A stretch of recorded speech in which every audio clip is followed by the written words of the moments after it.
I have been naked for like 90% of the marathon so far. Well, half naked. I just want you to know that.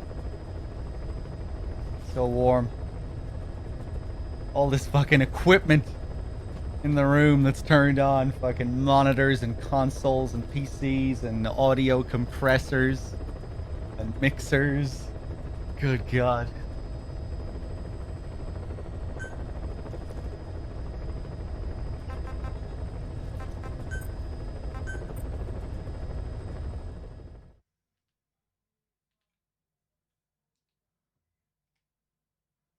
I love the beach. I wouldn't mind going to the beach after this marathon. Always feels good when you finish a long 5-day marathon. You just don't feel guilty at all about taking a couple of days off. It's the best. Usually, when I take a day off, it's when I don't mean to take a day off and I'm just kind of like procrastinating and feeling guilty. And, I'm taking a day off, but I'm not really doing anything with the day off anyway. And like, oh, why am I even taking a day off? But after marathons, it always feels good. Just doing nothing. Even if you do nothing, it just feels good.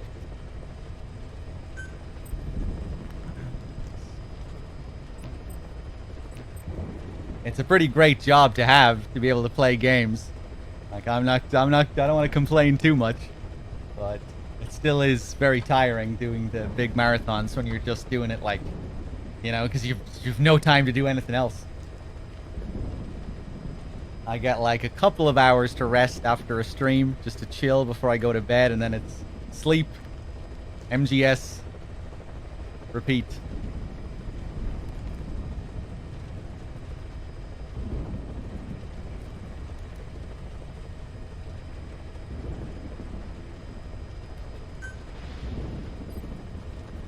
All right, let's do some ground zeros. First, we'll do some pre-briefing tapes, and then we'll get into the main mission. And I will do a good few of the side ops as well. We'll be pretty thorough with ground zeros. I might not do all of the side ops, but we'll do a good few of them. We'll go into a lot of detail with the main missions. I'll go and I'll show all the optional conversations, optional bits of dialogue. There's quite a bit of stuff to show in the main mission if you want to get all the optional bits of dialogue. Yeah, let's go over the pre-briefing first. Let me just check my dashboard as well one more time.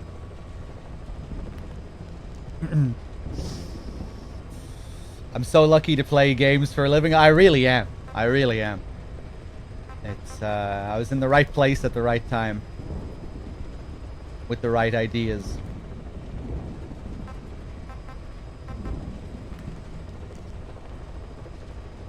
And, like I often see, I saw some streamer on Twitter posting a few days ago, asked, like, they put out a poll for streamers to answer, asking if they enjoy games less now that they're a streamer. Has streaming made them enjoy games less? And I was surprised to see that. I think the poll was in favor of the people who said, yeah, it has made games less enjoyable. For me, it's the complete opposite, man. I would go so far as to say that streaming saved my love for games. Before I started streaming, I was really starting to fall out of love with video games as a whole. But when I started streaming, that just pulled me back in.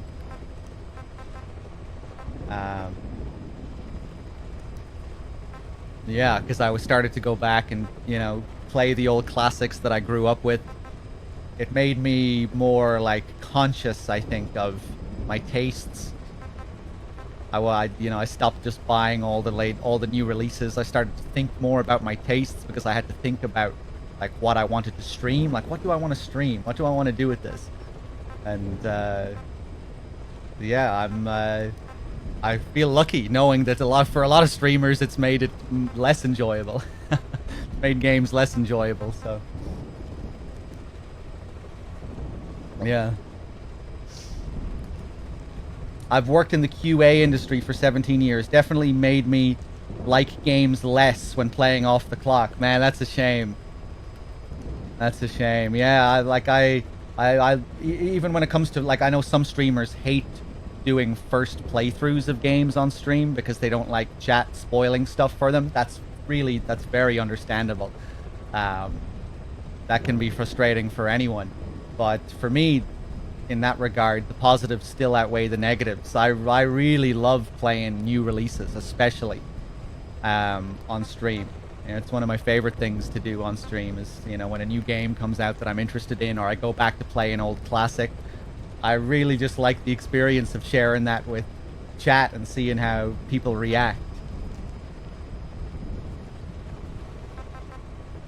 It's really nice when you go back to an old classic and you get lots of people who are like really familiar with the game, and they're excited to see you go through something that they love, that they're very familiar with for the first time. There's something just kind of contagious about that excitement, I think. It just makes you feel good. Because I guess I know how it feels. I like watching other people when they're, you know, if there's someone I know and they're playing a game that I'm really familiar with for the first time, it's just really interesting seeing that blind perspective, right? Because you might be, like, say MGS, for example. I'm really used to how the hardcore fans feel about Metal Gear, but when I'm watching someone play it for the first time, it's like, it's a rare insight, you know? How is this person going to react to this thing that they know nothing about? And it's a perspective you just don't get to see that often.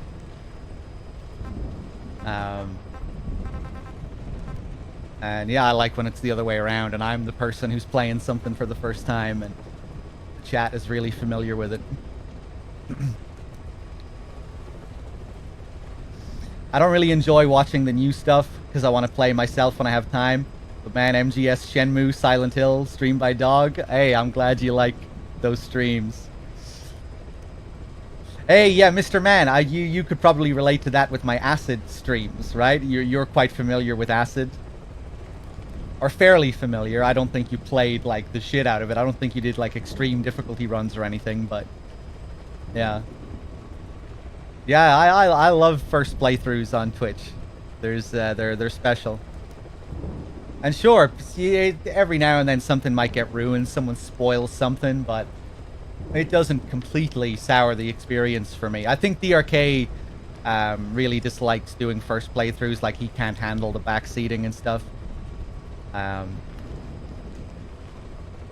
But yeah, I guess I'm lucky that it just doesn't annoy me, I guess, that much.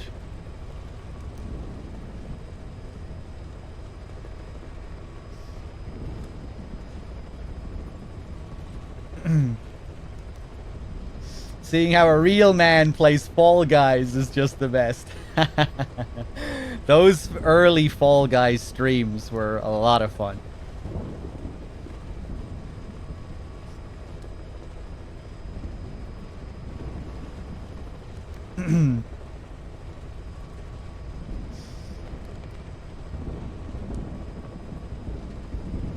Isn't taking all the time about what you're doing in a game and explaining exhausting? I mainly mean the side of streaming where you can't just shut up and play and you have to stay entertaining more or less to your viewers.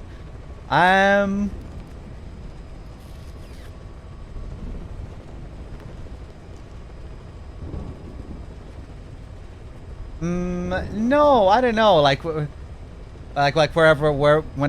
I ever feel like I just want to shut up and play the game. I mean, no, not really. I never really feel that way while I'm streaming. Where I'm just like, oh, I wish I could just shut up. Yeah, I don't know. That's it's hard to think about that question. I'm not really sure how to approach that. I mean, there are times when I get burned out from streaming, burned out from MGS, where I just don't want to stream. And I guess maybe you could put that into that category of just not wanting to stream. And you know, you have to be careful doing what we do, where we play these games all the time, like. So it's It's obviously easy to get burned out on them when you've just done them so many times, but uh, it's never too much, you know, where I'm just like, oh man, I never want to touch these games ever again. I've never felt that way at all. It's if I ever get burned out, it's brief.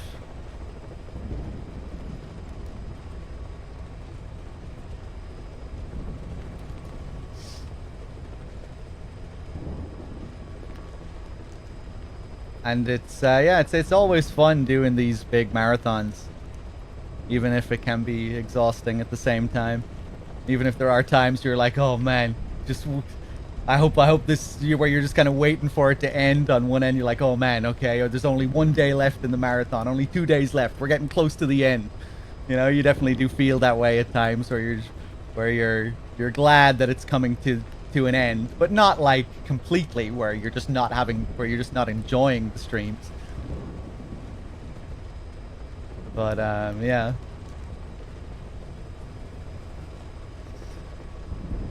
You think the DRK feels that way about MGS5, never wanting to touch it again, but feeling obligated? I don't think so. I think the DRK really... Well, I don't know how he feels, but I feel like he enjoys streaming MGS5. Even if he doesn't enjoy the game itself, I think he enjoys streaming it.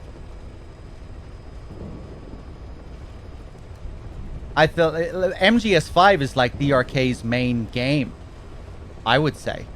It's what he's become mainly known for. It's a big part of his streaming identity. People really like his MGS5 streams. You know, it's like it's his main event in a lot of ways, I would say. Is our DRK's MGS5 streams. You know, I'm almost jealous of DRK's MGS5 streams because I'm like I play the game very normally. I kind of feel like my MGS5 streams are a bit boring in comparison to his, where his is like this whole, you know, he's made such an event out of his streams where he goes over all the details of like all the bugs and issues and, you know, things that he has problems with. Whereas, you know, I just don't really care as much as he does about a lot of those things. Whereas, so I don't really feel as obligated to, you know, go over them or learn all of these things. I played, you know, my MGS5 streams are quite vanilla in comparison, and I'm kind of indifferent on the game. You know, I don't have too many strong feelings. Well, no, I have some pretty strong feelings, but I mean, compared to him, you know, he's like, I don't know what.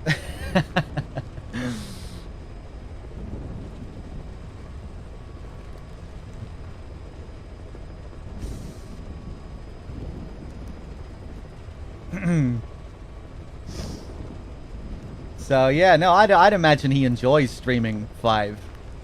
Like, I feel like if I was him, I would enjoy it. You know, knowing that so many people enjoy it and look forward to it.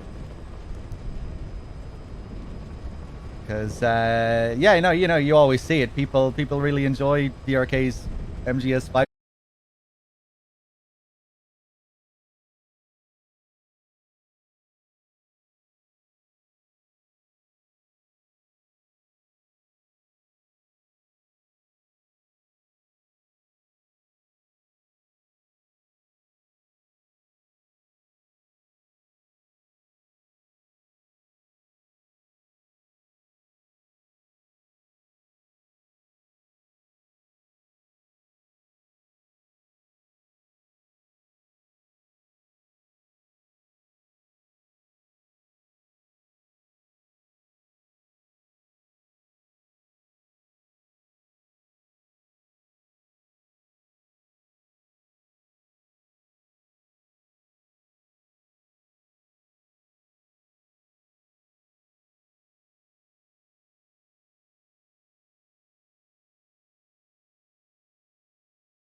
Okay, we're back.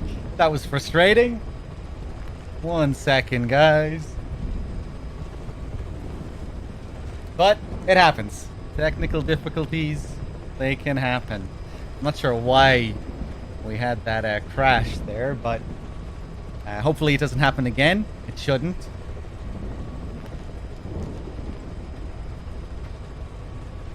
Let me just see. We'll get around to these pre-briefing tapes. And then hopefully people will be back in time for the actual mission.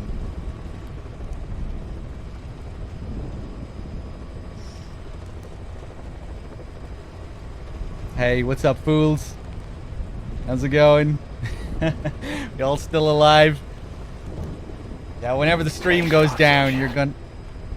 I'm sure a lot of people, well, even if you're just switching, even when we're switching streamers, the viewer count will drop. That always just happens. If a stream goes offline, and it's even if it's only offline for like 10 seconds, you'll lose a load of viewers. But then gradually you'll build them back up. So, yeah, it'll probably take longer than usual to build them back up, but yeah, hopefully it won't be too bad. Let me just see here. Let me take a look at my dashboard.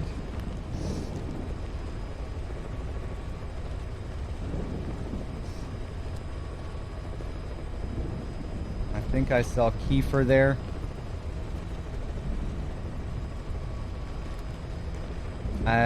Oh wait, no. That was just an audio thing. Okay. Oh well, here's something. Jesus. JK Rogue with the $50. Hey, I should crash my stream more often. Nice debate. It worked. Take my money for a new PC. Thank you, man. Cheers.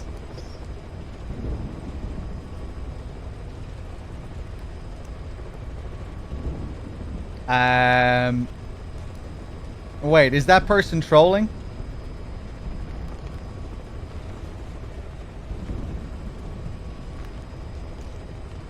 Can you hear me? What the fuck?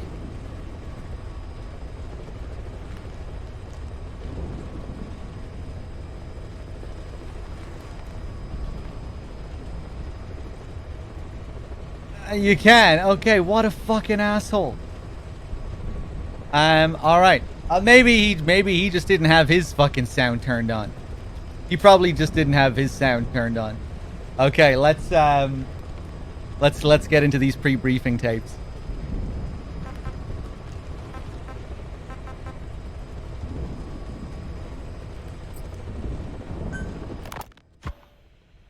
This is a one-man infiltration mission, boss. Equipment is the bare essentials.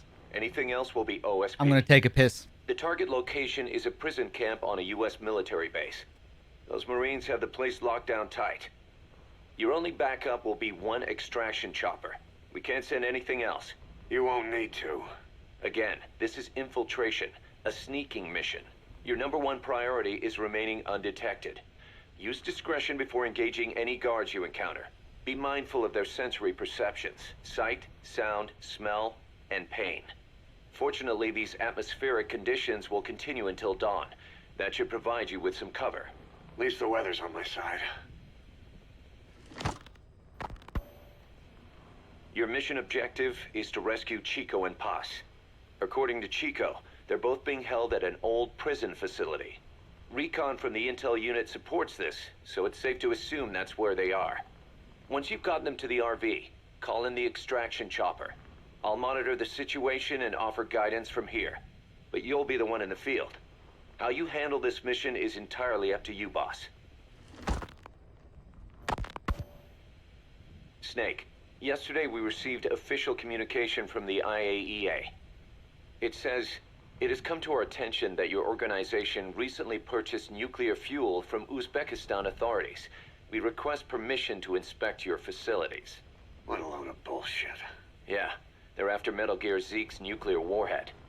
I'm betting this is payback from Cypher after Paz's leak. Using the UN. There's no telling how much influence they have. But the IAEA can only do inspections in countries that are party to the NPT. And we're not a country. Exactly. We haven't signed a safeguards agreement with the IAEA over peaceful nuclear use, and we're not obligated to report any nuclear material we have, nor information about any nuclear facilities. The IAEA has no authority to inspect us. But despite all that, That nuke's our last line of defense. We don't want to announce we have it until the world is preparing to wipe us off the map. Until then, we let everyone think we're just a private army with conventional firepower. what's Huey's take? That the problem's how to hide the nuke in Metal Gear.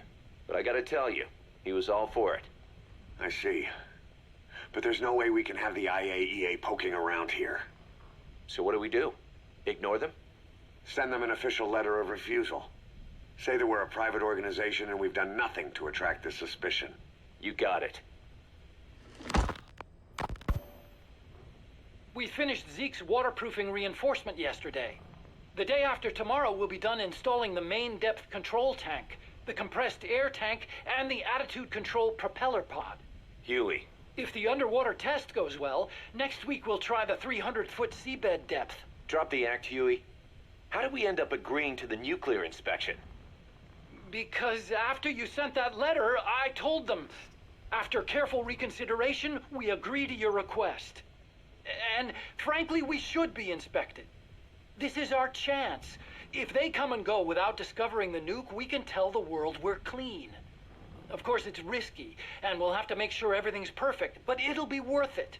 Huey, can they do an inspection without going through the Board of Governors? We contacted the IAEA's admin branch, and they said there's no record of us being brought up at any of the board's meetings. I'd say probably a preliminary inspection to determine whether we should be referred to the board. So it's bound to be a small inspection team, and they won't be here that long. Don't worry, leave everything to me. Has the media gotten wind of this? Yeah, 2 major Western networks want to do stories on us. I planned on saying yes. What? You want to broadcast this place to the world? That's why I agreed to the inspection. This is a golden opportunity. We can use the media to prove to the world we don't have a nuke. Besides, even if we said no, it would just be delaying the inevitable. Ugh, Kaz, our hands are tied now. Start getting the place ready. Thanks, boss. Don't get the wrong idea. You've set it up so that any more changes of heart will arouse suspicion, that's all. Zeke stays, but we'll have to move all other AFVs to shore. Any potential troublemakers can go with them for some mandatory R&R. Sound good, boss? Just do it. About the inspection, what do we tell the men? The truth. What else? The one thing we don't need to worry about is anyone here spilling the beans about Zeke. Good point. What about the Sandinistas? There's still quite a few of them left on the base. I hate to say it, but it won't look good having Soviet bloc personnel here. The problem is, moving a group that size in a hurry would look even worse. At least Amanda's on assignment in Cuba. They'd recognize her. She should stay put for now. All civilians save Huey will have to return to their countries. Even your Parisian. Of course, we'll get her whatever paper she needs. Dr. Strangelove's departure came at a perfect time. The less Zeke-related staff here, the better. Wait, she left? That's right. You were away on a mission. She left last week. There's nothing cooking in AI weapons research, and Zeke is complete.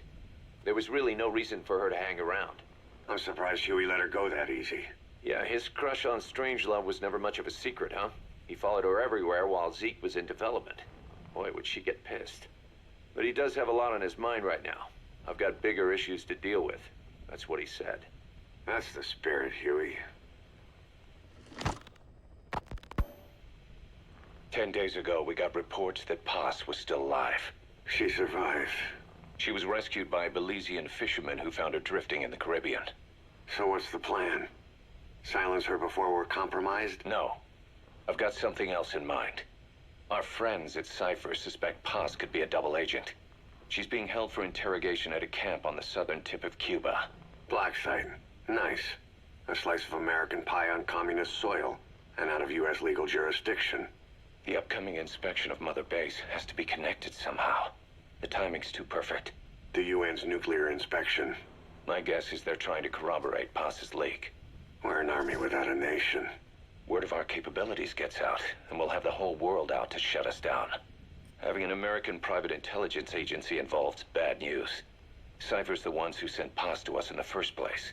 She knows their true nature. Right. Paz is our only link to Cypher. If she's still alive, we need her on our side. If not us, who else is gonna rescue that bitch? When do we do it? The inspection comes first. We'll deal with this afterwards. Language. Do the men know? Word has started to spread. The information came from Cuba through Amanda. One of the base personnel used to belong to El Frente. I'll tell everyone we don't concern ourselves with the survival of enemy spies. We need them focused on the inspection. And if we get her back here and she isn't cooperative, there's still plenty of room for her in the ocean. Works for me. What about Chico? He had a chance to stop Paz from hijacking Zeke and he blew it. He's carried that guilt ever since. Kid really did care about her. Chico, it's hard to say how he'll react. Have Amanda call him out to Cuba. He shouldn't be here right now. Good idea. They haven't seen each other in a while. Little time with Big Sis and he'll forget all about you-know-who.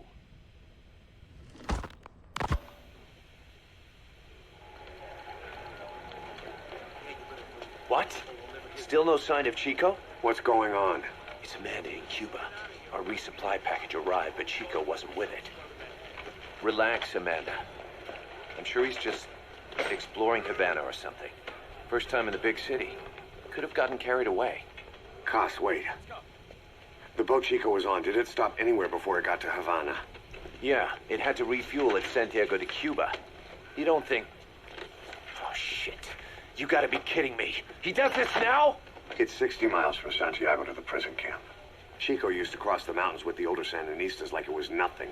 He'll make that in 3 days. Still, even if he does find his way there... You know how reckless he can be. Chico thinks we've abandoned Paz. That's why he's doing this. We'll start by having the intel detachment in Cuba look for him. We can't let him be captured. There's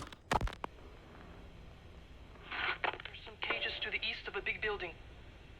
East an old grassy facility. That's where we are.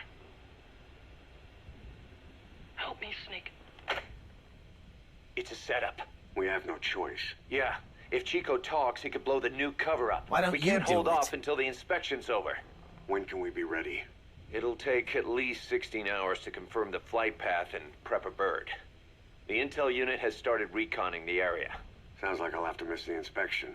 Boss, we'll just have to send someone else to get them out. No. I'll go. Yeah. Chico and Paz would only take orders from you anyway. And we can't go taking on those Marines at the base head on. It's gotta be off the radar, and it's gotta be you. Hold down the fort, Cos. Snake, you can forget about civil liberties where you're headed. God only knows what they'd do to you if you got caught. Do not let that happen. The Cubans leased the land to the U.S. as a gesture for helping them gain independence from Spain. The deal remains in effect until both countries agree to dissolve it, or the U.S. abandons the land. That's why America still operates the base even after La Revolucion. Problem is, it's leased land. Meaning it isn't American soil, so the U.S. Constitution doesn't apply there. That allows them to withhold its civil rights protections. Yeah, that's Uncle Sam's excuse. The area was originally only for detaining refugees from countries like Cuba and Haiti. But a few years ago, the CIA and its like started using it as a black site. Enemies of the state are renditioned there and subjected to extreme forms of interrogation. You can bet Cypher had a hand in that. As you'd expect, American and other Western human rights organizations aren't allowed anywhere near the place. What happens there disappears down the memory hole. Who knows what they're doing to Chico and Paz?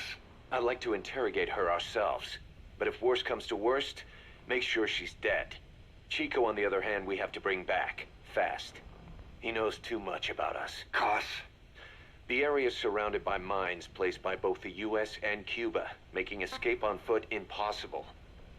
You're heading into the Lion's Den, Snake. Don't take this one lightly.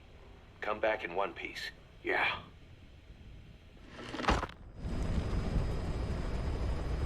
Alright, so before we get into the main mission, those are the pre-briefing tapes.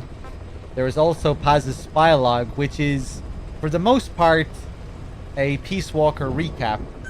But there are a couple of interesting details which are separate from just being a recap. Things that tie into the actual story of Ground Zeroes. So, yeah, we're gonna go over these. They're pretty short as well. It's not like equivalent to the length of her diary in Peace Walker or anything. They're very short. And then at the very end, you get some things that very directly tie into Ground Zeroes. So yeah, we'll go over these as well. I heard about Paz's tapes. Yeah. Why do you think she'd leave him behind? And that diary? Whatever it was, her commitment was wavering. That much is clear. So she was leaving clues to help us. No way to know for sure. And the ocean's not giving her back. November 4th, 1974. At the outskirts of Barranquilla, Colombia. Contact with Big Boss successful. Zadornov posed as my professor, but Big Boss took one look and knew he was KGB. However, he does not seem to suspect me. To him, I am just a peace-loving student, and another victim of the CIA. We asked him to drive the CIA out of Costa Rica. To him, this means betraying his country. His forces are smaller than anticipated. They drift from place to place with nowhere to call home. That provided us an opportunity, so we seized it. Zadornov offered them a plant off the Costa Rican coast to use as a base. As expected, Miller jumped at the chance. Although initially reluctant, Big Boss came around when Zadornov played him the tape. All because the voice on it sounded like his mentor, the boss. Naked Snake, the man who once saved the world from the brink of nuclear war. Awarded the title of Big Boss for his service. He later became a mercenary, abandoning both his title and his country. To him, that honor was steeped in the blood of the boss, the mentor he was forced to eliminate. Exceptionally charismatic, he possesses unparalleled combat and intelligence-gathering abilities. His only discernible weakness is her. This operation hinges on how effectively we can exploit that. Kazuhira Miller is Big Boss's lieutenant. Half Japanese, half American. He once served in Japan's self-defense force. Though he and Snake first met as enemies, they discovered a common bond and together built their private army, with Miller directing business and administrative affairs. He comes off as shallow, but his true intent is hard to read. I must be careful. All that is clear is his infatuation with Big Boss. With East and West fighting over its control, Central America is now the most contested region on Earth. CIA Central American Station Chief Coldman has developed Peace Walker, a fully AI-automated, fail-deadly nuclear launch system with which he aims to reignite the Cold War. Snake's new objective in Costa Rica is to prevent that. Zadornov's, or should I say, the KGB's plan is to play the two sides against each other, turning the entire region red. Not one of the three parties realize they're all just pawns in Cypher's hands. Cypher watches all. Mother Base has developed rapidly since being established in the Caribbean Sea. They recruit more personnel daily, and already their mercenary services are turning a profit. Big Boss's leadership and charisma, and Miller's business acumen drive this impressive growth. Furthermore, joining forces with a faction of the FSLN has expanded their power even more. They have even commenced their own weapons development program. All is proceeding according to Cypher's will. I could not be more pleased. Snake's pursuit of Peace Walker led him to an AI modeled after the boss's thought patterns. It was incomplete, but, somewhat ironically, making contact with Snake was the necessary finishing touch. Meanwhile, the scientist behind Peace Walker's locomotive control, Huey, defected to Snake's army. His presence has greatly accelerated weapons development at Mother Base. I failed to anticipate Coldman's madness, but nuclear war was averted. However, This was only after the boss AI on board Peace Walker sank itself to the bottom of the lake in what could be likened to suicide. The boss laid down her gun, choosing to sing for peace instead, and Snake, himself a gun, parted ways with her. In doing so, he reclaimed the title he once abandoned. He is Big Boss. Zadornov has been detained. Since this leaves my cover identity without a guardian, the Mother Base staff has taken me in. I am now better placed than ever to monitor their internal affairs. Everything continues to unfold according to plan. The developer of the boss AI, Dr. Strangelove, has also come to Mother Base. With her and Huey's expertise, they can now develop a weapon capable of matching Peace Walker. Development on the bipedal weapon is now complete. They call it Metal Gear Zeke. It stands there like some sort of mystical guardian. The soldiers gaze on it with pride and reverence. Big Boss has elected to arm it with a nuclear weapon. As an army without a nation, they seem to feel the need for a deterrent against whatever the world might pit against them. It is a dangerous gambit. Why do such a thing? Their nuclear strategy differs from the Americans and the Soviet Union. The superpowers deter attack by revealing their nuclear arsenals to one another. Snake and his men know that if they were to go public with this, the whole world would unite against them. Business would dry up overnight. So they do not plan on revealing the nuke until necessary.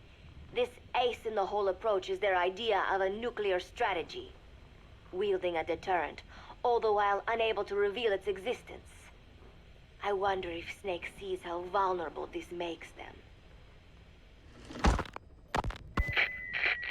Yes. Hijack Zeke? Yes, I did indicate that to be our leverage. But I cannot imagine his agreeing to that now. But did you not raise them to safeguard your governance without borders? No. I have not forgotten. Cypher watches all.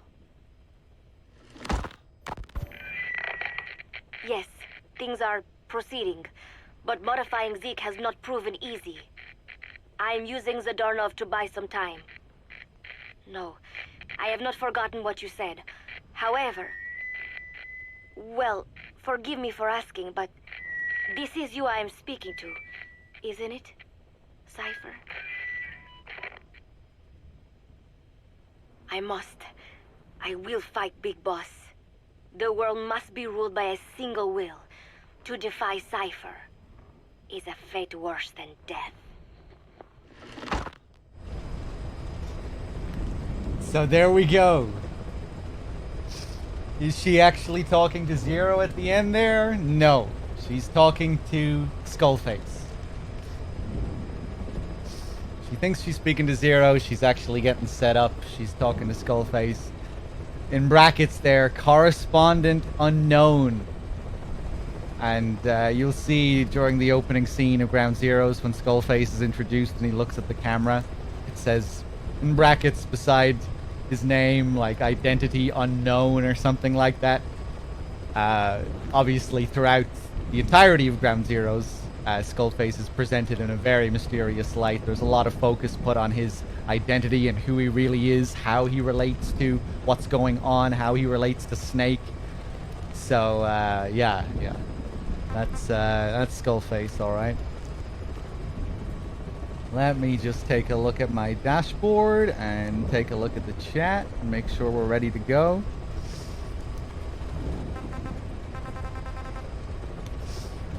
Yeah, I think Skullface in Ground Zeroes is like the best story hook the series has had in a long time. I was so compelled by Ground Zeroes and Skullface's mystery. And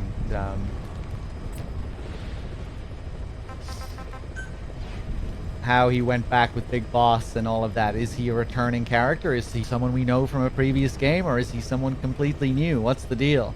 There's the medic in the background there. That's a kind of a cool little detail here. The way he's sitting to the exact opposite of Snake. Like a mirror image. And every now and then he'll turn around and ominously stare at the audience, breaking the fourth wall, it feels like. After you finish the Ground Zero's main mission as well, he disappears. When you cut back to the menu after the mission, he's gone.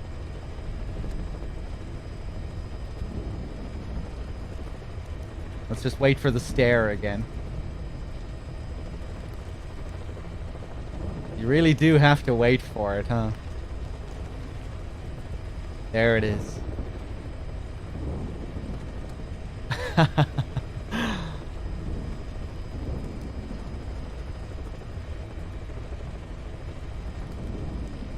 Yeah, that feels a little bit suspicious, doesn't it?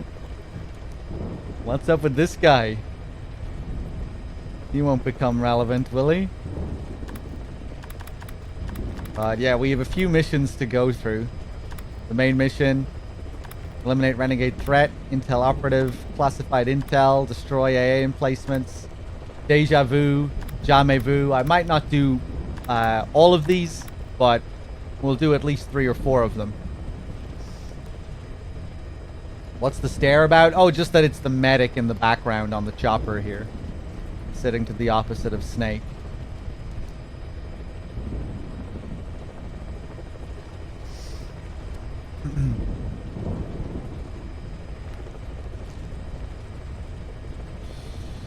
I really like Skullface in Ground Zeroes, yeah. I think Phantom Pain dropped the ball with him, given how interesting he was in Ground Zeroes. And just a lot of his... Yeah, I mean, it's kind of interesting what they do with him. They seem to...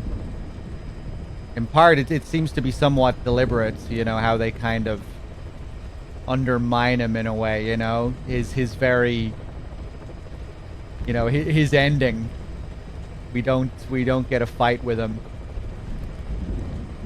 The way he's just standing there by himself, preaching to himself, and he gets squashed.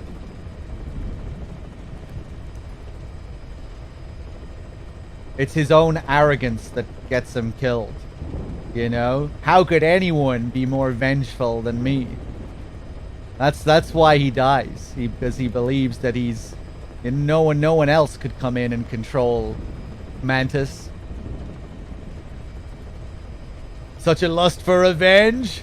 Ooh!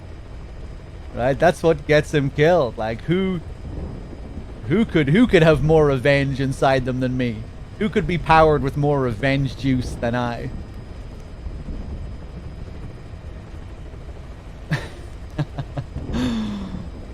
Is that how Mantis works? Mantis is like a parasite that's drawn to the host who's drawn to hosts with desire for vengeance.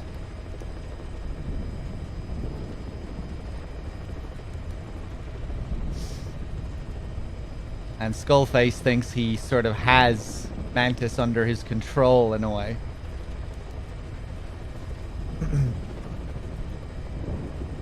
But no, Skullface's worst moment has to be the Jeep ride, right? The extremely strange tone of the Jeep ride.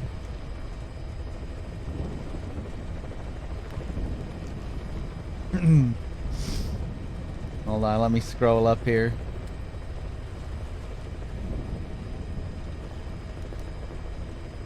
I think TPP dropped the ball in general compared to how promising GZ was. Yeah. I mean, like, I would have much... I say this all the time, but I would have much preferred Phantom Pain to just have the structure of Ground Zeroes, where instead of being open world, we just had, like, a few other bases, like Camp Omega. Whenever I play... I'm not sure if any of you guys play the new Hitman games, but whenever I play the new Hitman games, it always makes me think of MGS5. And makes me wish that MGS5 was kind of similar to it, in that the games are kind of short in one sense, in that there are only that each game only has a few levels, but those levels are so packed with detail and incentivize so much replayability. where you just get a lot out of them. You know, there are so many little nuances in each level, so many optional details, optional conversations, AI scripts, and you know, all of that. And I feel like Ground Zeroes is similar in a way. It's a different type of stealth game, but you know, you have your main mission, you have all these guards that you can listen in on, all these soldier conversations. And then you can come back to the same mission again and again and again and again and do all these other objectives, all these other side missions.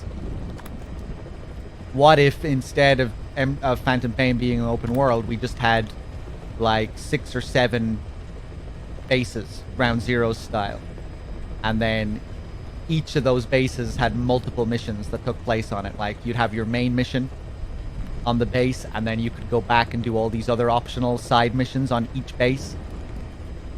I feel like that would have been great, but you know, that's just hypothetically talking about what a different kind of MGS5 could have been. Yeah, where you just had fewer missions, you know, like MGS5 is there's so many missions. Like, what if we just had 20 or so main missions, maybe even less, 15 or 20 main missions, spread across fewer locations, but have those locations be more impactful, like really big, expansive bases, heavily detailed, instead of like a million outposts and these tiny, you know, rinky-dink bases.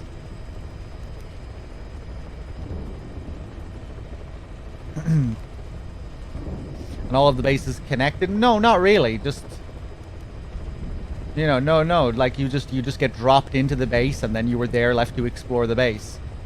You wouldn't leave the base and go to an open world segment, which tied it. You know, no open world, just the bases, and maybe Mother Base. Mother Base, the chopper, and then the bases. The chopper would take you to the base, not an open world which contained the base.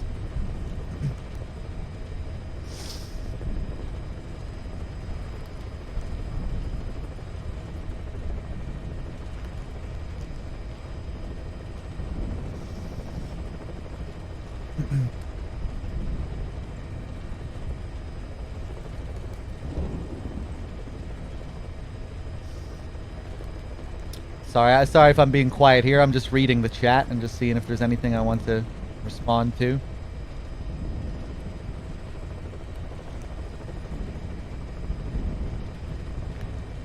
But yeah, I mean, like, cause it's just I prefer the gameplay in Ground Zeroes over Phantom Pain. I think a lack of freedom can be good and can be better than having more freedom in some cases. Feels more curated, more controlled.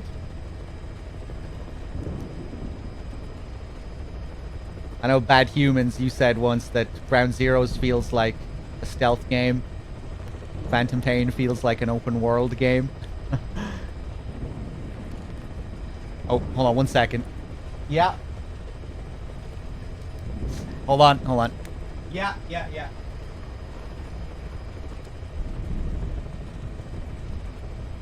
Sorry?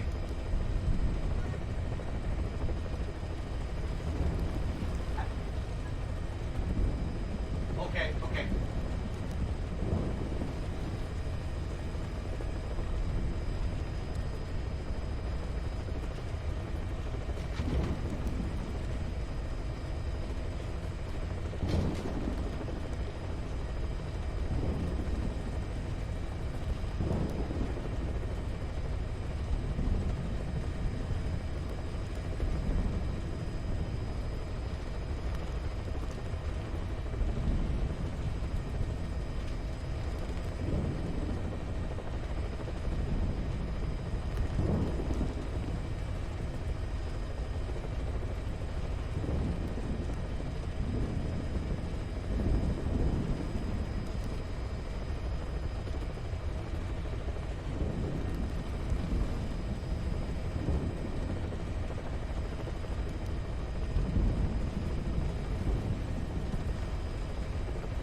Okay.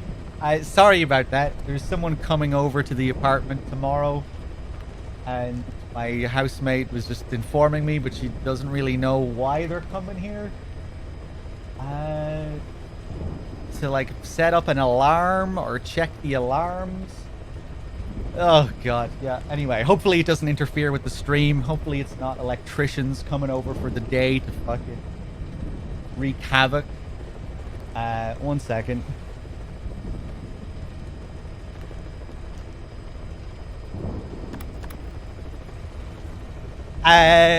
Anyway, yeah, we were talking about Phantom Pain and Ground Zeroes and the differences and whatever. Let me scroll up with the chat.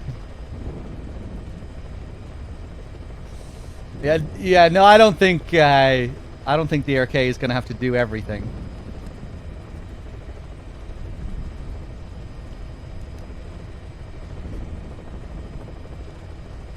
But yeah, how about we get into the old mission then? I often like to ramble about this opening scene because it's quite clever what they do with it, or it's interesting how they twist the formula of your typical MGS intro. And I guess I'll go over it again just for anyone who's new here. I was quite mind blown when I discovered this a few years ago, back when the game first came out. It was something I realized on my own as well. It was my own discovery. Ground Zeroes does something very unique in that it twists the idea of an MGS intro. It turns the idea of your typical MGS intro on its head. Every mainline MGS game begins in a similar way, where Snake is infiltrating a base. He's just beginning to infiltrate a base, and they have this very dramatic reveal of the character. He always removes something from his body as he reveals himself as well. This is another key part of it. In MGS1, he comes in on the diving suit, wearing the diving suit, and then he takes off his gear on the elevator and looks at the camera, and you get the dramatic MGS title on the screen. MGS2, Snake is wearing a coat, which is obscuring his face partially.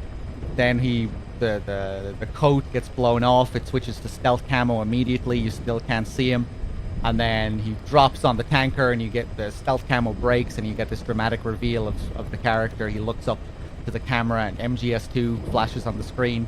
MGS3, you have the halo jump.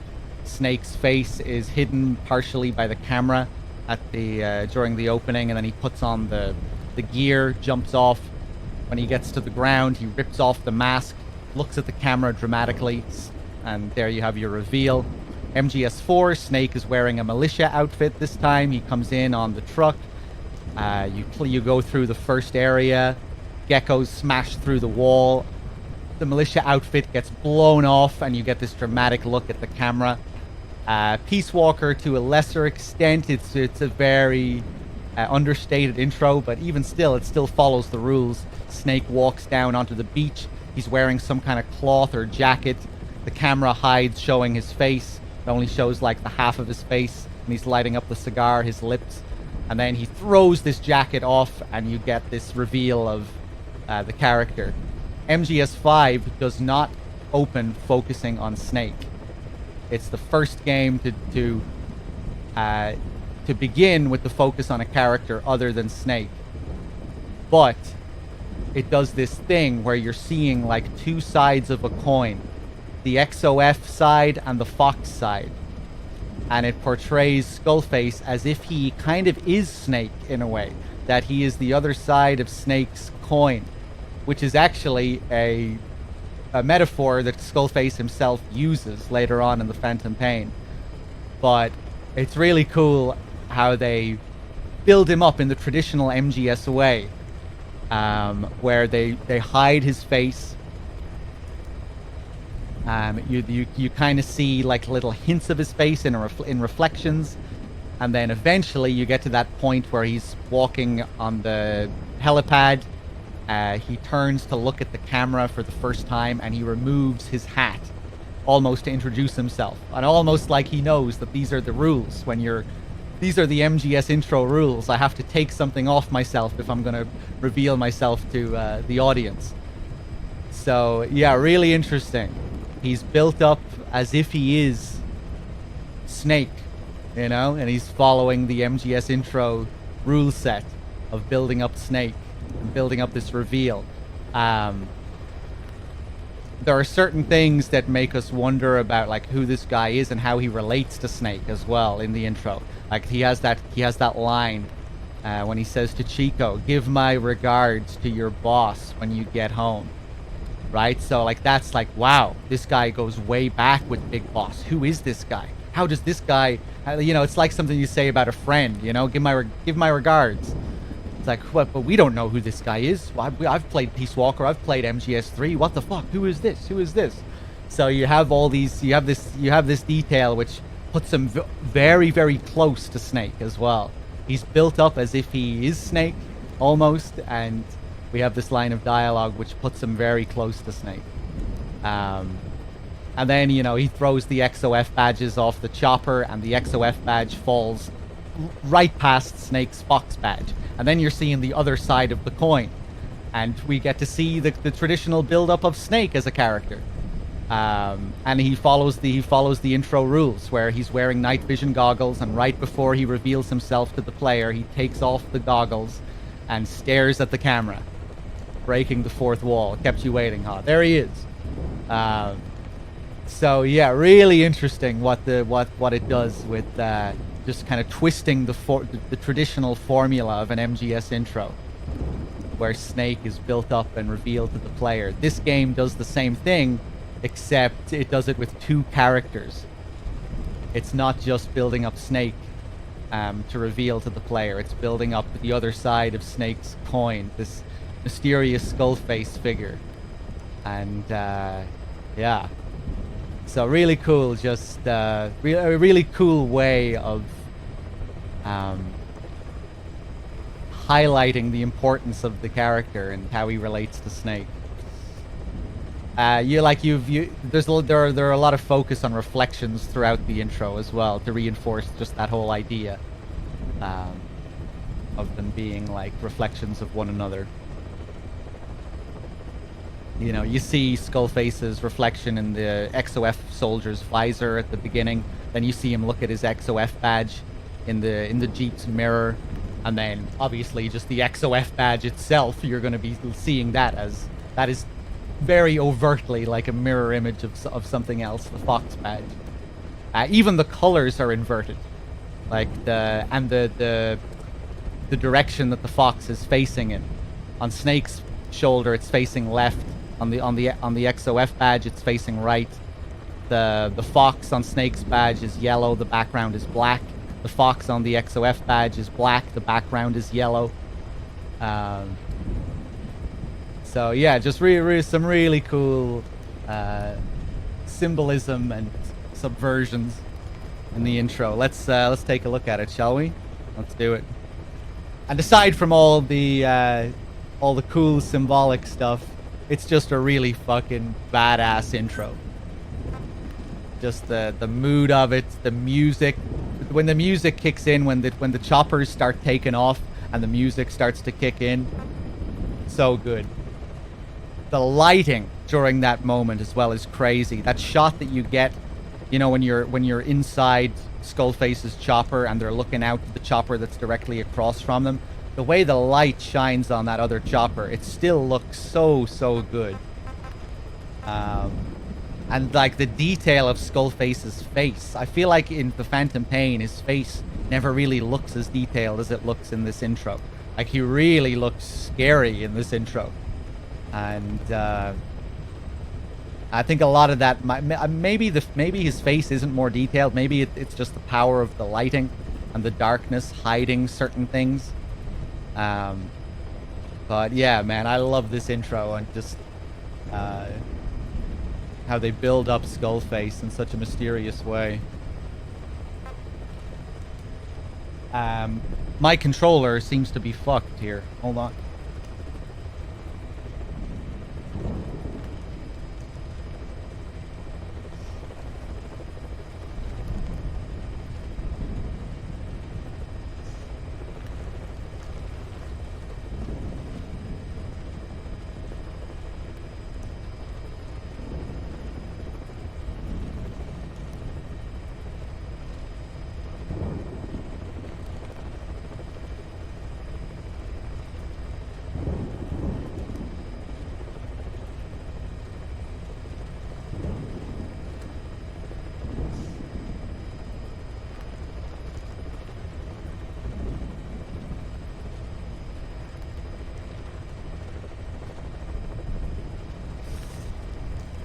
But yeah, when we get to the side ops,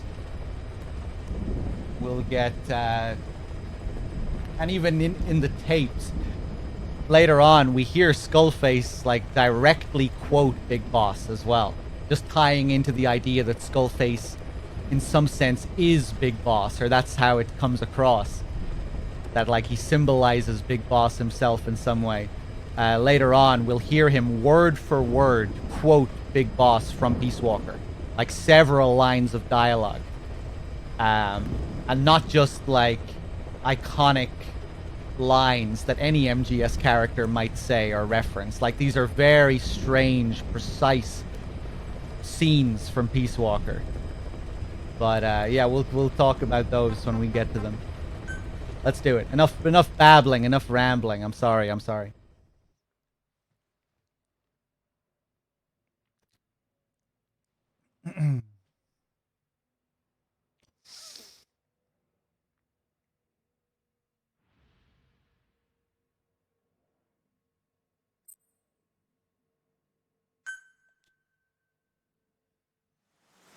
Here we go. There's the camera hiding, obscuring his face.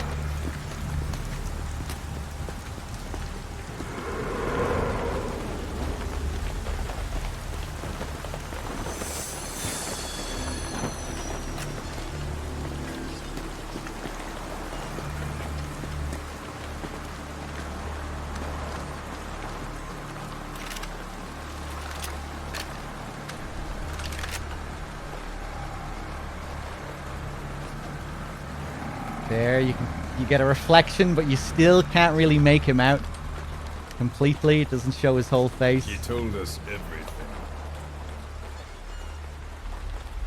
Don't worry, I kept my word. He didn't suffer long. Here.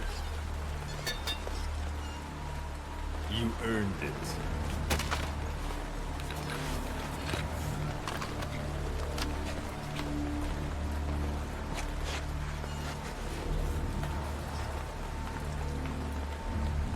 How's it feel to play the traitor? No more war games. You're a real man now, soldier. No more comic book cutscenes, Chico. No more PSP games.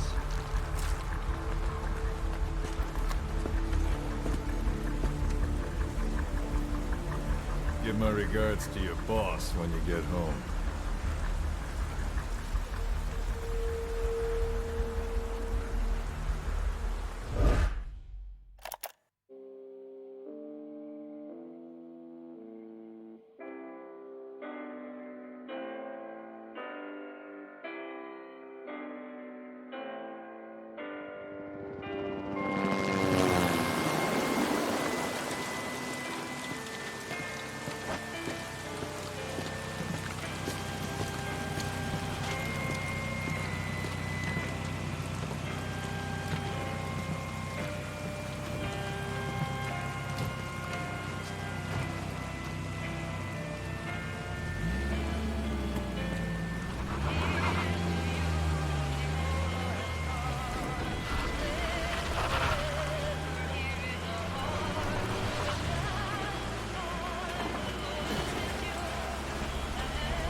Ten days ago, we got reports that Paz was still alive. She survived. She was rescued by a Belizean fisherman who found her drifting in the Caribbean. So what's the plan? Silence her before we're compromised? No. I've got something else in mind. Our friends at Cypher suspect Paz could be a double agent. She's being held for interrogation at a camp on the southern tip of Cuba. Black site. Nice. A slice of American pie on communist soil, and out of U.S. legal jurisdiction. The upcoming inspection of Mother Base has to be connected somehow. The timing's too perfect. The UN's nuclear inspection. My guess is they're trying to corroborate Paz's leak.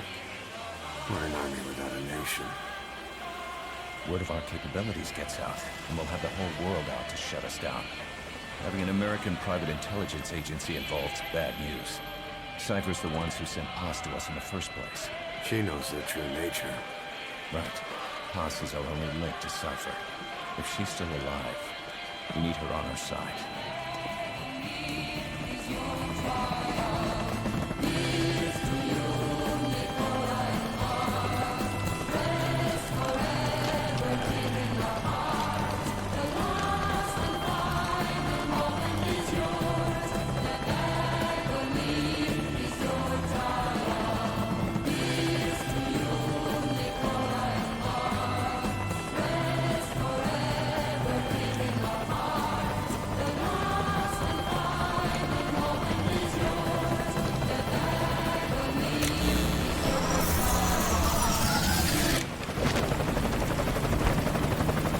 Trojan horse is in!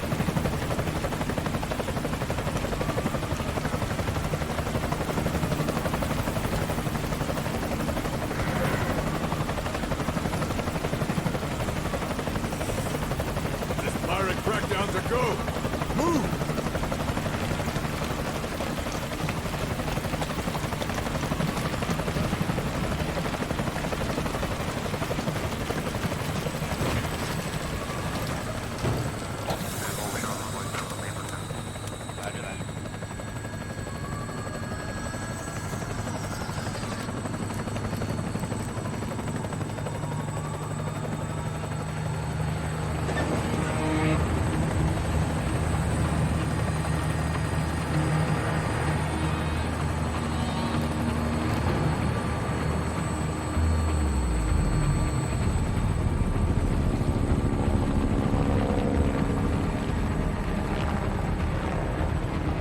So who's the other target? That would be Look at the Chico. light. He's being held So in the good. same area as Paz. Last radio contact was 40 hours ago. Find them both. Bring them back alive. Enter the compound from the south cliff. Secure Chico and Paz, then report back from the rendezvous point.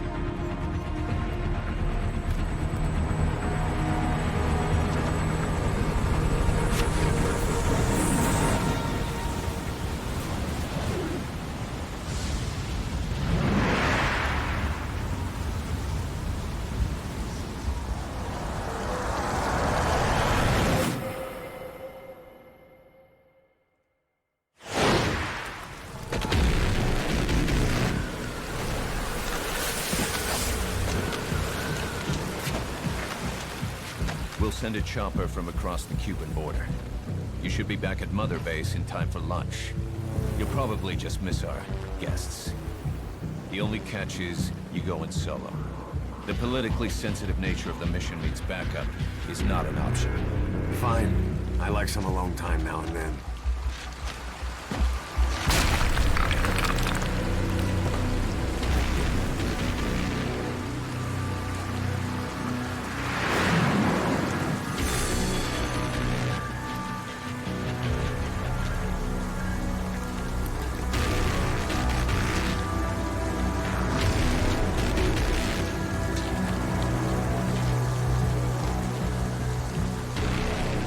I'm in front of the prison camp. Excellent, Snake. Age hasn't slowed you down one bit.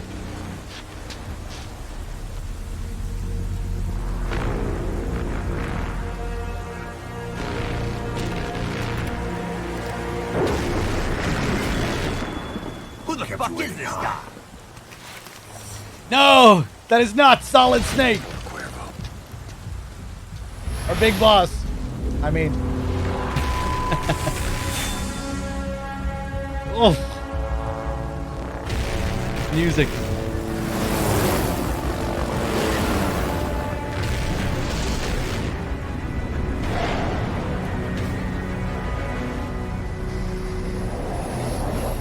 Metal Gear porn.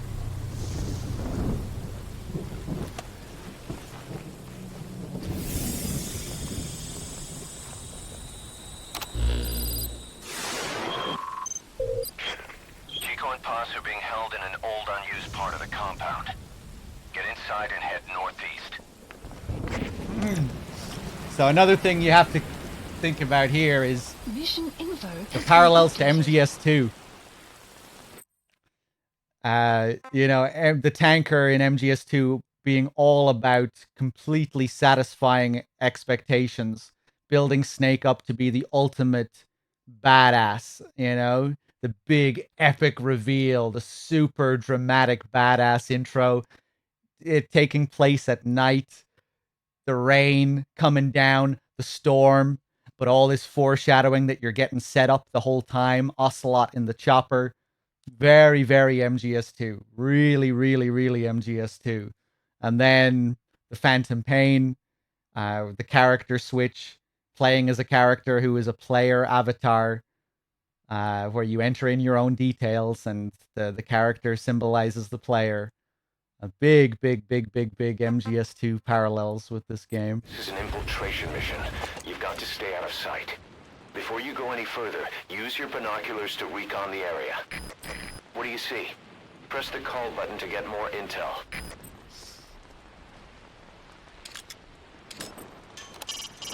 The Stars and Stripes.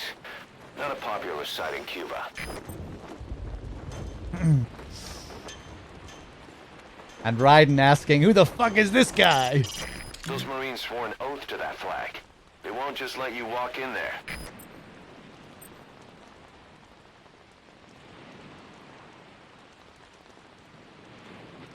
Yeah, one game is the Solid Snake simulation. The other game is the Big Boss simulation. All quiet? Those new guys. You see their choppers? Who are they with? Beats me, man. Green Berets, SEALs. Those ain't no jarhead birds, I can tell you that. Some paramilitary setup? Some of the guys are saying... You know what? Best we just drop this, right? Sure.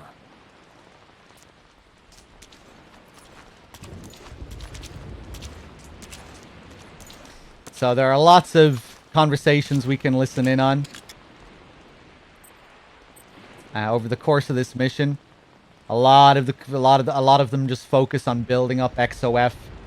The Marines theorizing about XOF, who they could be. They're as clueless as you are. They're as mystified as the player. If we go back here and just look out on the horizon, More than a dozen guys at Barranquilla. we get another bit of dialogue. Gear to protect themselves. Now here we are, not 1 year later, over 300 men strong.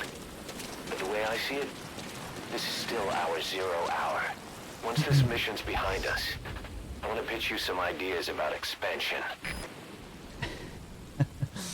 Well, they have relevant things to say in Phantom Pain as well. The missions have unique bits of dialogue.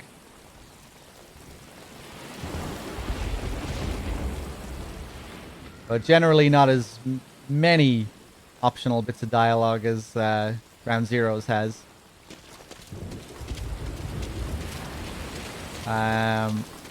Let's just move down here, nice and easy. Time to infiltrate Guantanamo. Press the action button.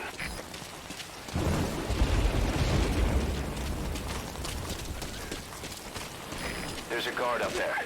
If you're going to eliminate him, use a gun. Thank you, Miller. Greatest soldier ever in the history of man, by the way. If you ready your weapon while crawling, you can move horizontally left or right. If you do that holding the dash button, you'll move faster. Now head east to the old prison area. You can bring up the target's location on your iDroid. Eyes open, boss. I only have one, Kaz, but thank you.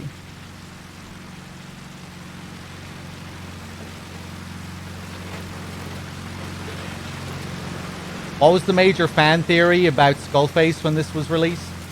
I don't think there was any one dominant theory that people believed in, but there were several. I always wondered. Contact me if you need advice. I didn't really think this was going to be the You case, should but move the bodies of enemies somewhere out of sight. No, I didn't really believe this, but it gave me Silent Hill vibes.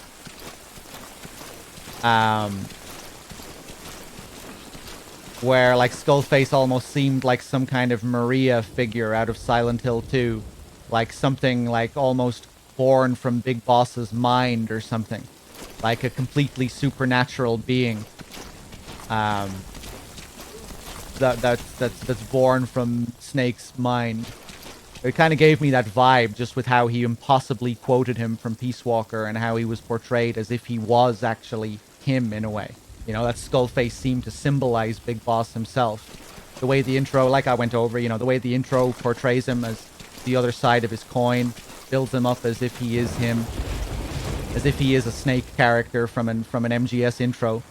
And then just how he had these really bizarre quotes, word for word, quoting Big Boss from Peace Walker. That was like, is he Big Boss in some fucked up way? Is he like a supernatural being born from his mind, Silent Hill style? That's you know, that's the character put me in that kind of frame of mind. Where I was like just you know, he was giving me all these kinds of vibes. But I didn't really believe that that was going to be the explanation or anything. But it kind of made me think of Silent Hill in that way. People were theorizing that he might have been Zadornov. That it was going to be, you know, that Zadornov would be coming back. Zadornov didn't actually die. I never really thought that. I just didn't think they'd bring back a character like Zadornov. I can't remember if there were any other theories.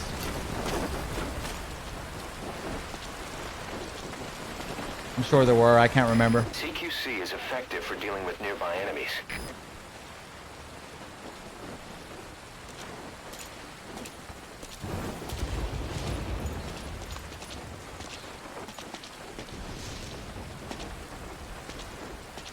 Hey, you hear about the special shifts guys have been pulling at the old prison area the past 2 weeks? Yeah, some high-value prisoners or something. You get down duty and kiss your break time goodbye, man. My buddy was crying on my shoulder about it. But that place has been dead for years. Now we got these, I don't know who, bringing in enemy combatants from stateside. Right. And the CO is tearing his hair out. Feel like I'm living in a prison, man. Bad humans, you thought the Man on Fire was Python from Portable Ops? You thought Kojima was gonna bring back a unique character from Portable Ops?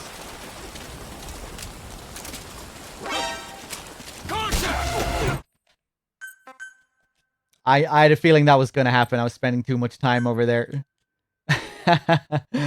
Pre-release, even still though, like after playing Peace Walker, you played Peace Walker and you still thought a character from Portable Ops might have come back.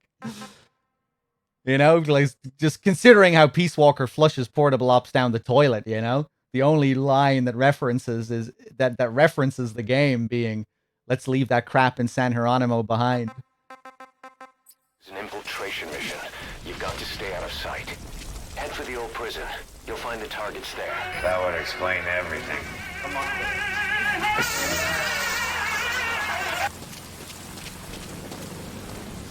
But yeah, maybe you weren't as knowledgeable about the games as you are now. Boss. Yeah, and I thought, wow, Kojima's that's cool of you after your PO nonsense. Oh, so wait, no, you were aware.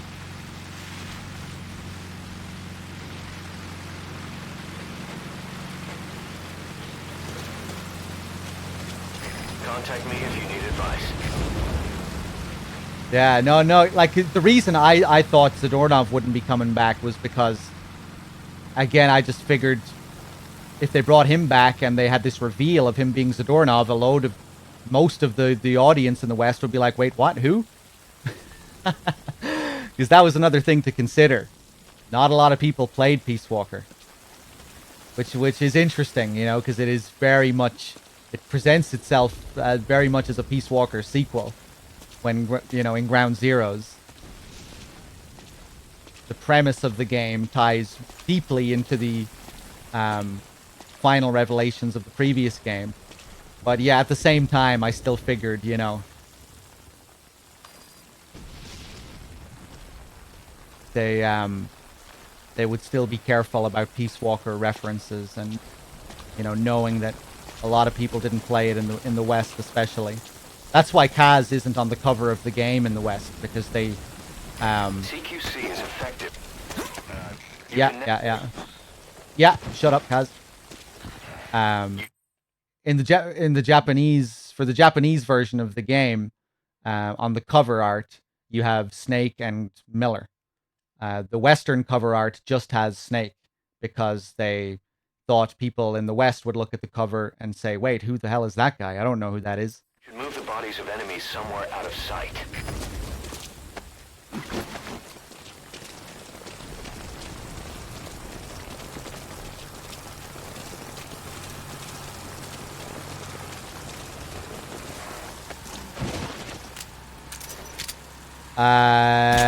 Yeah, let's pop a trank in this fool. We don't need to go back and listen to that conversation again. People would think it was liquid. Well, they might recognize it and say, hey, is that Master Miller? Is that the real Master Miller, if you were an old fan who played MGS1? That rain just won't let up. It'll help you stay out of sight, but watch you don't get hypothermia.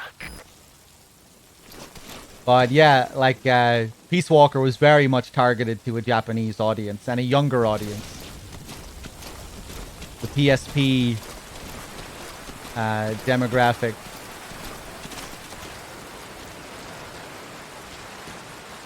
Oh, that sounds nice. The rain hitting the roof there.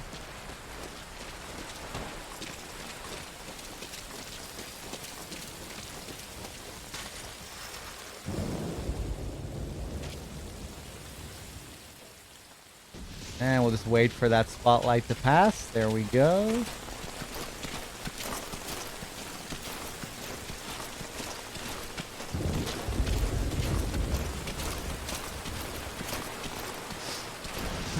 Yeah, very moody. The lights, the storm.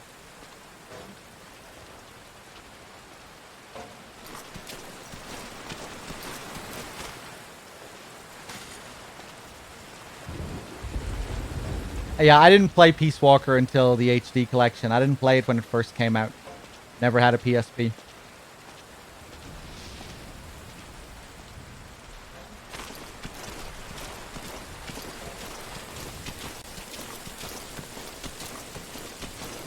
But yeah, I mean, it makes sense, you know? All the mainline games releasing on console up until Peace Walker, all of the games being very, like, cutting edge. Graphically, pushing the tech as far as it can go. And then you have a mainline game suddenly coming out on PSP. Very different. Very easy for people to look at it and go, huh, PSP, Metal Gear, doesn't even have a number at the end of it? You know, this must be just some kind of unimportant spin-off. But no, Peace Walker was treated as a, you know, it was taken very seriously by the team. So much so that they wanted to call it MGS5. But yeah, you would think that it was the higher-ups that prevented them from doing that in the end. Dude, do we know who made that decision in the end? Like, maybe it was Kojima who decided against it. You know, who decided to call it something else. Or, you know, it could have been a... might have been a group decision.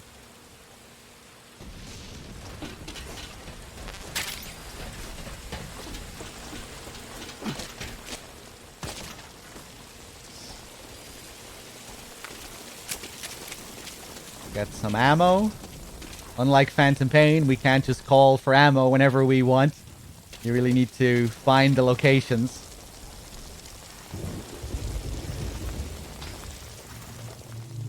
Closer to your traditional OSP.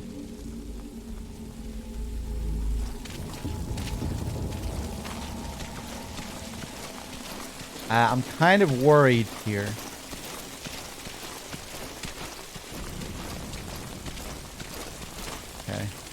go, The rain was coming down just as hard the day we met Paz.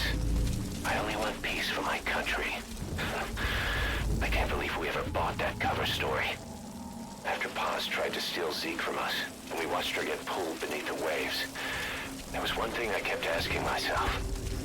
Which was the real Paz, and which was the lie?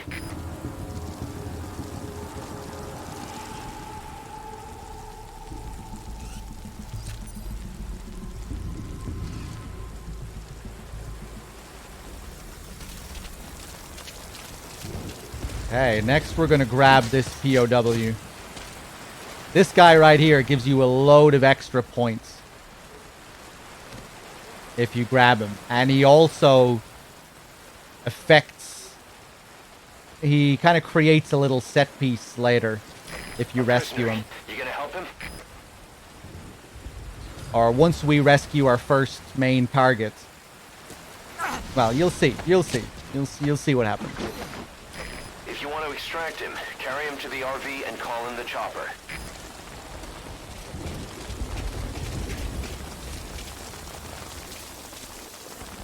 Didn't Kaz know she was an agent, though? Yeah, the way I interpret this is that they're... You know, after hearing her tapes... That's what they mean with regards to, you know, which was the real one and which was the lie.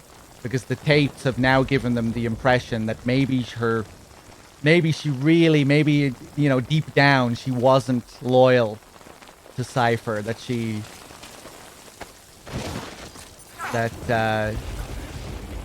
you know, deep down, her allegiances may lie elsewhere. I think there's a slight mistranslation there as well with that line of dialogue. I know Dim was talking about that before.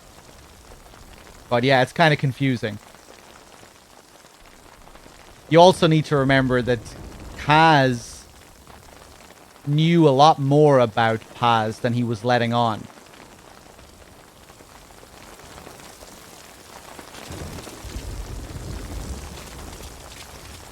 You know, when he confessed to Snake about how he was responsible for her coming and, you know, knowing the truth to a certain extent, he doesn't tell Snake that he knows about her association with Cypher, you know? Because Kaz is dealing with Zero himself.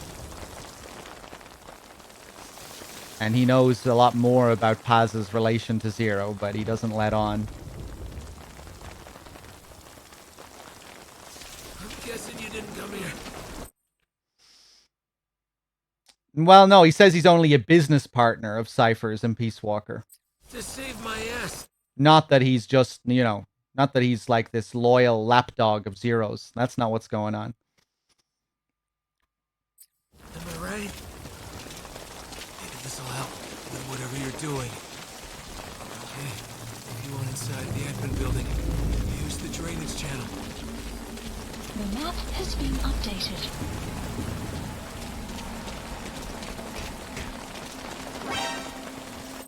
Oh, fuck off.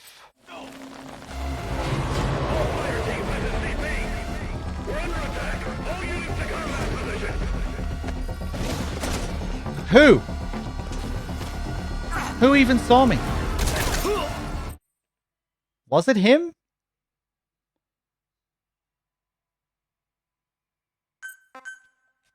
Guess I must have been slower than usual.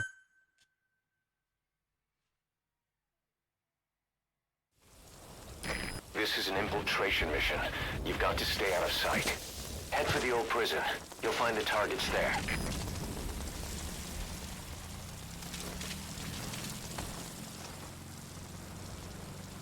Eyes open, boss. Ah, what a load of shit. Okay.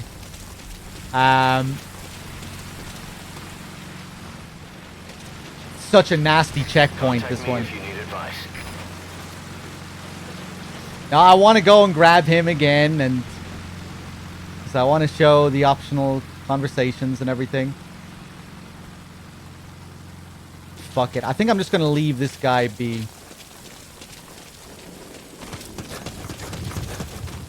Okay, right. We will speed up a bit. Just won't let up. It'll help you stay out of sight, but watch you don't get hypothermia. Ah, what a pain, man.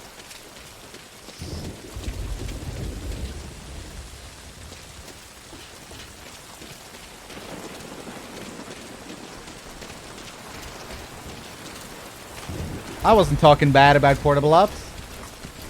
I was talking about Peace Walker talking bad about Portable Ops.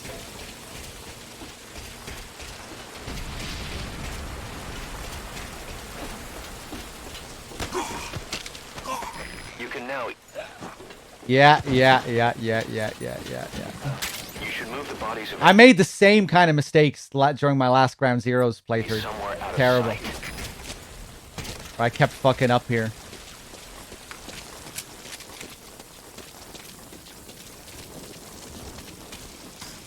Now I'm a little bit worried that I'm gonna get caught by someone coming up here. The guy who goes to the truck. Fuck it. Go.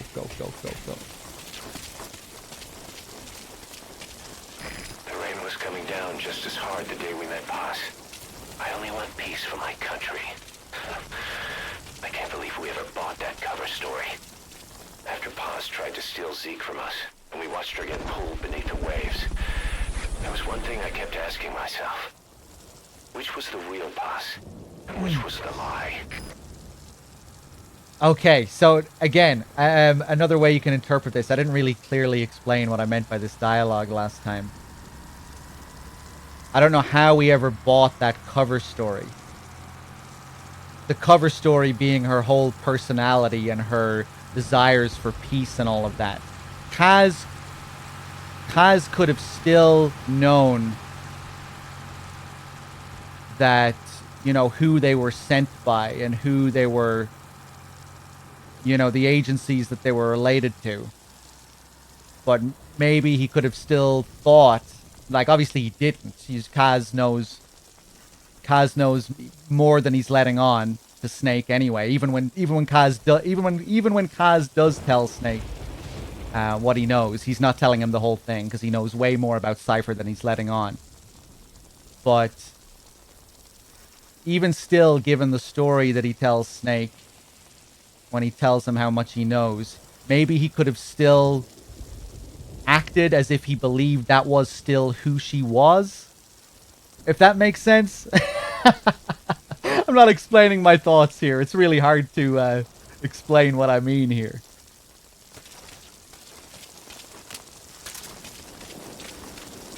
Because there are so many ruses within ruses within ruses, and it's kind of hard to explain what I mean. Anyway, let's grab this guy. A prisoner. You gonna help him? If you want to extract him, carry him to the RV and call in the chopper.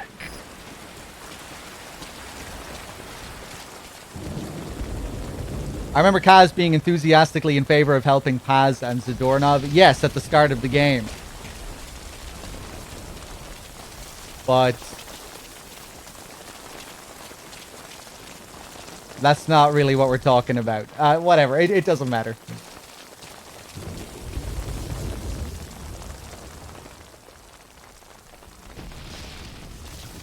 I'm guessing you didn't come here just to save my ass.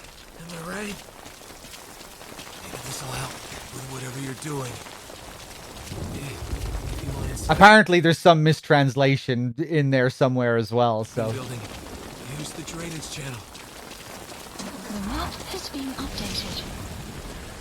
I don't think it's supposed to be that confusing.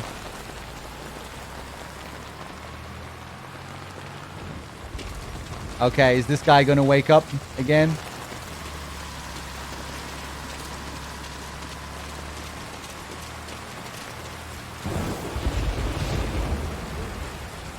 Why is Kaz smarter than Snake? Who isn't smarter than Snake? Have you played MGS3?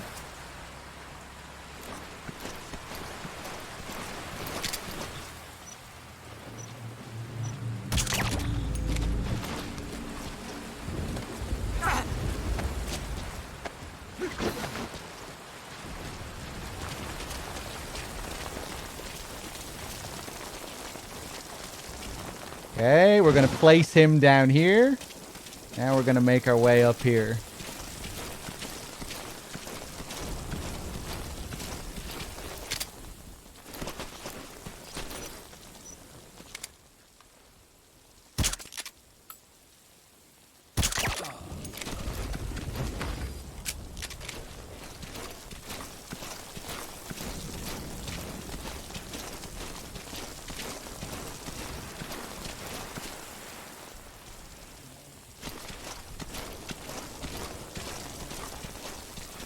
I think I know a better way to phrase what I mean here.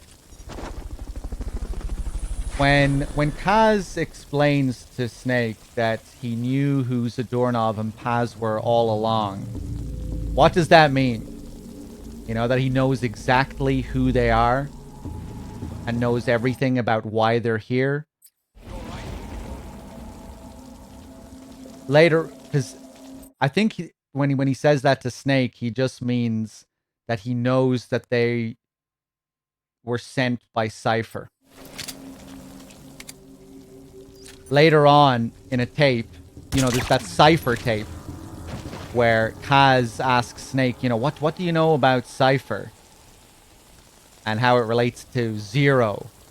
And they're both wondering, like, Cypher, it means this, it means that, huh? You know, and Snake is thinking to himself about Zero, but he isn't telling Kaz what he knows. He's kind of being coy about it for some reason, and so the kind of cover story that Kaz has is that, or that it seems like anyway, is that he knows where they're these Cypher agents, or that they were sent by Cypher, but he doesn't really know everything about their operation or who Cypher is. That's what he tells Snake, and like he apologizes, you know, oh, you know, I knew who they were all along. I knew that they were from Cypher.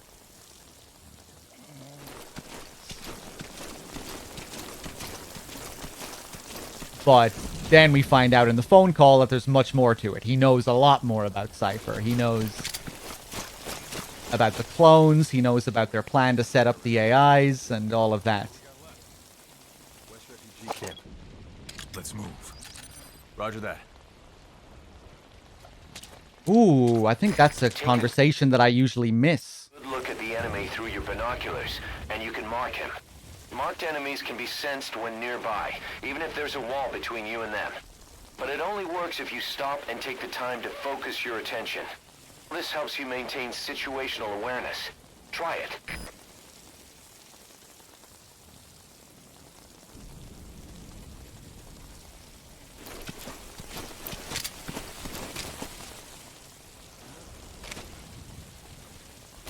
Oh, you're getting up.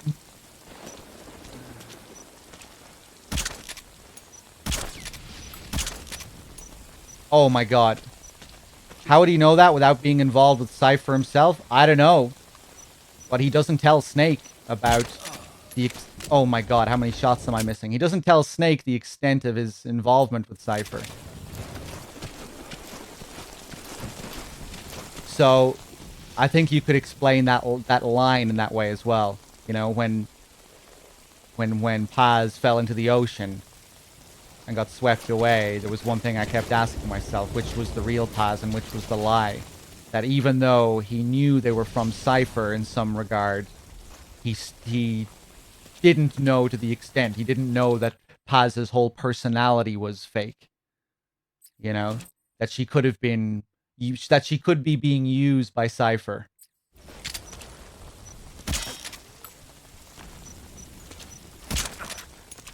Or I think maybe that's what they're getting at. Again, I'm not sure. Fuck, man. Please tell me I got a checkpoint. I don't think I did get a checkpoint. So I'm too busy focusing on this fucking shit that we're talking about and not the game. I don't think I got a checkpoint. No, I didn't. Oh my god. Sorry, chat. Mission. You've got to stay out of sight. Head for the old prison. You'll find the targets there.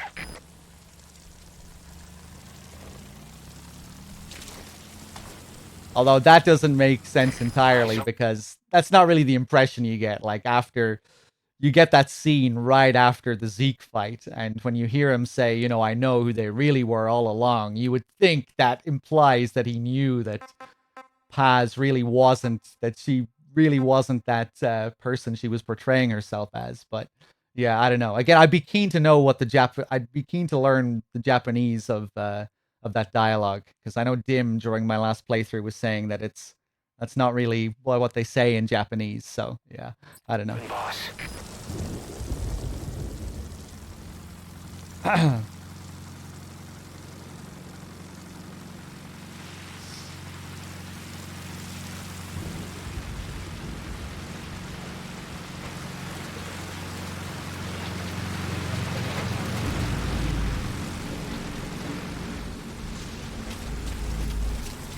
Yeah, well, like the line here suggests Kaz was conflicted, but I'm just wondering if that was. Whatever. It doesn't matter. Contact me if you need advice. I want to move on from this bit of theorizing. It's confusing me too much. Rain just won't let up. It'll help you stay out of sight, but watch you don't get hypothermia. Age has slowed me down, it seems. But there, I was just too busy focusing on all this Kaz bullshit.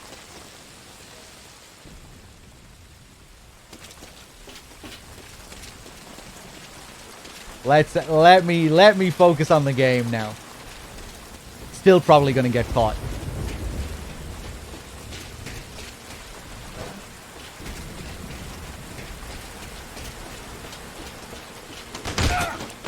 Fuck you.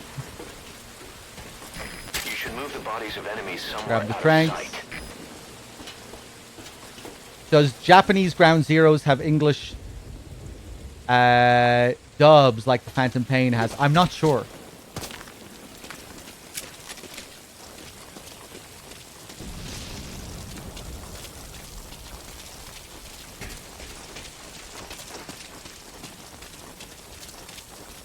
The rain was coming down just as hard the day we met Paz. I only want peace for my country.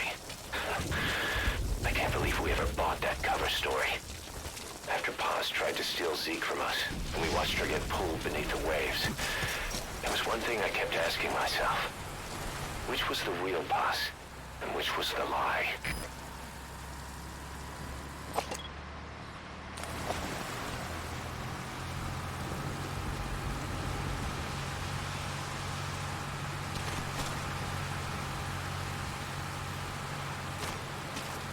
A prisoner. You gonna help him? You know, because the dialogue there, it seems to be tying in with a big part of Paz's story in this is like what was her true allegiance. In the pre, I'm talking about this whole thing again. I just can't stop because I'm hearing the dialogue again. In the pre-briefing tapes for Ground Zeroes, Kaz and Miller have that, or Kaz and Snake have that exchange where Snake says something like, I heard about Paz's tapes. Yeah, like, what do you think? Her commitment was wavering. That much is clear. And so there's this whole, now they have this whole question going into this game. You know, was she, like, deep down, was she really loyal to Cypher? Could we get her back on our side? So that line from Miller there seems to be tying into that. Even if it doesn't make sense that he was thinking that right after she hit the ground, hit the waves, because they wouldn't have heard the tapes at that point. But maybe that's just like a slight continuity error, or it's just an oversight, rather. Or again, maybe it's a bit of a translation error at the same time as well. I don't know. I think that's why Paz is bathed in yellow light as well when we find her here in the prison. Yellow being the color of MSF in Peace Walker. Like, as if to say, you know, this is where my loyalty really belongs. Yellow and red being used a lot in Peace Walker. Red being the villainous color. Red being the color of villains. Yellow being the color of allies. Enemies and allies. Paz wearing the red coat at the start of the game. The doorknob with the red hand. I was just waiting around here for a guy to show up because I remember triggering another conversation here last time, which I wasn't familiar with. No, whatever. If you want to extract him, carry him to the RV and call in the chopper.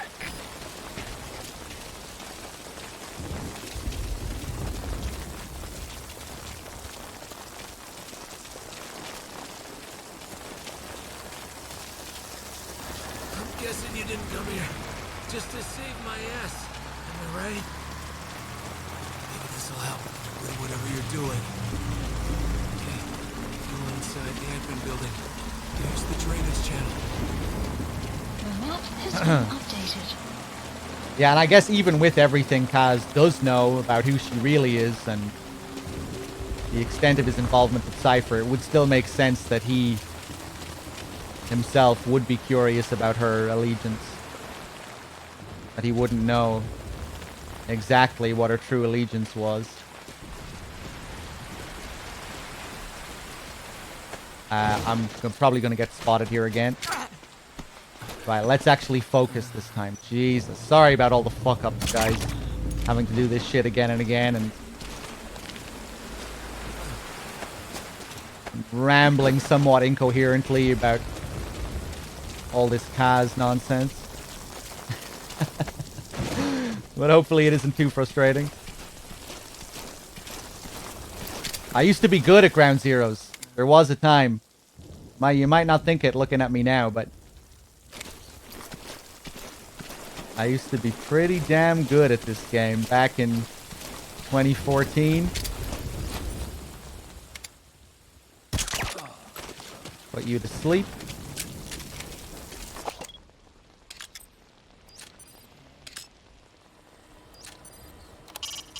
That's the base's admin building. Security looks tight.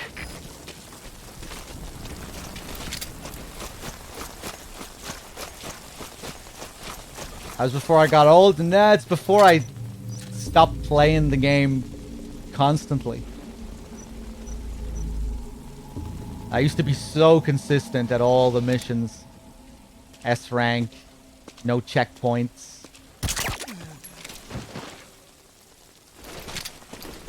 Are you gonna come over here, or what's the deal?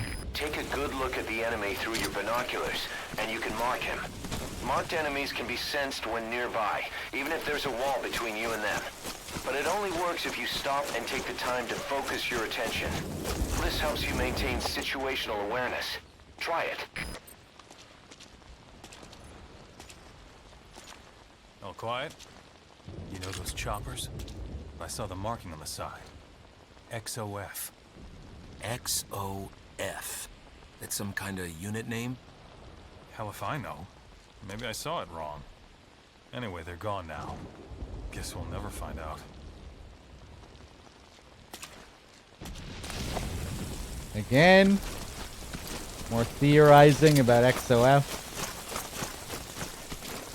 Now we're gonna go and get another bit of dialogue. This time just a radio call from Miller, which has a weird trigger. Not the most interesting thing in the world, but we'll get it anyway. Ooh, look at that shit. You have to be so careful on hard difficulty in this. Jesus. If I was standing, going through there, that's an alert. You're way too exposed there. Find some cover and stick to it. Okay.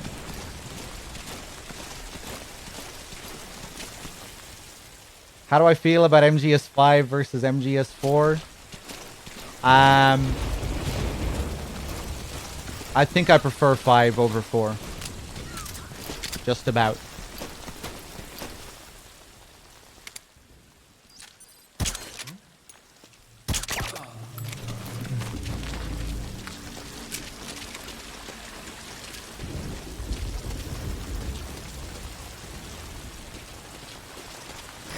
Drainage channel. You might be able to crawl in there.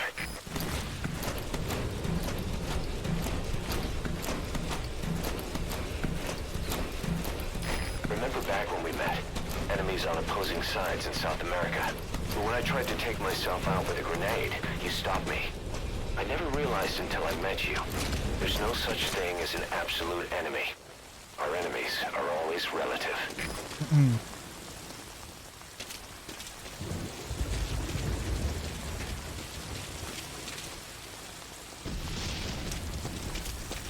Yeah, I sometimes question if I do like it more than 4.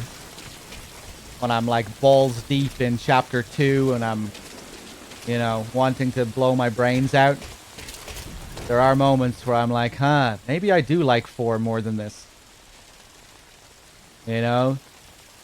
You're 30 minutes into the history of the vocal cord parasites tape, and you're wondering where you went wrong in your life. I definitely question it at times. But I think I do like it more than 4.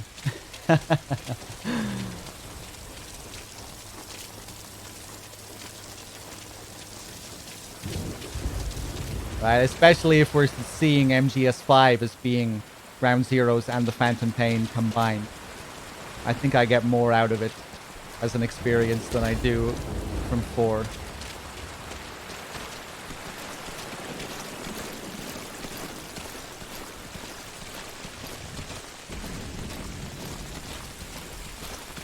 Bad Humans, you're on my side, aren't you? I think you like 5 more than 4.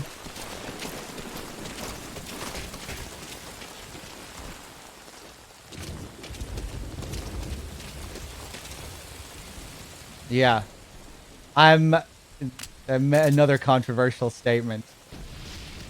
I prefer, as fucked up as it is, I prefer 5 as an ending to the series over 4. I can say that with like absolute certainty.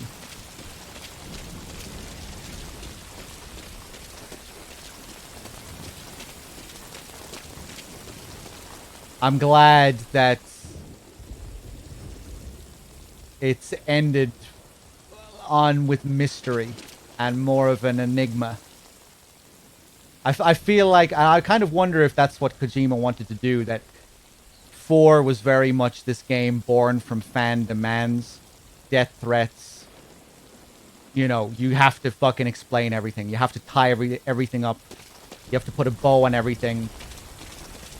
The quote-unquote fan service of bringing all the characters back and doing this big MGS Advent Children soap opera movie where everyone is back and we're explaining everything and we're explaining the Patriots and we're doing this and that and that and that.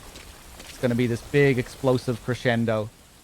I kind of wonder if after that, if with 5, Kojima thought he had another chance to end the series his own way, like he wanted to do with MGS2 originally. End it with questions and mystery and something a bit more enigmatic. You have to wonder, especially given like the huge MGS2 parallels with this game. With, you know, the tanker and the plant and Ground Zeroes and Phantom Pain.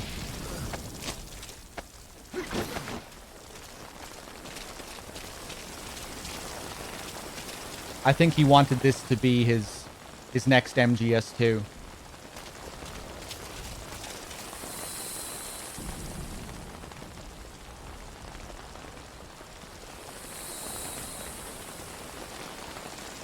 I don't think it worked out as well as MGS2. But I think I'm glad that, yeah, that the series ended with more of a mystery and an enigma.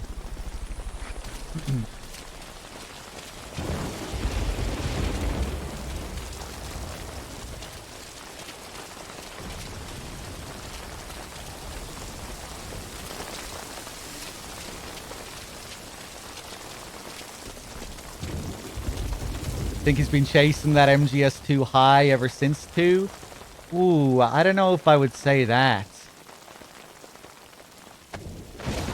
Like, MGS3 wasn't chasing an MGS2, wasn't chasing the MGS2 high. Like, was there even really an MGS2 high that he felt?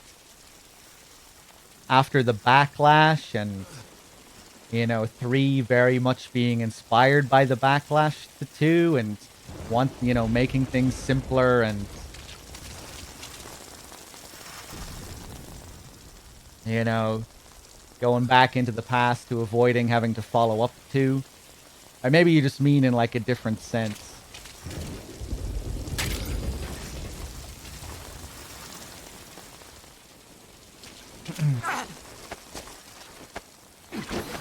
Not saying that he wasn't proud of 2 in a way. Not saying that there was that he wasn't like... Not trying to suggest that he was completely dissatisfied with 2 or anything. I'm just not sure if he was trying to like go beyond what 2 was attempting with 3 and 4.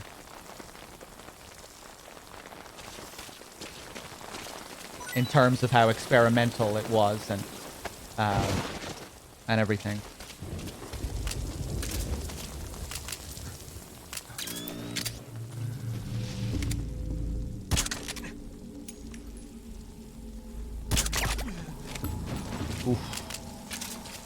Ooh, I might regret that if he sees him outside.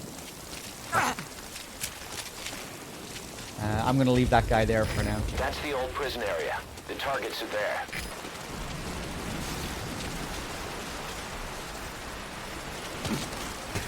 Ooh, are you going outside already?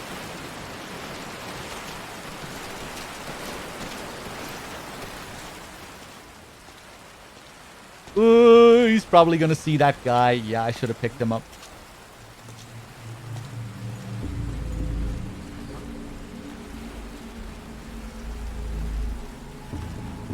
What the hell?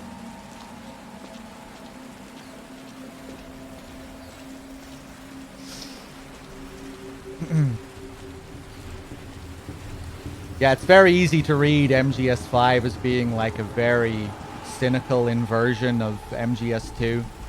The ending of MGS2 being about, you know, becoming your own man.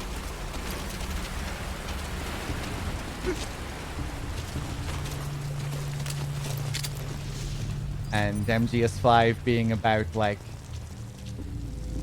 submitting to someone else.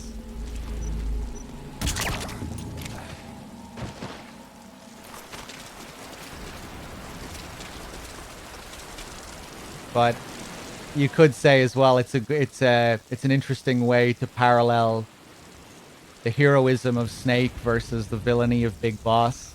Solid Snake encourages Raiden to, you know, find his own purpose in life, find his own meaning, become his own, you know, that he can create his own name and his own identity. Whereas Big Boss, it's all about deception and deceiving Venom into becoming his puppet. And in a meta, and the scene really feels like it's Kojima talking to the player as well, which can make it feel even more deceptive. You know, like this legend, you and I, we built it together. But if it's all about deception and Big Boss deceiving Venom into thinking it's you know, that being his puppet is some kind of noble goal or something to aspire to. If we're looking at it as Kojima talking to the player as well, is that also supposed to be bullshit? Like, yeah, we built this legend together, you and me. Yeah, not really. I fucking did, and you were just playing the games. But that's not really how I look at it. I don't think it's supposed to be seen as easy as it is to read the ending as something very cynical. I don't think it is supposed to be completely cynical. We've been in touch with Amanda. We had her listen to Chico's call for help. She agrees with us. She said, I know my brother and I know when he's lying. She also had a message. That would explain everything. I'm ready for the worst. Sounded a little too cheerful to me. That would explain everything. Let's toss this guy overboard. Oh, I didn't listen to the... I'm getting so distracted by the chat. Ah! I'm getting unbelievably distracted talking shit today.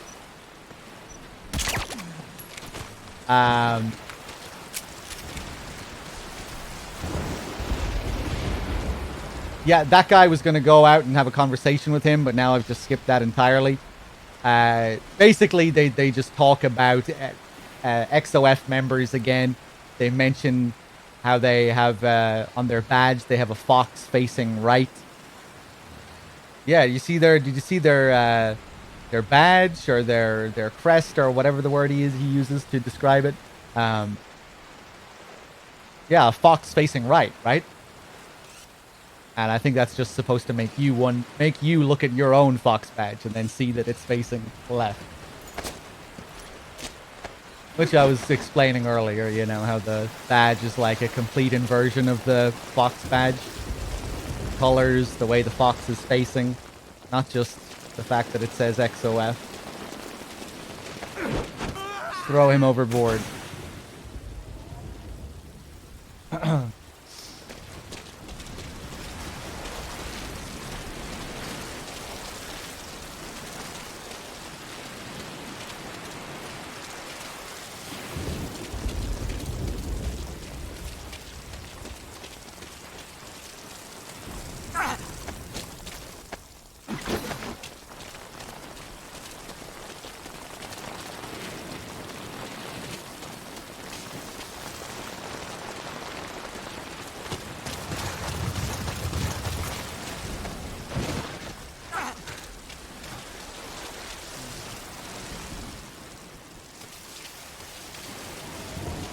Will I ever stream Splinter Cell?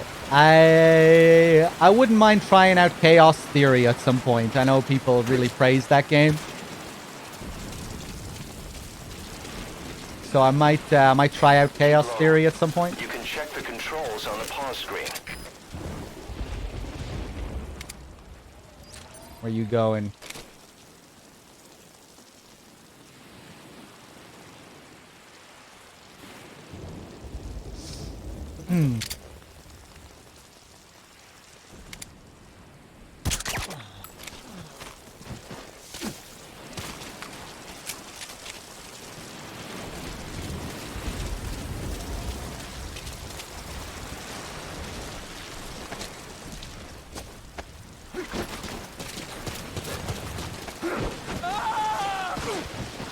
Not a kill, by the way.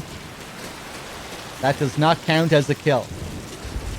You can throw enemies into the water, throw them onto the rocks, and preserve your kill count.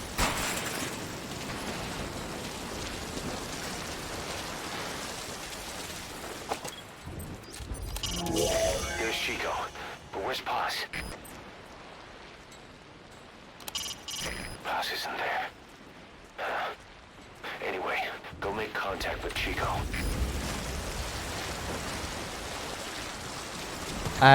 Wait a second. Let me just check one thing. Hey, Vlad.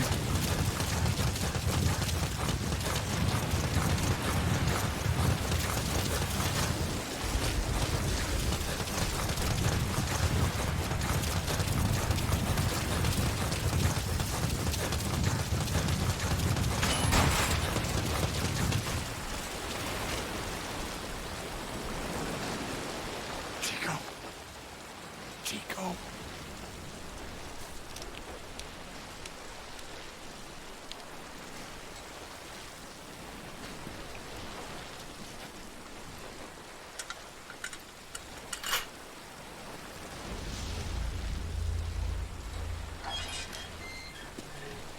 Chico, it's me. No! No! Go away! Go away! Get off me! Get off! Chico, keep it down. Go away! My predecessor, Donald Trump. That was the name the public came to know. Get off me! Get off!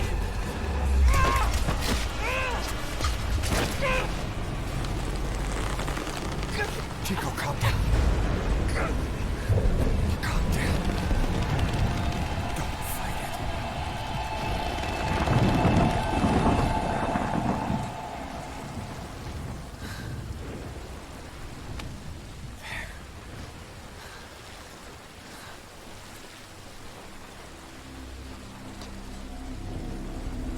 Hello, Cuervo.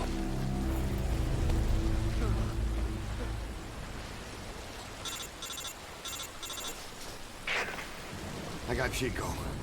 And Paz? Not here. Are you sure? Pretty sure. Is Chico able to walk? Hold on.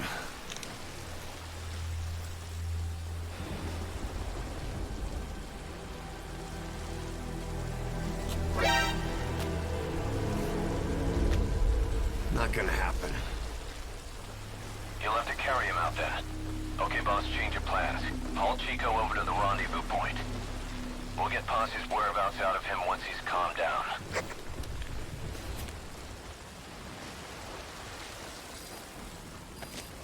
Mission Let's do it. has been I've marked the updated. RV on your map. Okay, now carry Chico there. The map has been updated. So, now that we rescued that prisoner from the opposite camp on the other side of this place, there'll be guys here looking for him.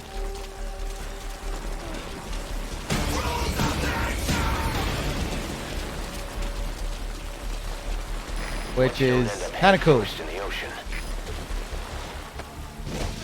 If I didn't rescue him, I could just bring Chico straight down here. There'd be no one to worry about. But because I rescued that guy in the other camp, these guys are here. And I did not stand up there. That was the game that fucked me over there and forced me to stand up. I didn't press anything there. I just hit a That would wonky explain piece of terrain. everything. You can't throw Chico or Paz. No. Please, you gotta get me out of here. Shut up.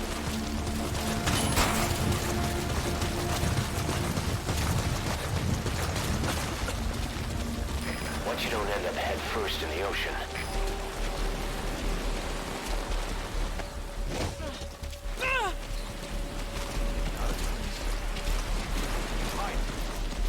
Has to be somewhere close by. You're leaving no stone unturned. Roger that.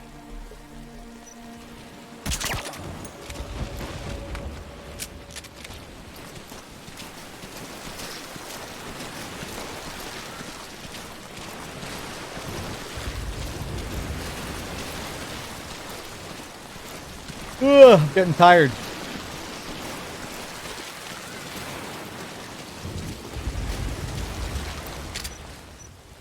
Can't remember if we have 3 guys here or 4. There's that guy, and there's at least one more. I've been streaming for a lot longer than 1 hour and 54 minutes, let me tell you.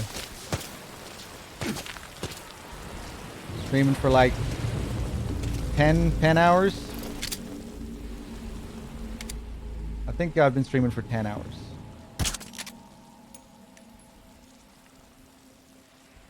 A couple more hours, Dr. K should be here. He might be here right in time for Phantom Pain, actually. How this timing is working out.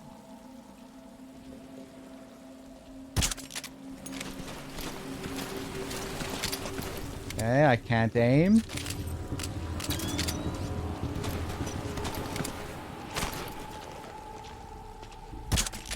Oh god!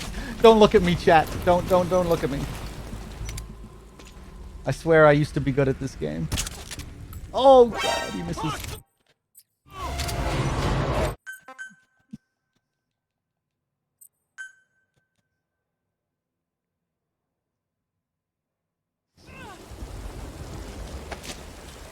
Jesus Christ.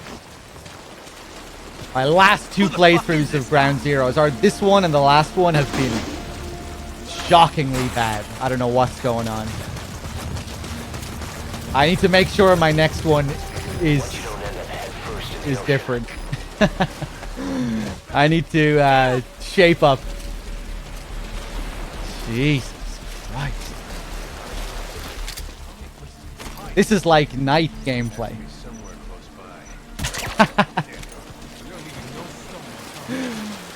Sorry, Knight, that was harsh.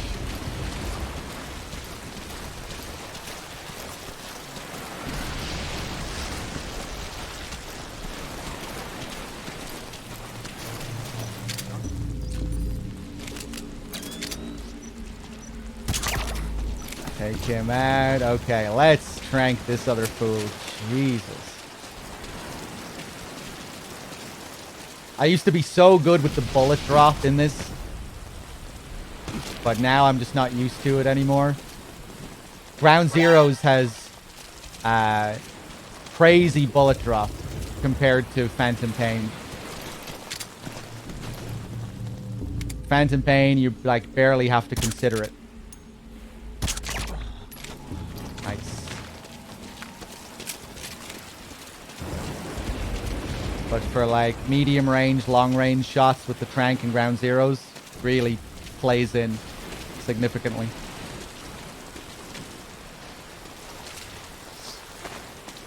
Does Knight even stream anymore?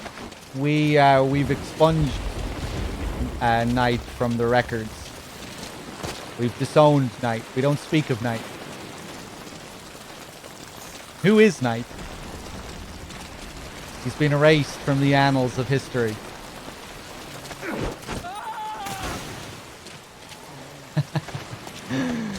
No, he has his own channel. He does his own thing. We host each other up and raid each other up, and you'll often see him even raid the marathon every now and then. He's been raiding the marathon. But no, he doesn't stream with us anymore.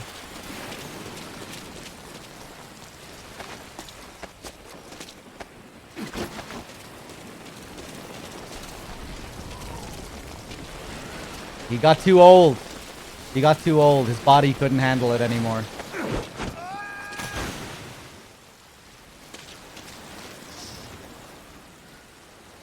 He raided the stream earlier today. I think he's been playing Tenchu recently. I think he's been streaming the last few days.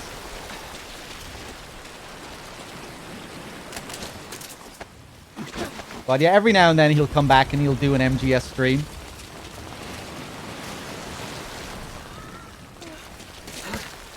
Jesus! If you let go, it's a long way down. Just move carefully when you come back.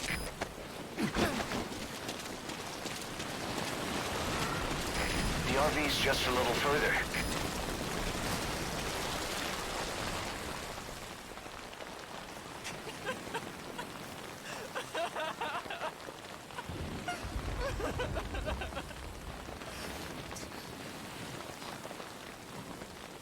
Bessie's dead. They killed her. In front of me.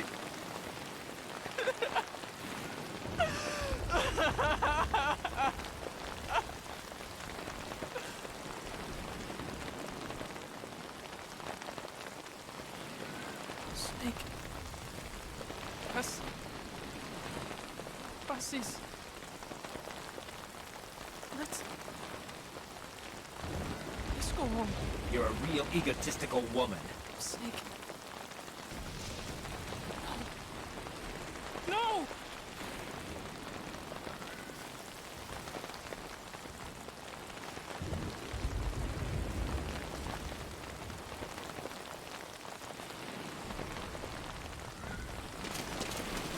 I wish I was dead. Oh, I have to walk further to get that line, huh? I'm sorry. I'm so sorry. Or unless that was just a coincidence. I want to start over. Hombre nuevo.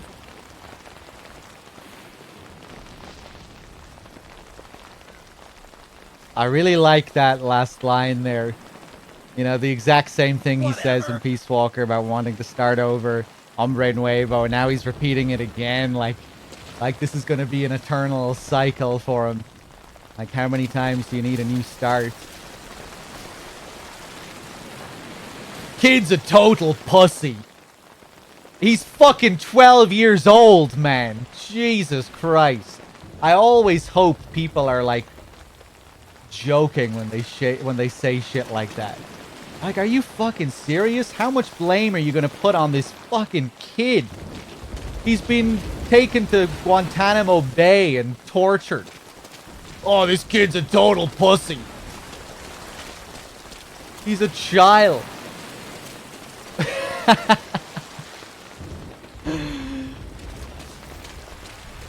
Come on, man. Great. You reached the RV. Put the target down for a minute. How's he doing?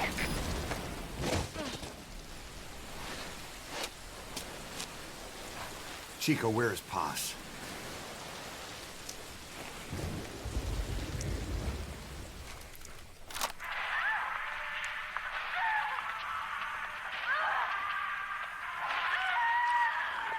She's dead. When was this recorded? She's dead.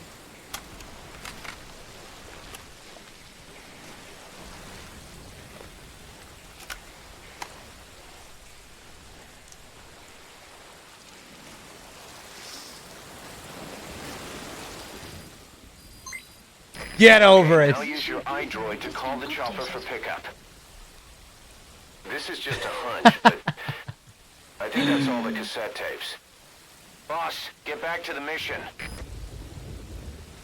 Man up. All right. So we're not going to stick him in the chopper yet. We're going to leave him here. Because if we bring Paz down to him, there's a subtle interaction between them if you put them down beside one another. Do they have sex? No, they don't have sex. Fucking stupid ass hypothetical viewer in the chat. Fucking dumbass hypothetical bitches. sneak around. Chico's tape probably contains some clues to where they're keeping Paz. Select it on your iDroid to listen to it.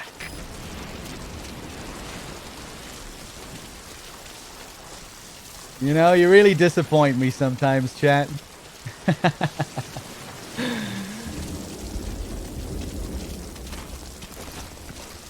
Especially you hypothetical viewers. You hypothetical chatters, you're the worst. Let's take him out.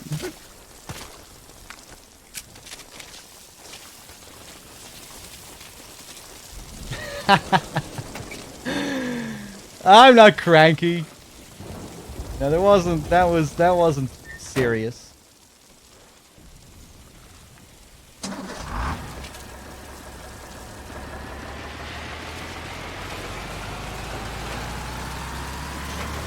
Okay, now we're gonna creep up behind this guy.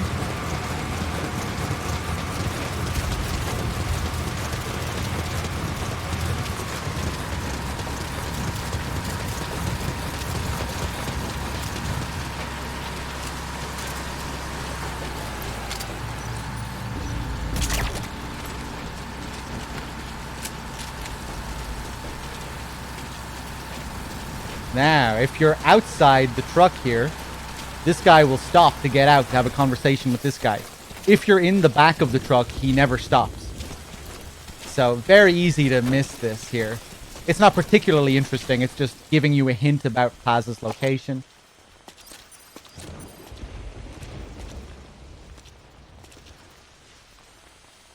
All quiet? They said to stay away from part of admin for now, right? The boiler room. Right. I hear they were doing some kind of questioning in there.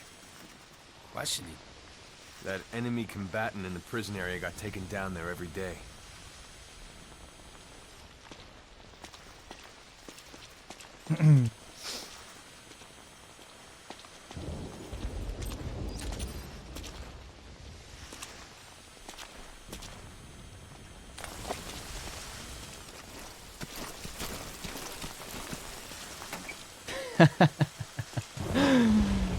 Kid's a total pussy.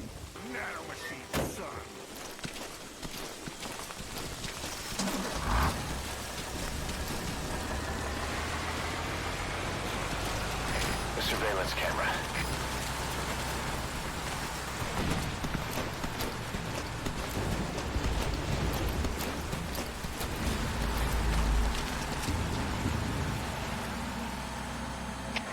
Open the front gate. Supply deliveries on its way in. Opening front gate.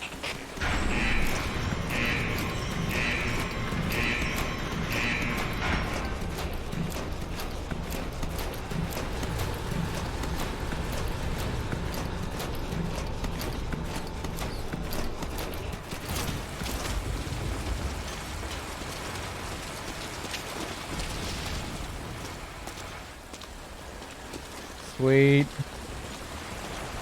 I'm on a roll here. Look at me go. Playing the game competently. How long is it gonna last?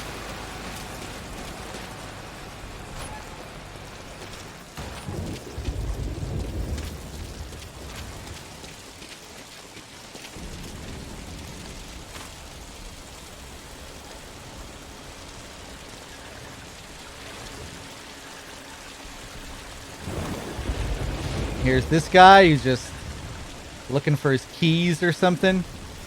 He just stays here looking at the ground with his light. We'll play some fetch with him. What's that?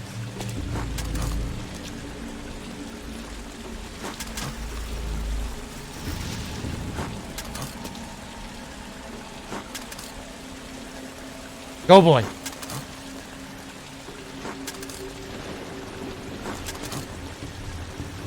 Now it's over there. Go.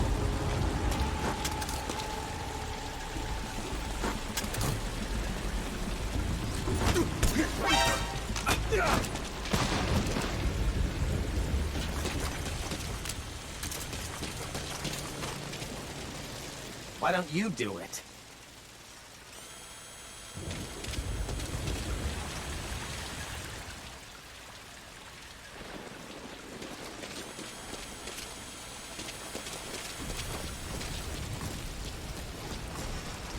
Look at all these bugs.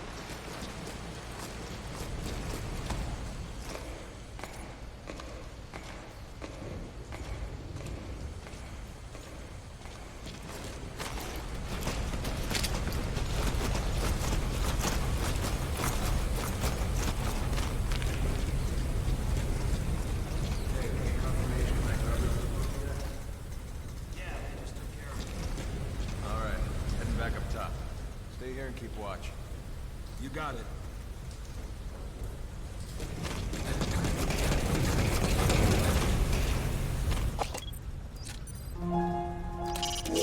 Is that Paz? Can you get closer? That's Paz. Go secure her.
Mission Boss, info has been get Paz updated. onto the helicopter.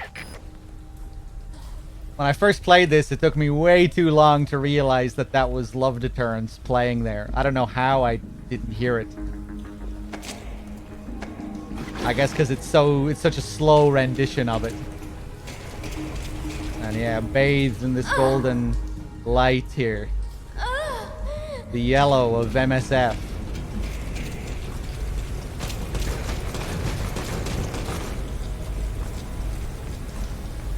That's saying something about your true allegiance, Paz?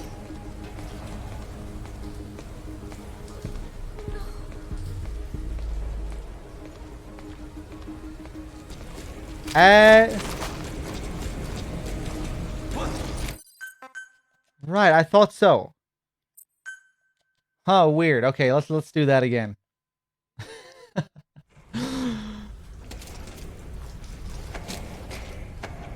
You have to be really fast here if you want to get the optional conversation. Hey, the guy doing the checking been here by now. The outer gate's open and everything. Leave the gate open. He must be running late. Should we do something? They gotta check the vitals of that prisoner, don't they? Got nothing to do. Stay away. Forget about it. Yeah, check. You hear that? You need to hurry up your escape before they realize Paz is missing. I wonder did that conversation even happen last time?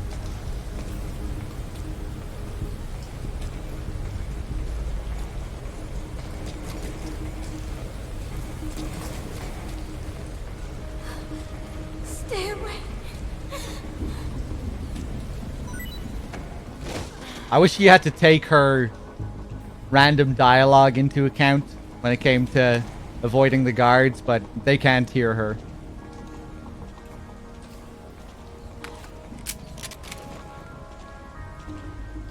I guess they thought that might have been too annoying given how random it is.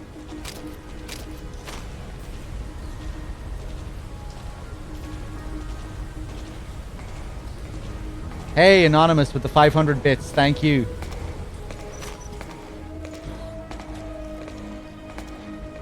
Hands up. Lie down. Don't move. Lie down. Hands up. Lie down.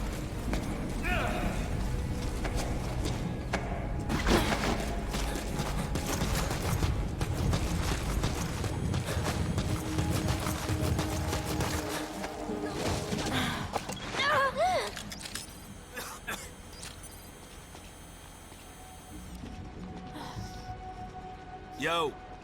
I'm soaked to the bone. Forecast says we got this until morning. Looks like they're right, for once. Can you believe that crew taking choppers out in the storm? It's pitch black, too. I mean, I knew they were crazy. Either that, or they got some stone-cold rotor heads at the controls. And they flew a tight formation. I guess they got a lot of trust. Trust? My ass. You'd have to drag me onto one of those. Yeah, no shit.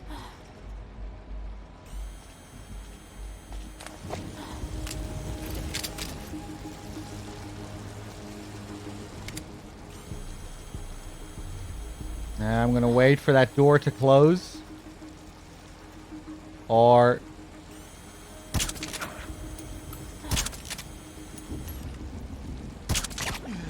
Nice.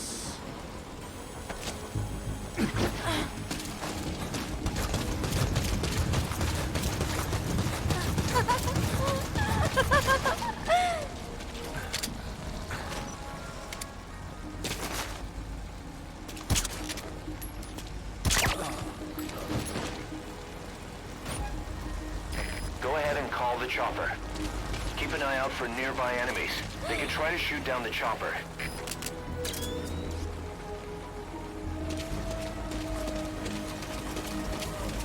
Why is she laughing? Because she's incredibly happy. She's a very happy person. A lot like Laughing Octopus.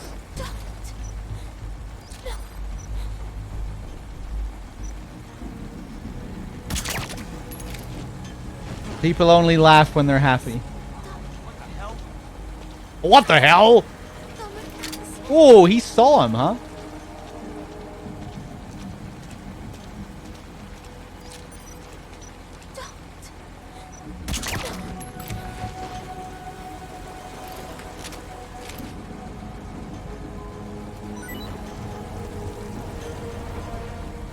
She just thought of a funny joke she heard a couple of days ago.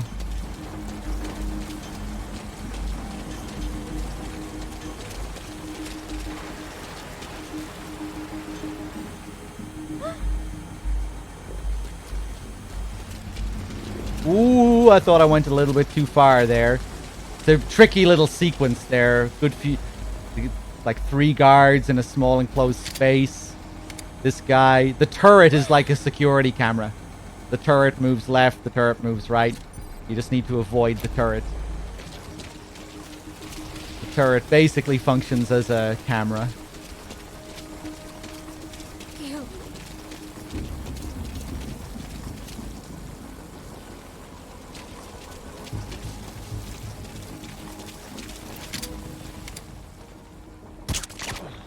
Oh, yes! Stay away.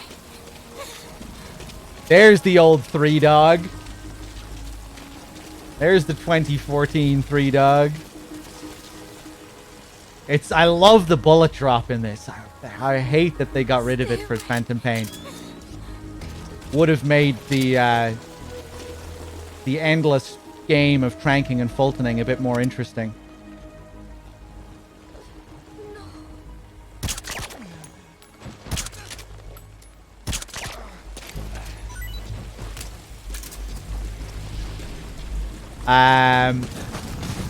I'm gonna go up here and grab some more ammo real quick. Beyond there is outside the mission area. About to leave the mission area. Caution, you are about to leave. There is bullet drop in Phantom Pain, but it's... Caution, you are about to leave the mission. You have to be so far from the enemy that it's basically an element that you rarely have to consider. You have to be so far away from them.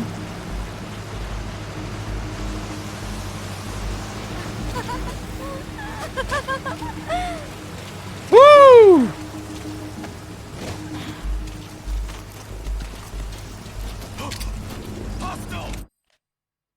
No way. I didn't think you'd be able to see me from that distance. I guess the light was making a difference. The light from the vehicle, that's kind of cool. Yeah, it had to be the light. Oh, yeah. Fucking great checkpoint there. Thanks for that, game.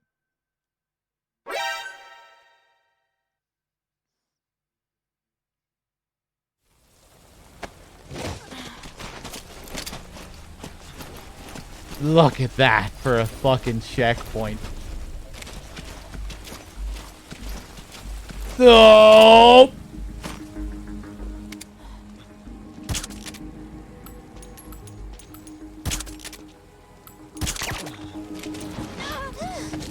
Oh, fuck off. Jesus. I got the long distance bullet drop on him earlier, and now I'm like fucking up these close range shots. They're making me... I'm undoing all my previous work now. Ow! Okay. What are you looking at? Fuck off. Thanks, Fox Engine. That's too much drop for that distance. What am I... You okay?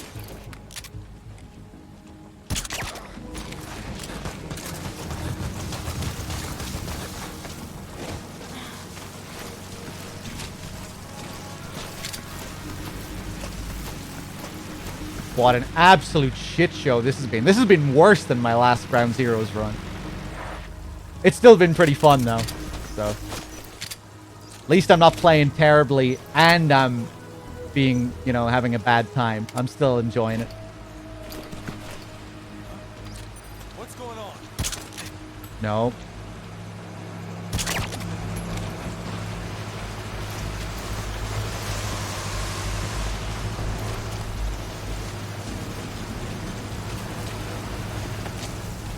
Kind of cool how they both come up here at the same time. That's a bit scary.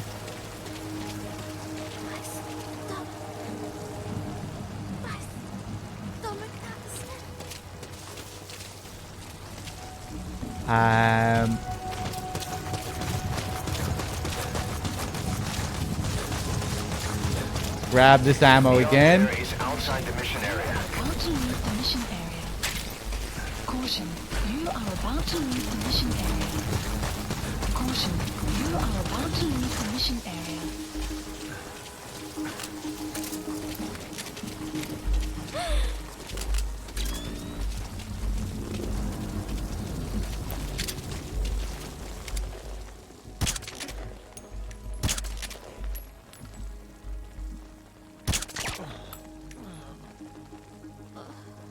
Stop it.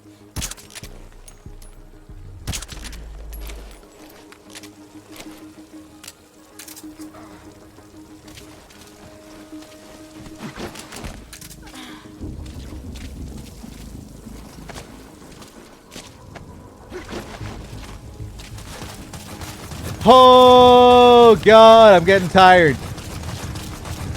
Now I am just wanting to wrap this mission up.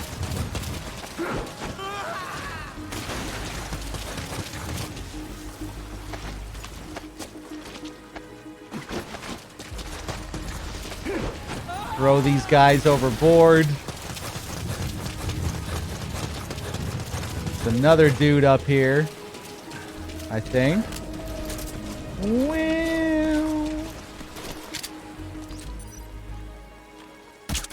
Those tranquilizer rounds are only good for putting your target to sleep. They won't help you break anything. What was I trying to break, Miller?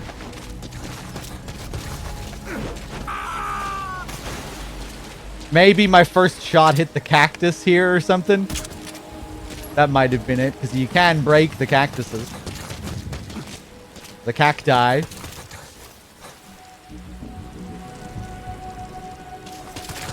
DRK wouldn't prefer to play Ground Zeroes over Phantom Pain. He loves playing Phantom Pain. It's like his main attraction. It's his main game.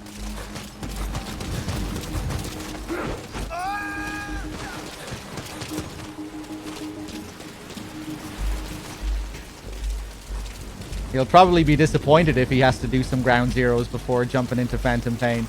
Probably hoping that I'll have it all covered by the time he gets here.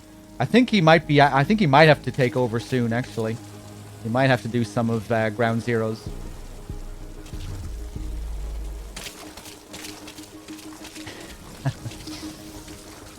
No, DRK doesn't love the Phantom Pain, but I think he liked streaming it.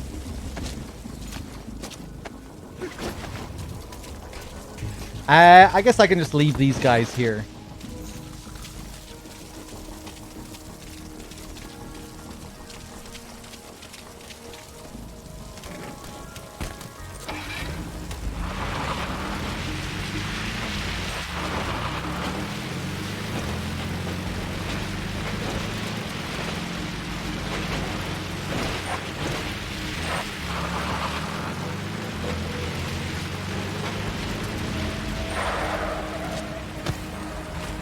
Jump out. Now we're gonna grab this other POW.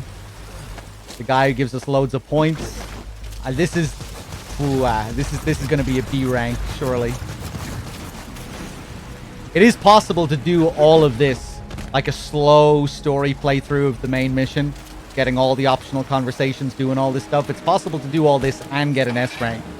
You just have to do it without getting many checkpoints. And while still doing it, you know, not taking a crazy amount of time.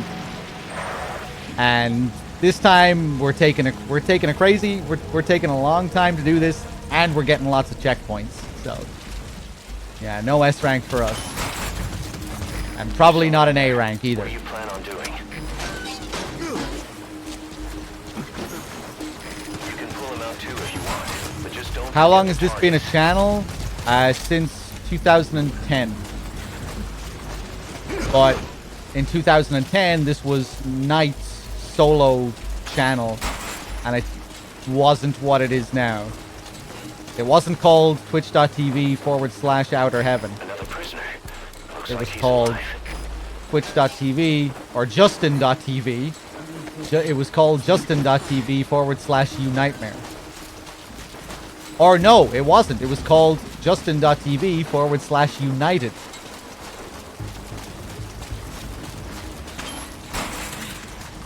Excuse me.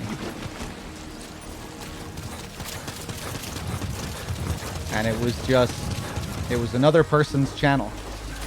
A POW. That's fine if he has some intel, I guess.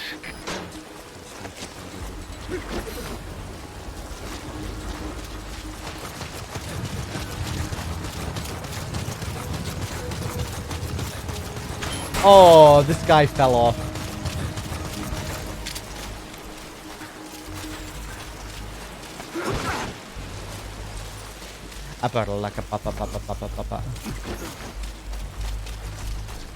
Oh wait, no. I got the times mixed up there. CRK shouldn't have to do any of Ground Zeroes. He should be here for Phantom Pain. Another prisoner. Looks like he's alive.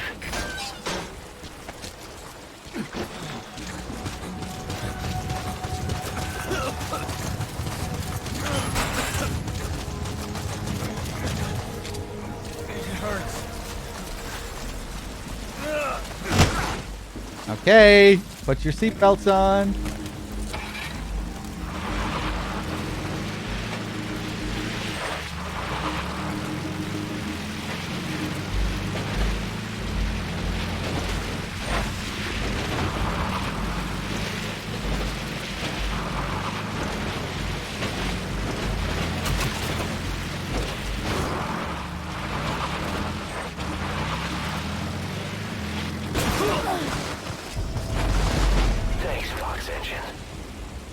I didn't think that was a mini. Confirmed dead.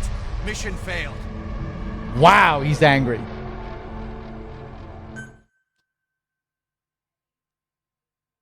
I didn't think there was a ledge there. I thought that was a slope.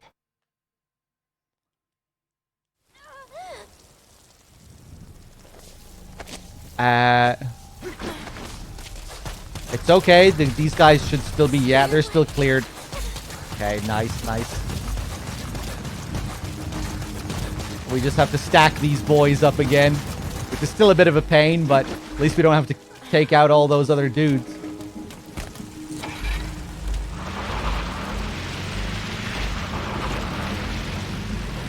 That's what I was going to call it. I was going to call it a mini cliff.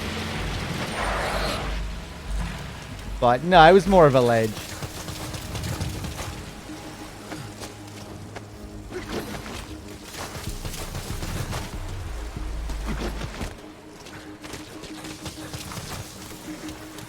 sake. I'm tempted to just finish the mission with these guys. You know, we're only going to get these other guys killed anyway.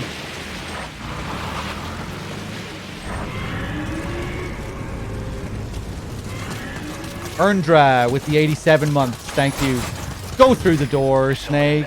What do you plan on doing? You can pull him out too if you want, but just don't forget the targets.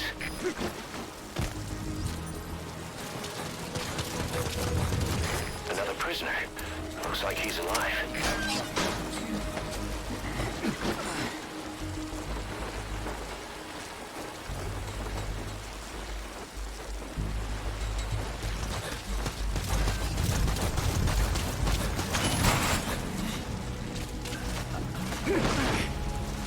Oof.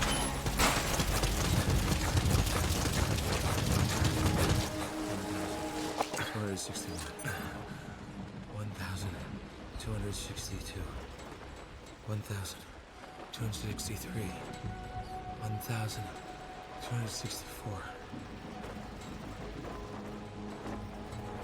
Hello, Cuervo. This guy has some strange dialogue. If you Through observation on the part of the observer forces electrons to escape their probability class and bring sensation to our existence. hear all that shit? Hear that rambling? 1,261. Or did Kiefer interrupt it? 1,263. 1,264. Yeah, he rambles about like Schrodinger's equation and Through observation on the part of the observer forces electrons to escape their probability class and bring sensation to our existence. something through observation of the observer. Something electrons, something brings sensation to our existence. A POW. That's fine if he has some intel, I guess. What is this? You're nuts!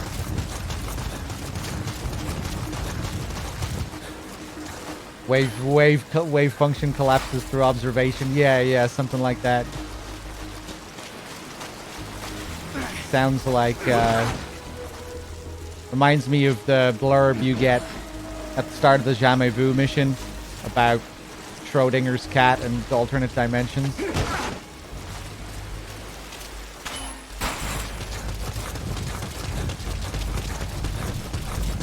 Another prisoner.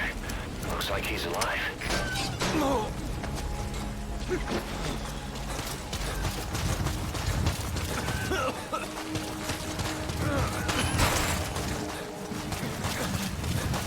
It hurts. Is that everyone?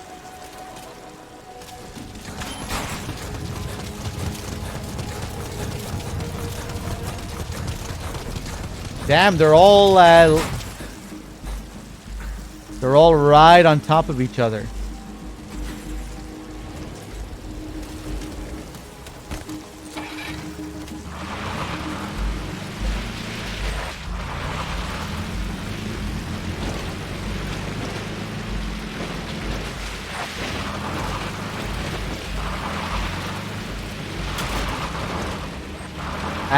Ooh, why am I going down this way?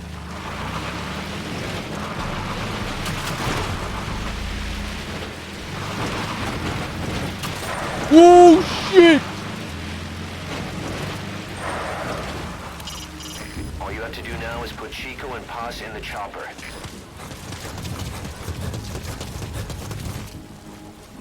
Okay, at least we didn't kill him.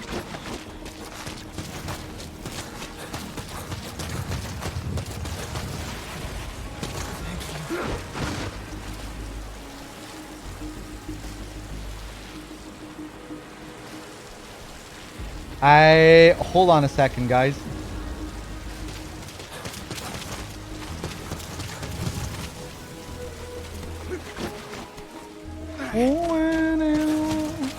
You suck!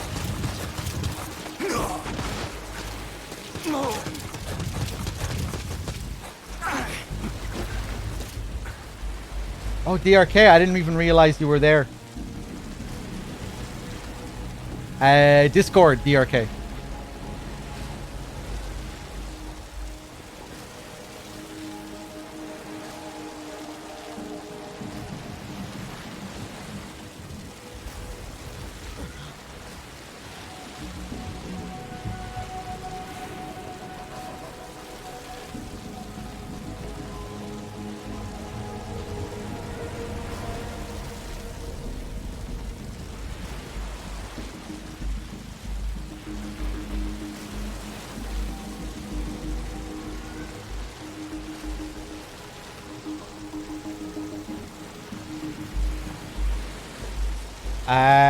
Hold on, guys. Okay.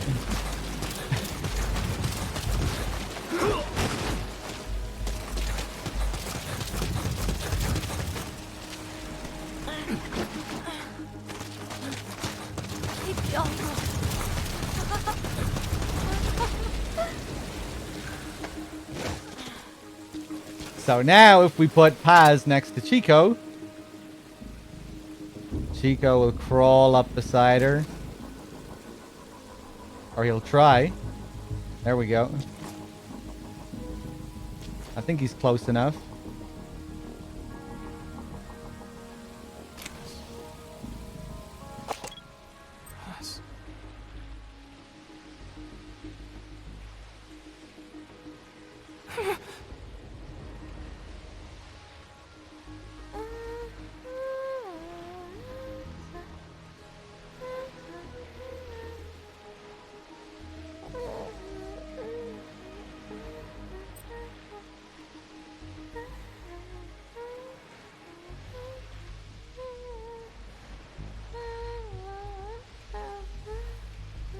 Hey, what's up, Enigma?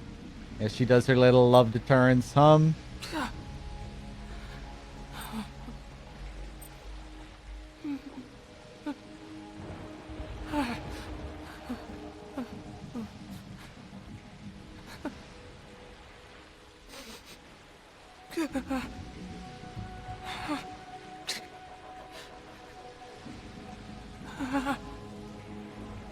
Damn, you don't sound too good, Chico.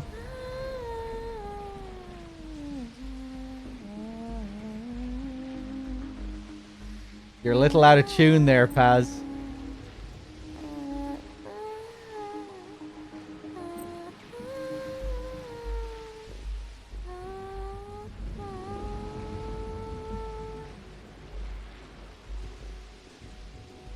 Last time was pretty good. That was a mess, Paz. You need to work on that.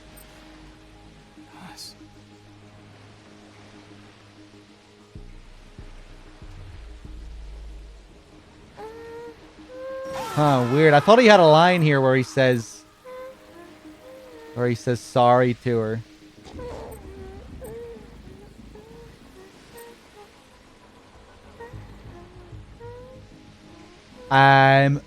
Fury Hots. I was going to call you Furry Hots. Fury Hots, thank you very much for the 81 months and the 80 streak. I'm sorry. There it is. I'm sorry. It seems like there are a few variations on what they say here. She'll hum it in tune, she'll hum it out of tune. Seems pretty random. Sometimes Chico will just repeat the same thing. You kind of have to wait for a while if you want to hear everything they say. Not that there's much anyway, but yeah, they have to be beside each other for this to happen.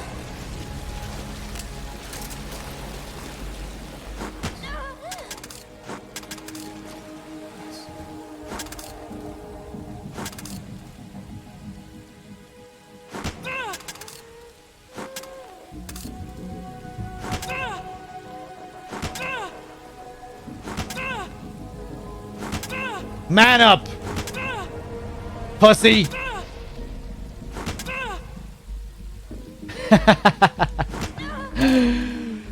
Sorry.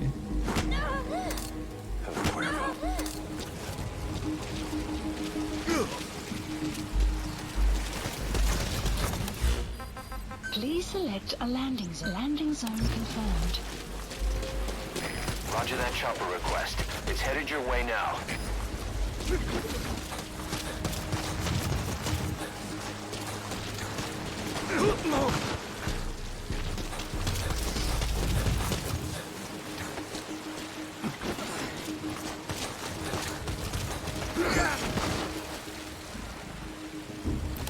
Okay, I think it's finally time to finish the fucking mission. Jesus.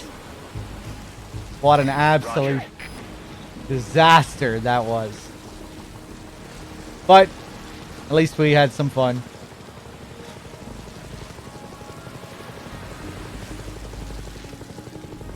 I still enjoyed it, even if I played like absolute dog shit.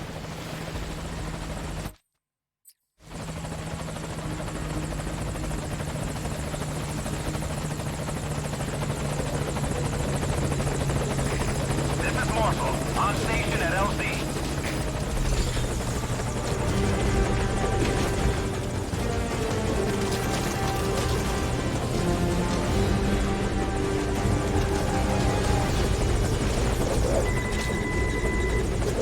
Okay, target is in.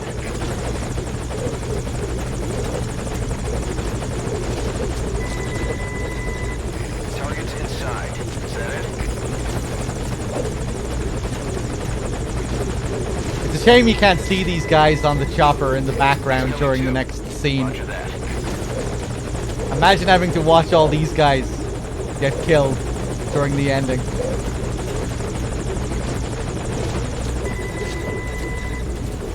Okay, target is in.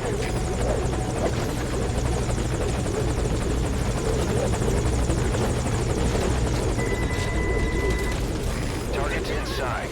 Is that it?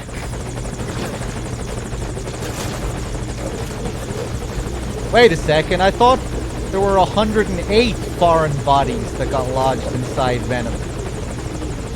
We've only found like 7 or 8 people here.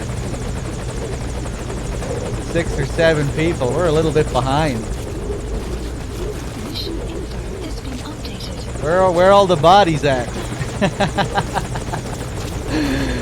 Alright, let's do it. Mission info has been updated.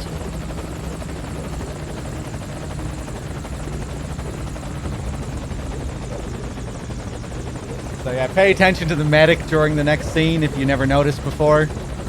He has Kiefer's voice. It's just been pitched down. They also like mysteriously kind of hide his face. He's slightly obscured just with how they frame him. Oh, it's an A? Very generous. 9 checkpoints. 9 checkpoints.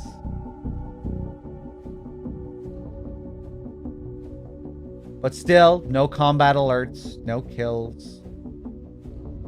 Every prisoner rescued, including the extra POW who gives you a shitload of points.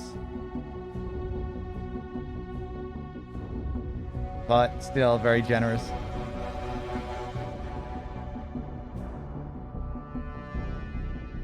Because I reset. Yeah, but the reset takes some points away from me.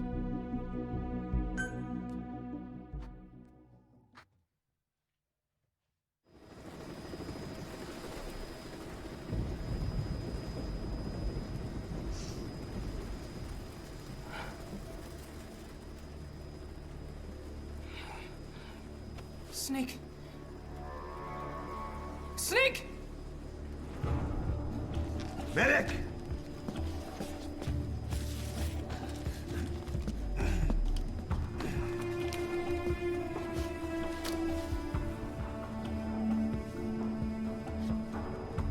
She's rigged. Damn it, we were set up! We gotta get it out. No time for anesthetic. We have to open her now. Hold her down! Hold her down!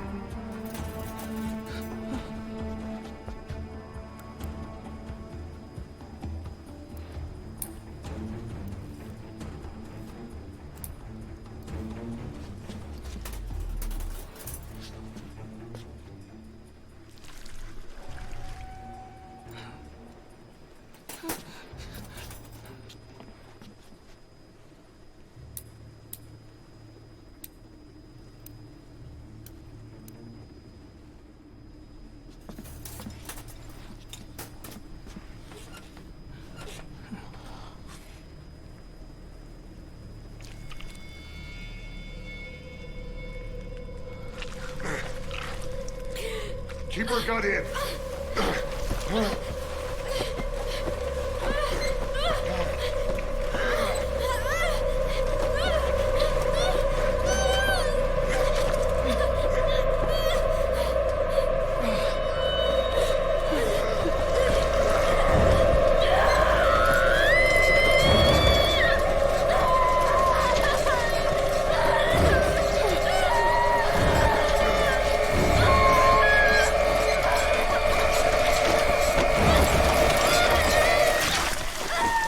Boss.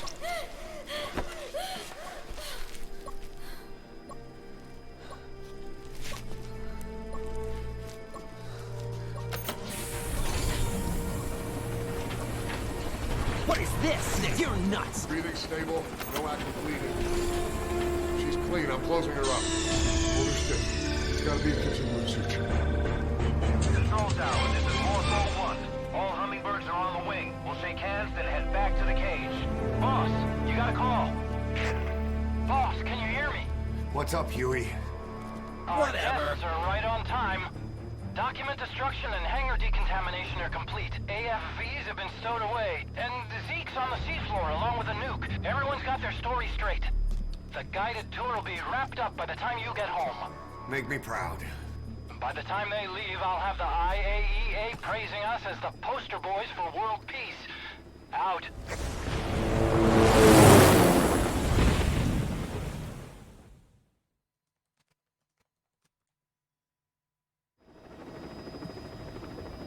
Tower, this is Morpho 1. Do you copy? Can't get through. The link seems fine, but...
was nothing but a smoke screen.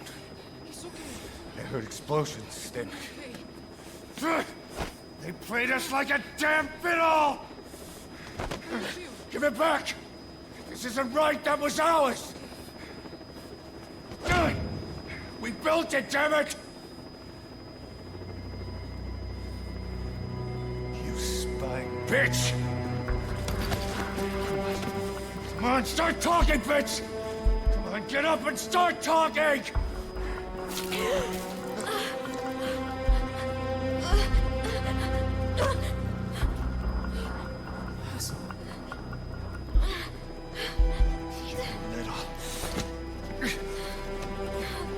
Bob, there's... It's all right, we got it out.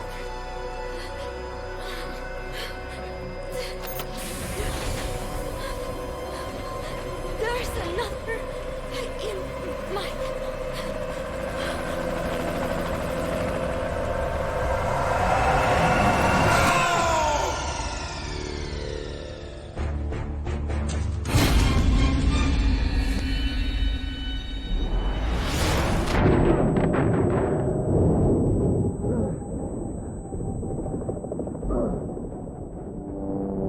Whatever.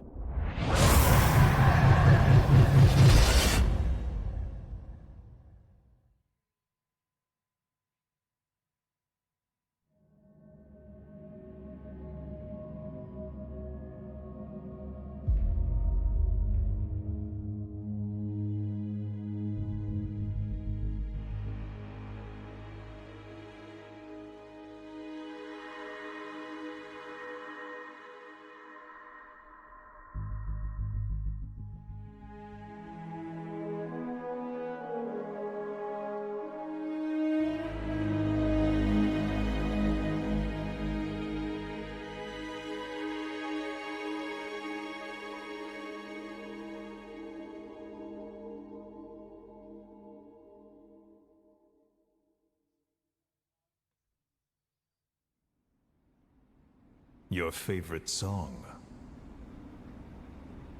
Nicolas Bart. Immigrants wrongly executed. But their deaths served as a message to others. That ours is a society that murders the innocent. Do you too believe your sacrifice will change the world?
Cypher's been in hiding ever since his grand experiment. No one's seen him in years. All we hear are orders delivered by proxy.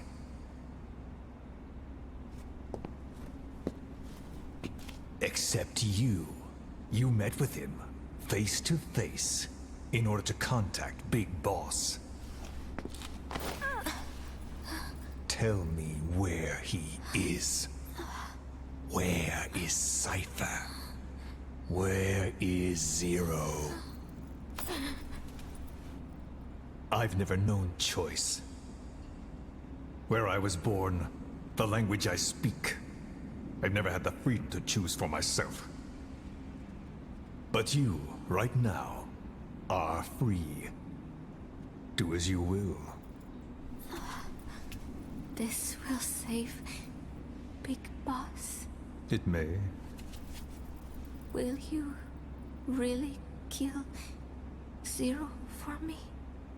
Not for you.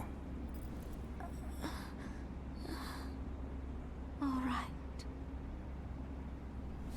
Zero is...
Don't you die on me, damn it! He's dropping!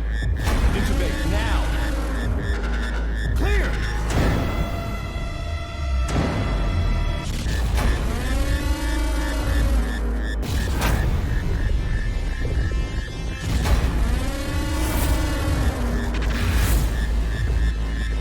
No response. Hit him again!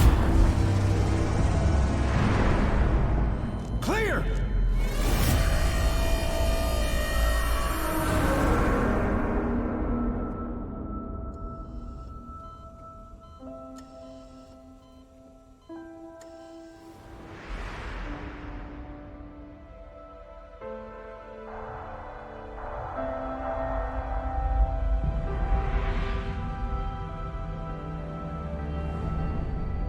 You've been in a coma for quite some time.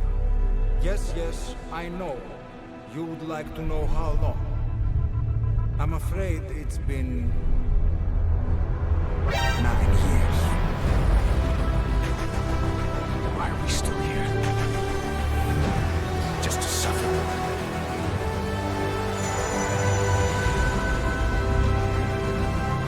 The body I've lost. Comrades I've lost. Won't stop hurting.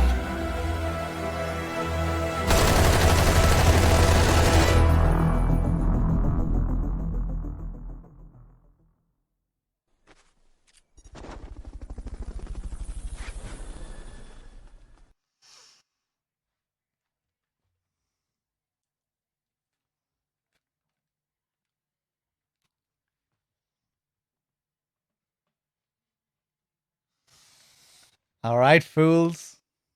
We're not done yet with Ground Zeroes. I know you're all excited to get to your favorite game, but not yet. Not yet. We have some Chico tapes to go through. We have some side ops to do. I'm not sure what I'm going to do first. Hold on a second.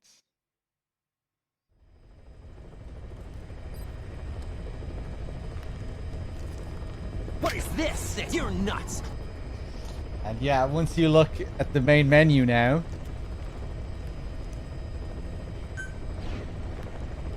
he's gone.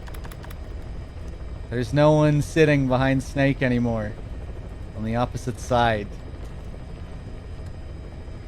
It's Venom. He's gone. I feel like the lighting is different here now as well. Does it look like this normally?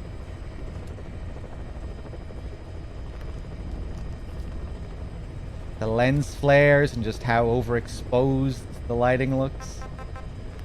I don't think it does. It kind of has the hospital look about it, I think. It's very bright. Yeah, it's usually dark, isn't it?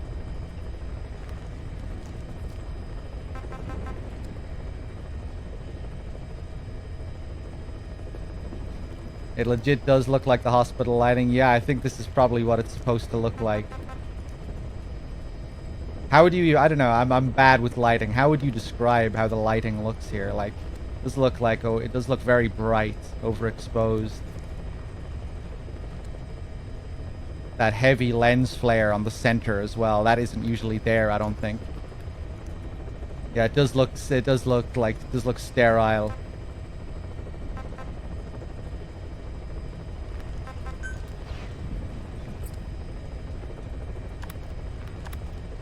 Lens flare. Very good. Yeah, I think I can see the lens flare.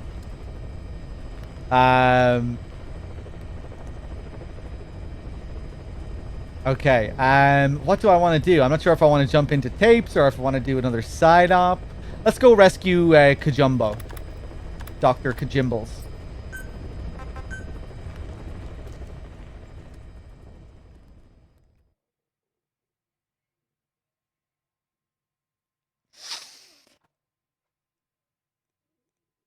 You think the lighting guy got the other half of the budget? Yeah, I don't know. Like, I'm sure Kiefer was paid a handsome sum for the game, but at the same time, I can't see him being paid like a crazy amount. He wasn't like a top Hollywood draw or anything when the game came out. His time had passed.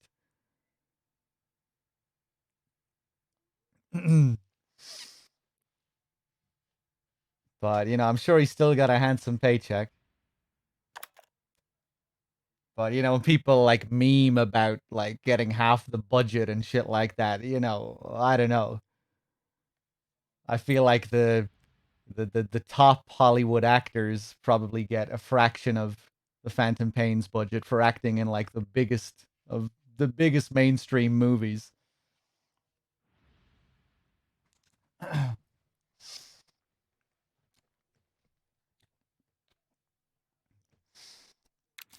Let's do it.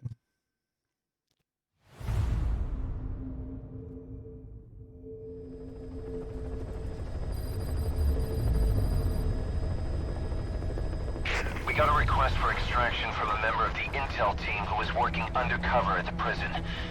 As you know, it's an enemy base. There's no time for the silent approach. Assault the base, secure the target, and get out of there. The target is our agent from the intel team. To say he's a critical VIP would be a massive understatement.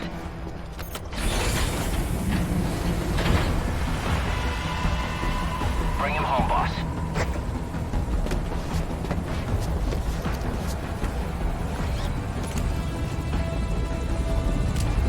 Got a visual? Negative. No sign of him. We're too late. If he's caught, he can drag us all down with him.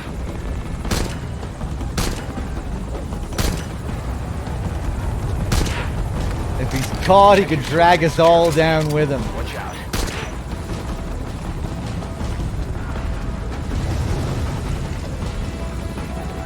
Do you read? Come in. Incoming comms from the target. Patch him through. This is Warthog. Go ahead. I can't hear him. Damn it. Right? What was that voice? Who is that?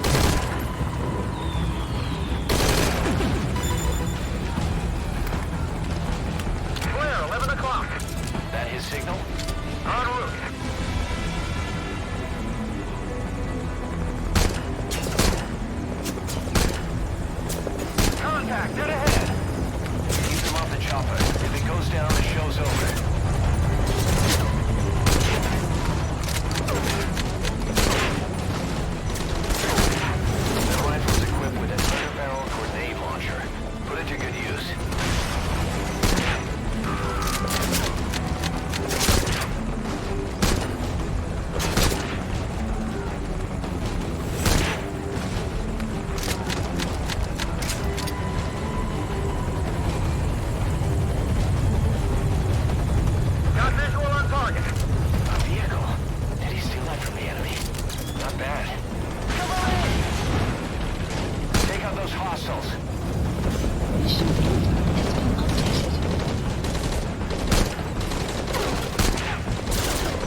Touchdown is a no-go.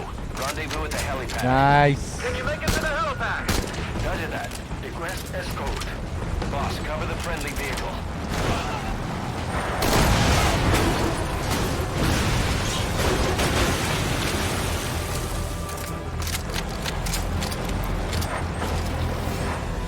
I'm good to drive. Just cover me.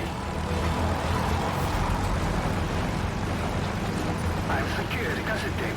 Gotta get it to the boss. I gotta get it to the boss.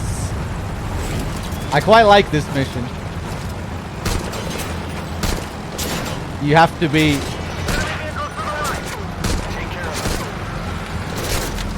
You have to play really well to get an S rank on hard mode. Oh shit, no, no, no, no, no, no.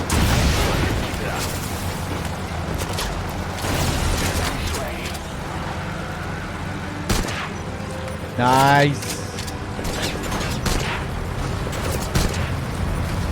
Oh, nice.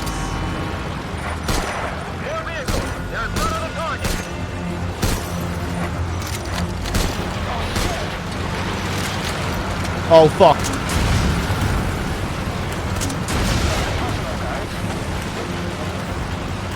I was hoping I wouldn't have to take him out that way, because I think now that's going to count as a kill. You handle that vehicle like a pro. I'd expect nothing less.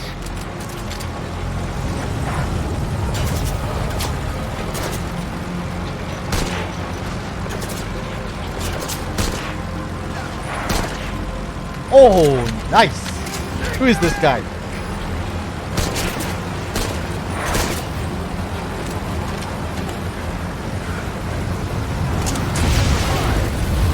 I might blow myself up here. Oof.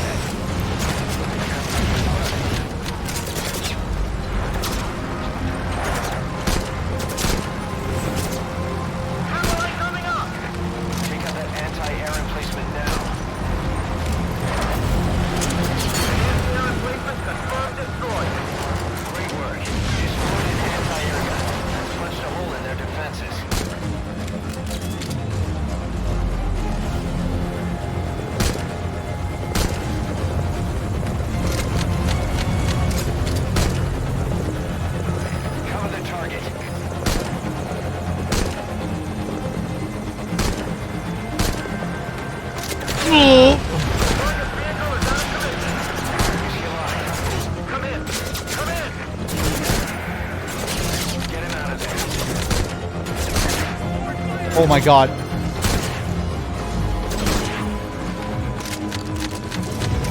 Enemy reinforcement. Take them out. Secure the LZ. Mission index has been updated.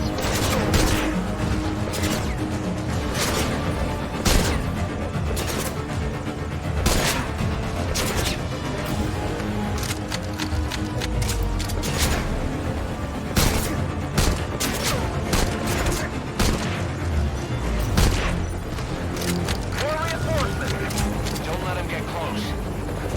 Look through your scope to target enemies from a distance.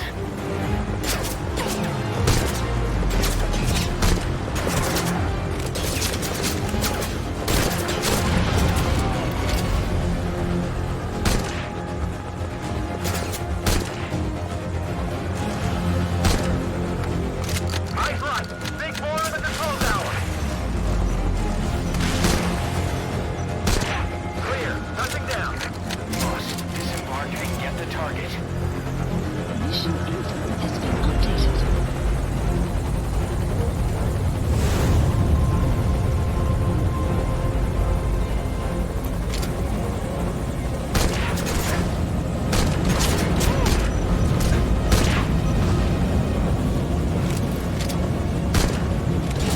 Why did I take off the goggles?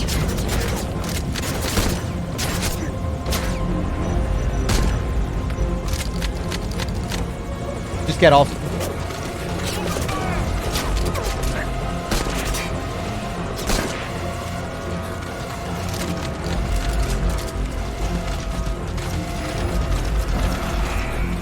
Good. No obvious injuries, right?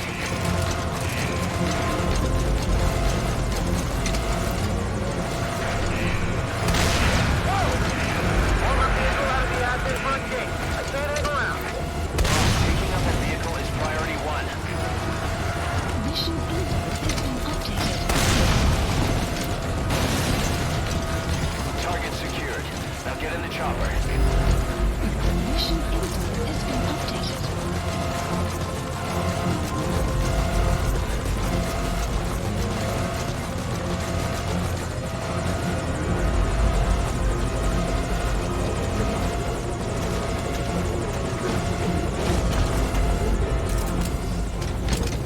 Outbound! Contact! Exfil via the southeast coast. Take out any pursuers. It's all up to you, boss.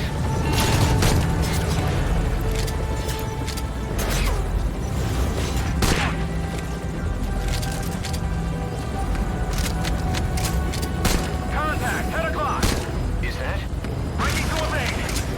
They're still coming. Make him regret it, boss.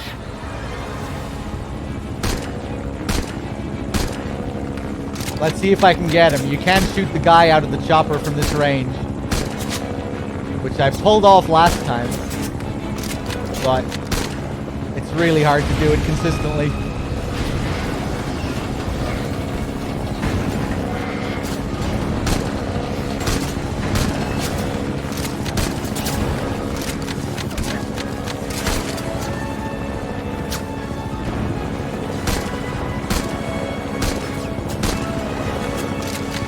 Ah.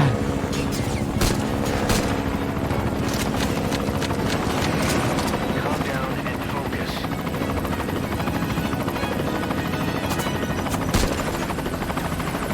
Smooth, boss. Real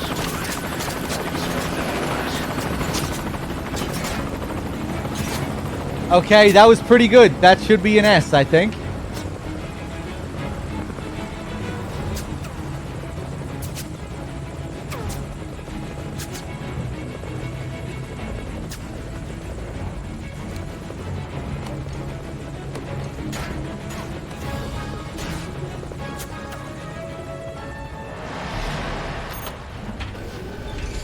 We're leaving hot zone. Returning to base.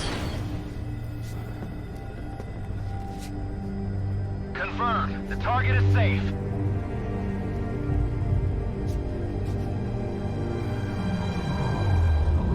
Snake. Who the fuck is this guy?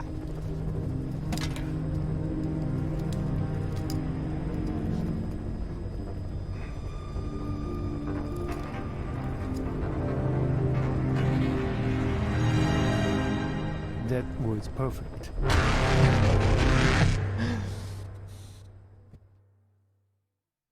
Nice, nice. One kill, though.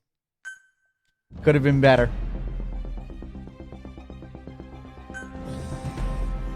If you get anything lower than an S, he says, "What took you so long?"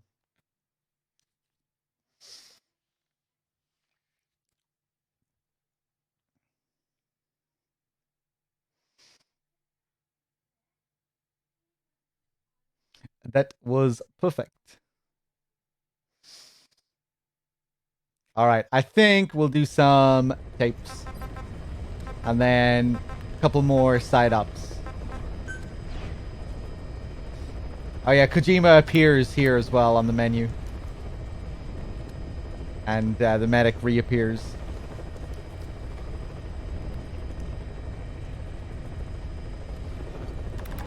And if you wait, he spins the wheel.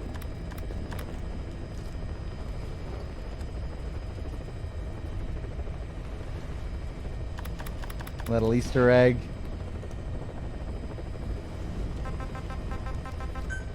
All right, let's do some tapes.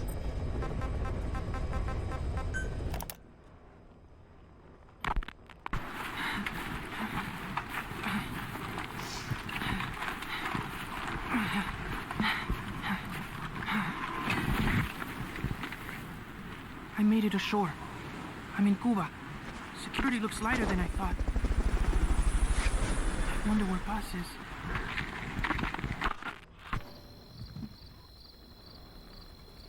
East dark, but there are soldiers everywhere. Lots of choppers coming and going. Those lights are so bright. Time to get moving.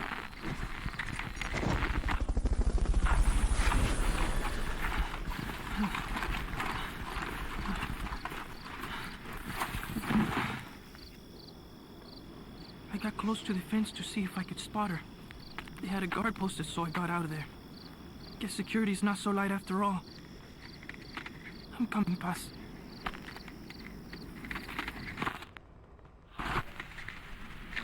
I'm okay. I'm okay.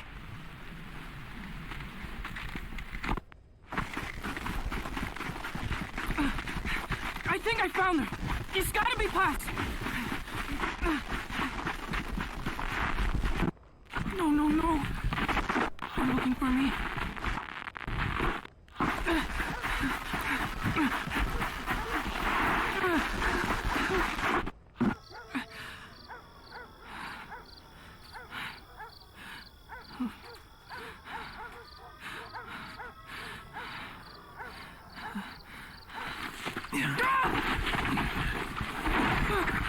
Enough. Quit that struggle.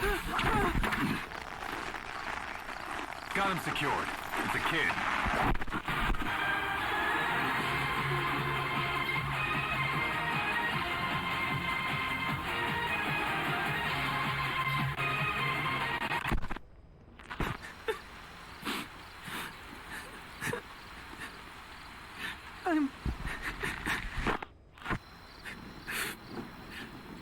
I got caught. I'm in a cage. Give me back my recorder. At least whoever finds this will know what happened.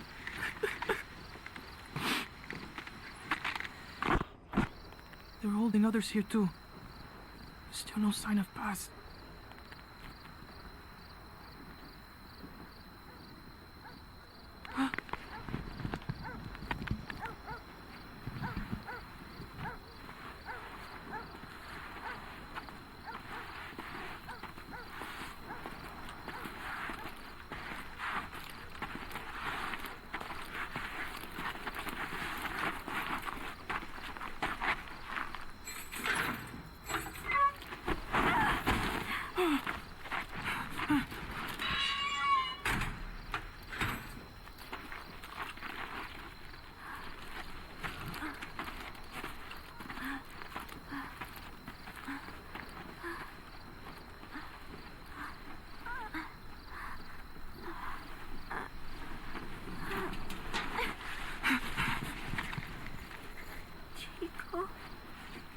Paz? Chico.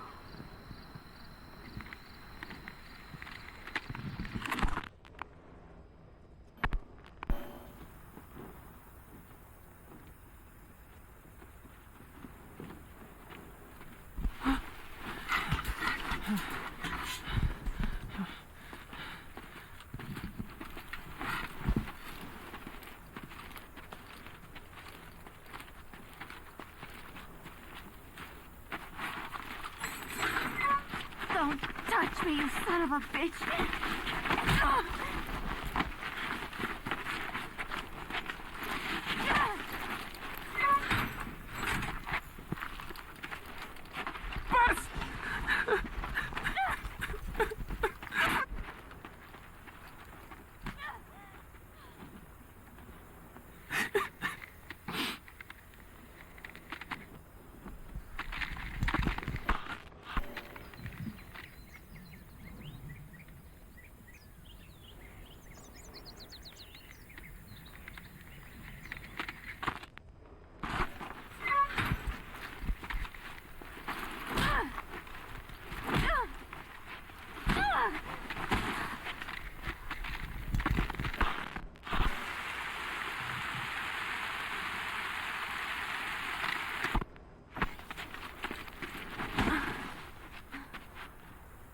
She looks weak. We need her alive. Yes, sir.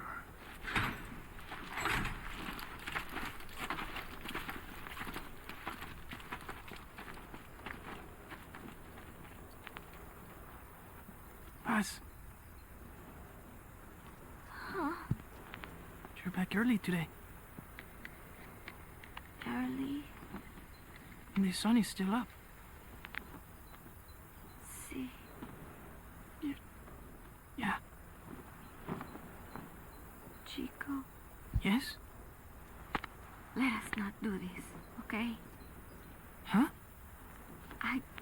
think I want to talk to you. But I came here to... Just quiet. Or I'll scream. What the... I don't get it.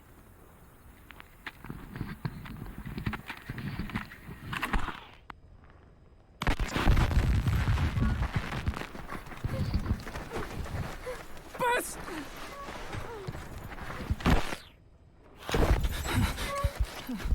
On your feet.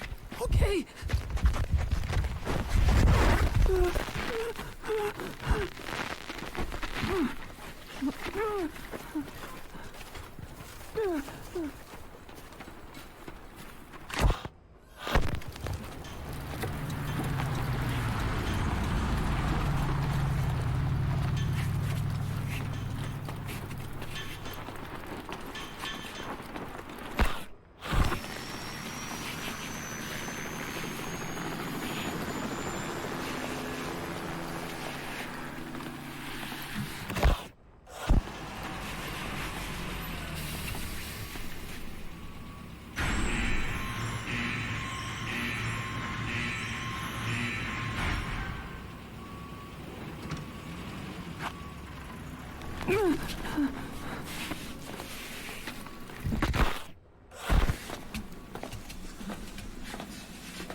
You've got company.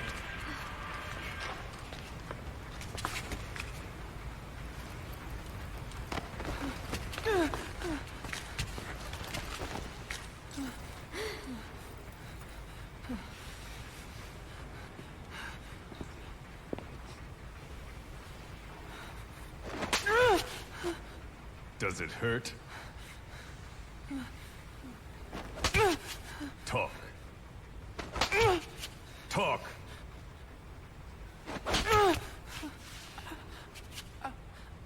You can speak, can't you?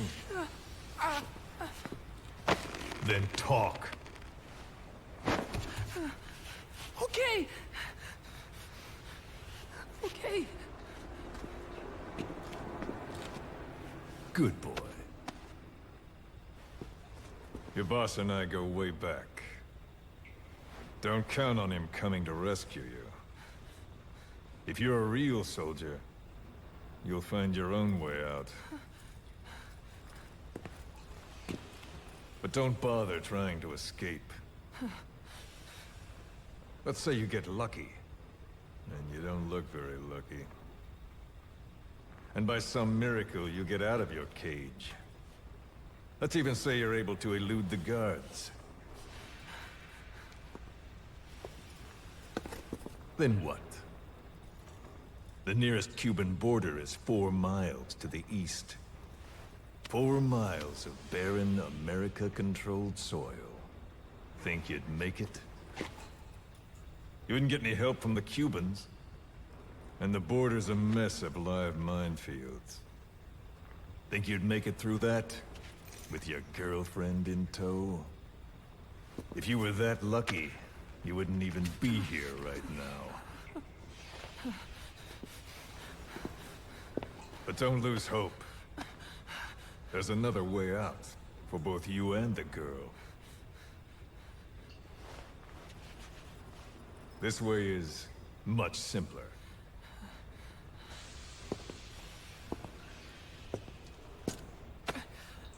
I ask, you answer. Easy, right? Just tell me what you know. You're dumber than you look. Wasting your time torturing kids.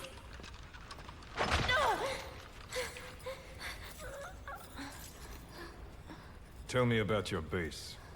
Chico. Well, Chico! Hit me!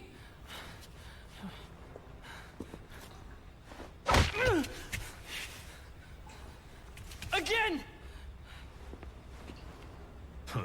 Trying to impress the girl, little man? How cute. All right. Let's try something else.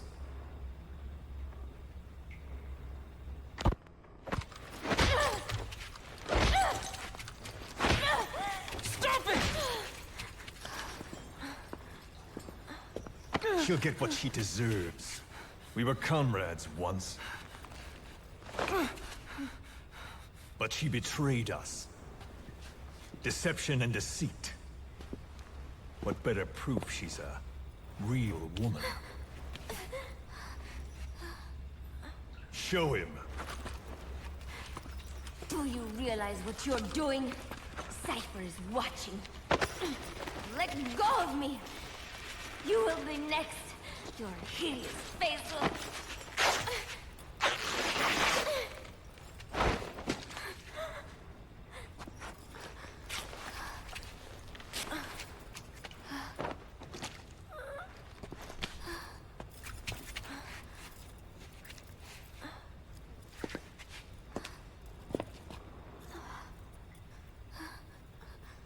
Repulsive, isn't it? Look. Look carefully. Watch out when you grow up, boy. This is the kind of woman you'll want to avoid. Of course, scars like those make it rather difficult to lead a normal life. I should know. Continue. Talk, and you both go free. Chico! No! Only you can stop this. Don't talk!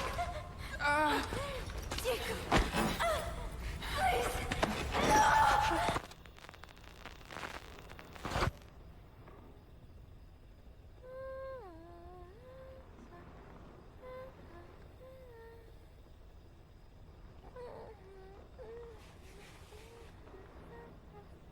Buzz.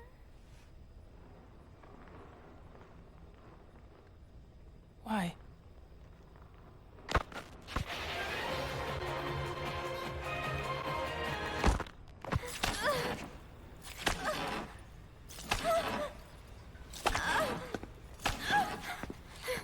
Move.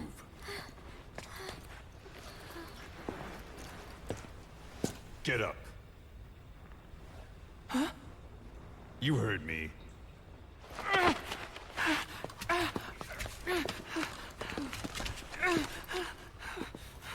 Do you like what you see? I said, do you like what you see? It's like fruit. Does she look sweet or sour? A man has to know these things. Time for a taste test. Either you take her now, or you're strung up next. Don't worry, Chico. No. No. It's okay. Chico, you won't hurt me. I don't. Get on with it. I can't. Chico. No. Come on.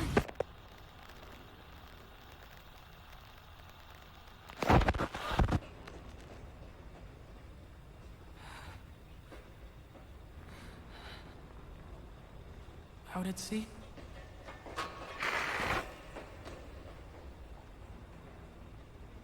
Staff of 300? Usually there's... Zeke. And again. See? That wasn't so hard. You got what you wanted. Are you satisfied? We're halfway there.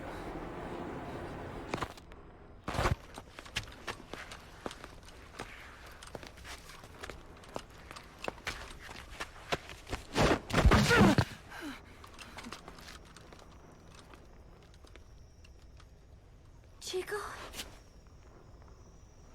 Chico?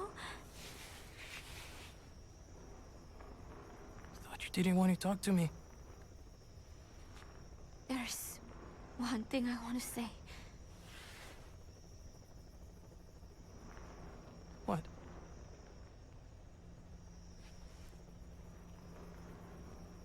I missed you, Chico.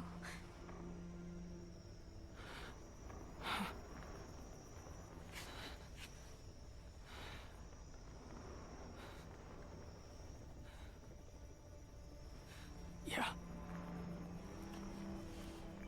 Come here. Huh? Closer.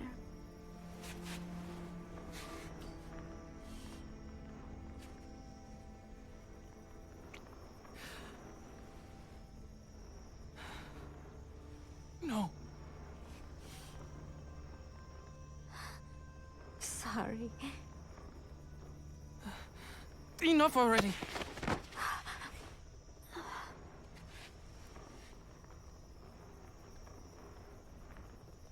You want to do it here?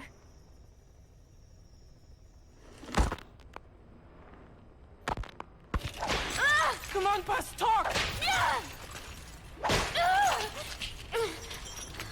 Please, Paz, I'm doing this for you. Coward! How can you say that? Traitor! Don't make me mad. You're only making things worse.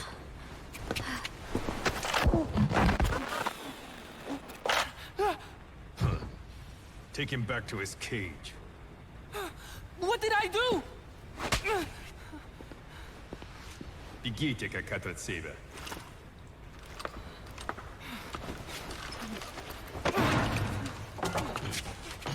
Give it back! Give it back! Enough. She's no good to us dead.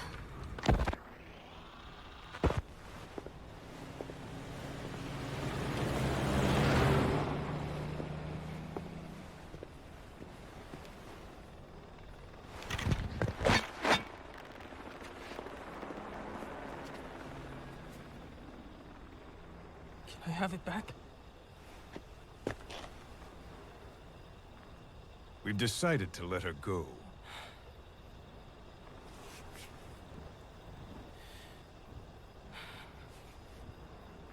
So... she talked. Told her she should have just gotten it over with. She's going back to your boss. But only her. Huh? Those were the terms. She said to leave you here. I suppose she doesn't much care for you anymore. That bitch. Now, you've got quite a problem on your hands. When she gets back, what will she say? That you talked? Sold out your comrades? Your family? You're finished. You mean I can't go home? There's very little I can do for you. And I still have need of your services. Huh? You're going to call your boss for help. We'll make a recording, play it across public frequency bands. To bring him here?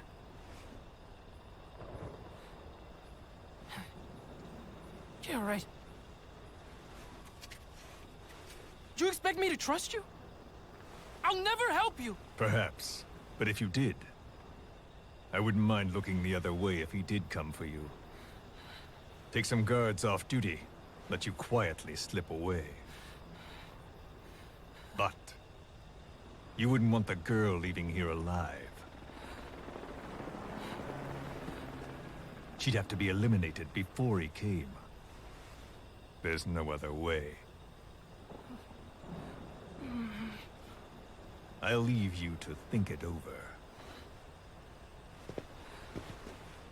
Chico, growing up means choosing how you're going to live your life.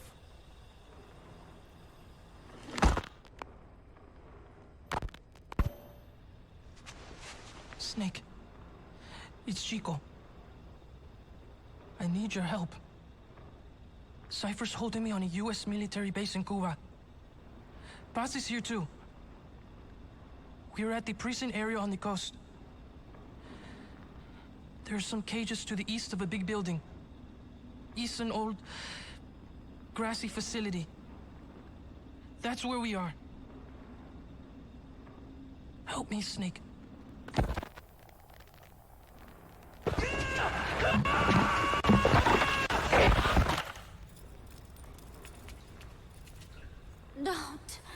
Don't do it. Kid's a natural, don't you think?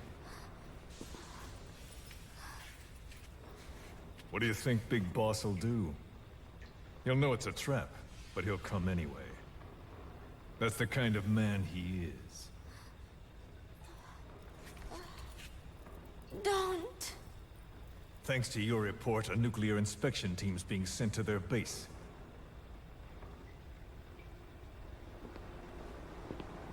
The scientist was our way in. It all ends soon, exactly as I've planned. All thanks to you. Cypher would never. Yes, Cypher will surely mourn his death. I'll have no choice but to distance myself from the group. And then they'll eliminate you. No one will be left. Think about that. Big Boss or Cypher. You can only save one.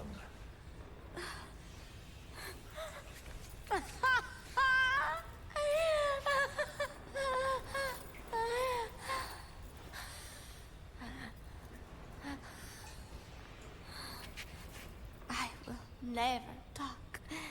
I don't expect you to believe me. The question is, which of the two would you like to give a shot at survival? What I would like is to kill you.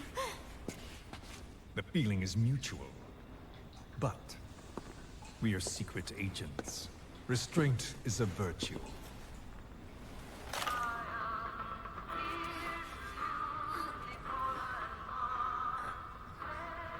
Your favorite song? Nicola, Bart, immigrants wrongly executed.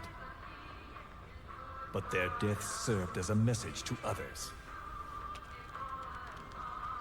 That ours is a society that murders the innocent. Do you too believe your sacrifice will change the world? If so, the time is now. Cypher's been in hiding ever since his grand experiment. No one's seen him in years. All we hear are orders delivered by proxy. Except you. You met with him, face to face, in order to contact Big Boss. Tell me where he is. Where is Cypher? Where is Zero? I've never known choice. Where I was born, the language I speak. I've never had the freedom to choose for myself. But you, right now, are free. Do as you will. This will save Big Boss. It may. Will you really kill Zero for me?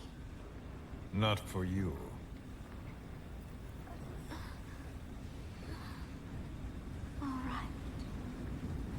Zero is...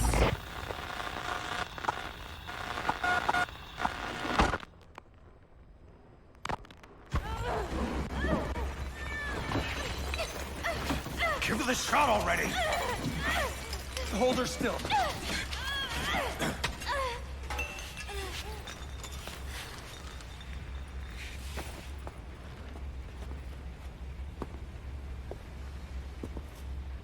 Prep the package.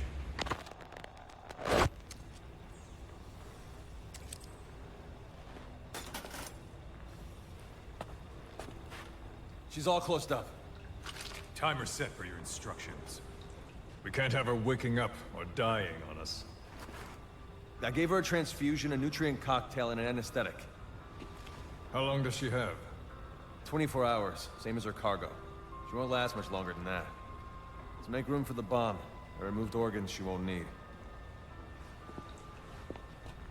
Almost there. Now for the second one.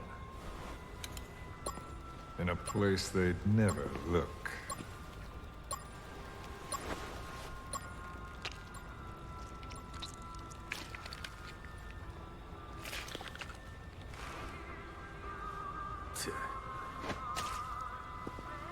Hang her up.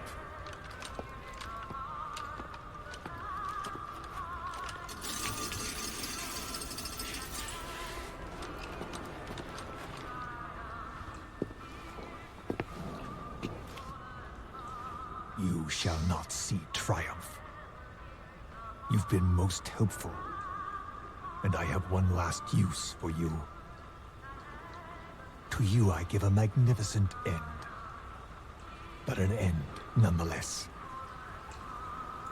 The final moment is yours.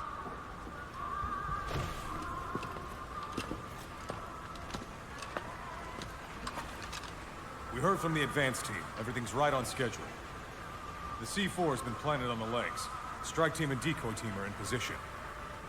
And we have confirmation that Big Boss's chopper is lifted off. A shame I won't see him. But at least I'll get a look at his body. Time for us to move out too. But first, let's stop by and see the boy. I want Big Boss to hear his little diary. Hopefully, he's still a good listener.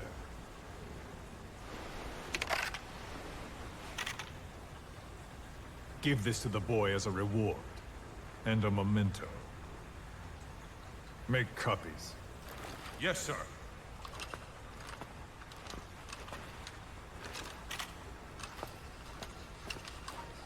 First Big Boss, then Zero.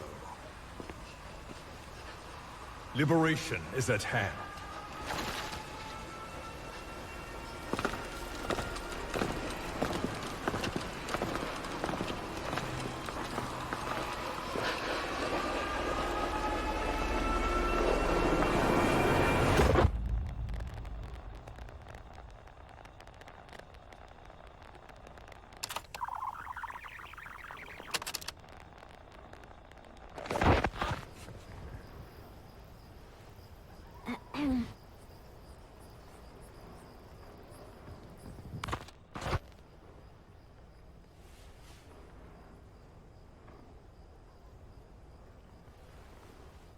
Chico, I am borrowing your recorder.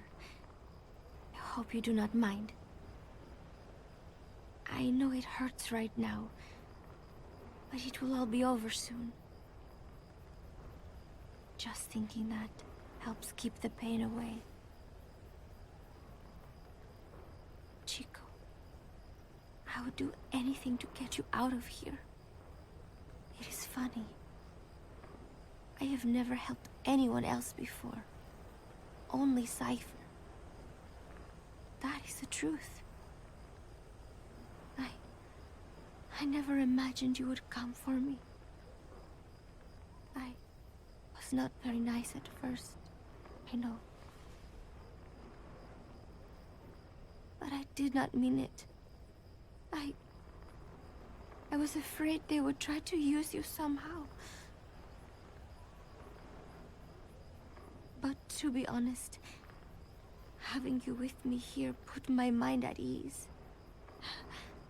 I hope that does not sound selfish. I thought I would never make it.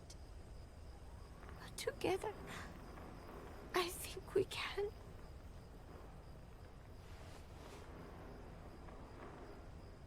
I'm watching you sleep as I record this. You have made me believe that I will make it out of here. And that no matter what happens, it will not be the end for me. Thank you, Chico.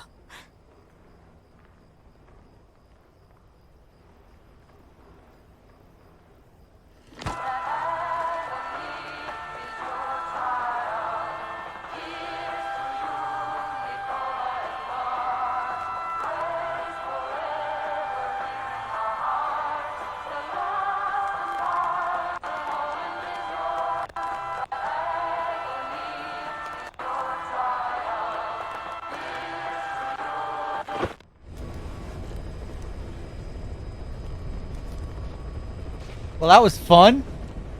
That was a good laugh.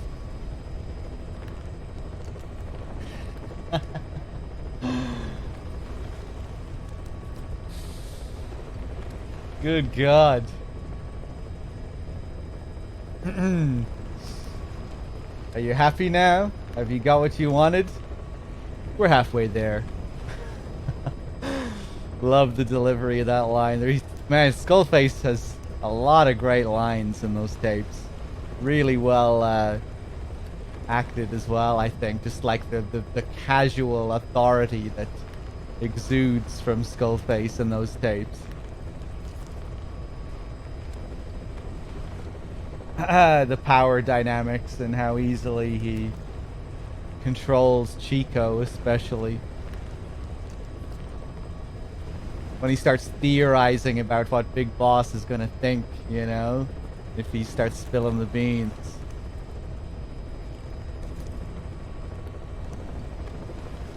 Trying to instill that fear in him that, you know, even if he does come for you, what are they gonna think about this traitor?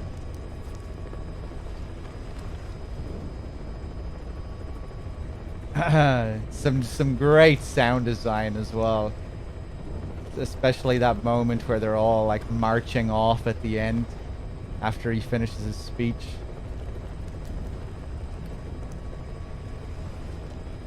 First Big Boss, then Zero. Liberation is at hand. The sirens wailing in the background, the marching footsteps of the XOF soldiers. This guy is on a fucking mission. He's cleaning out. Oh, he's on this mission to take down the two big boys.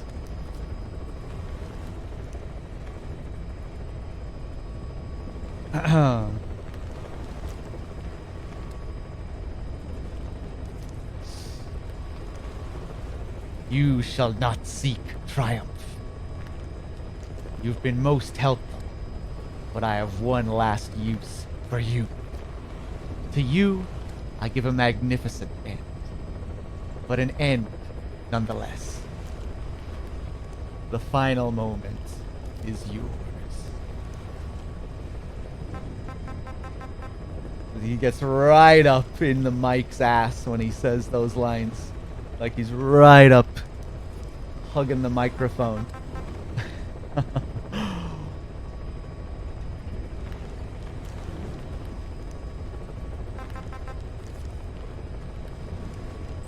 Yeah, it's interesting the tonal shift going from this to Phantom Pain and just how much of a clown Skullface really feels like by the end of it.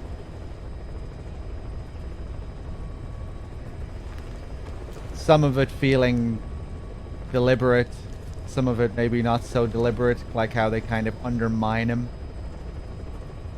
The way he thinks he's, or it seems that he thinks he's dealing with the real Big Boss in the Phantom Pain, but no. The foolish arrogance that gets him killed in the end thinking that he has complete control over Mantis. Nobody could have as much revenge as me. Whoo!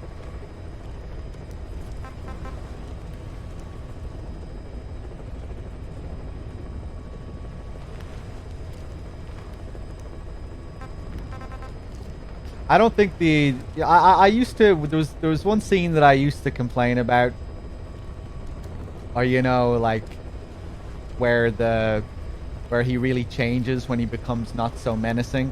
Like the first interaction with him in the Phantom Pain is still mysterious and surreal.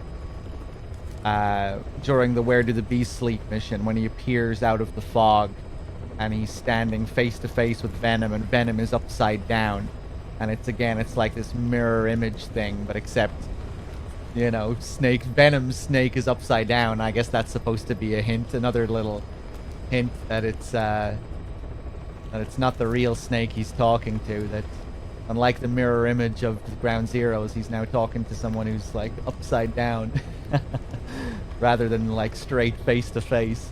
But yeah, anyway, it's like it's still a very surreal and mysterious scene, and his dialogue there is strange and kind of makes you wonder what it's supposed to mean. You became a demon for such little weapons as that. And then he has, but then when you see him appear with Sahelanthropus later on, and he's like talking about the evolution of Metal Gears. Today is the day weapons learn to walk upright. That's the moment where he's kind of changing as a character, and he's starting to feel a lot campier and a lot more theatrical. And I used to say, you know, that's the moment where he really goes downhill as a character. But I don't know. I think I might have changed my mind a little bit on that, because I think Skullface could have still had an element of camp to him. But yeah, I think it's more so just the way he ends up, and maybe just how underused he feels in the Phantom Pain. You know, he spread so thin across that first chapter. Like he's pretty menacing in the Devil's House scene. I think, you know, you go into the Devil's House and all the bodies are lined up where they're doing all the vocal cord parasite tests, and you make your way up to that kid, and then Skullface walks up in that room beside you, and he speaks Hungarian to one of his fellow countrymen. That moment there is he's quite menacing there, I think, and quite, you know, scary. But then, of course, there's the Jeep ride. It really has to be the Jeep ride that fucks him as a character.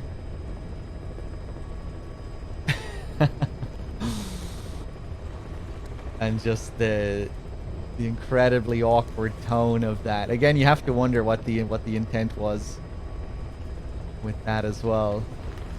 The way they have Snake like look away from him as if he isn't even there, as if I guess that's what really undermines the character. Snake is sitting there listening to this, and it's like he's paying absolutely no attention to what he's saying, and that's just going to make the player feel that way. Like, what the fuck is going on here? Snake is just looking to the right like he's not even listening.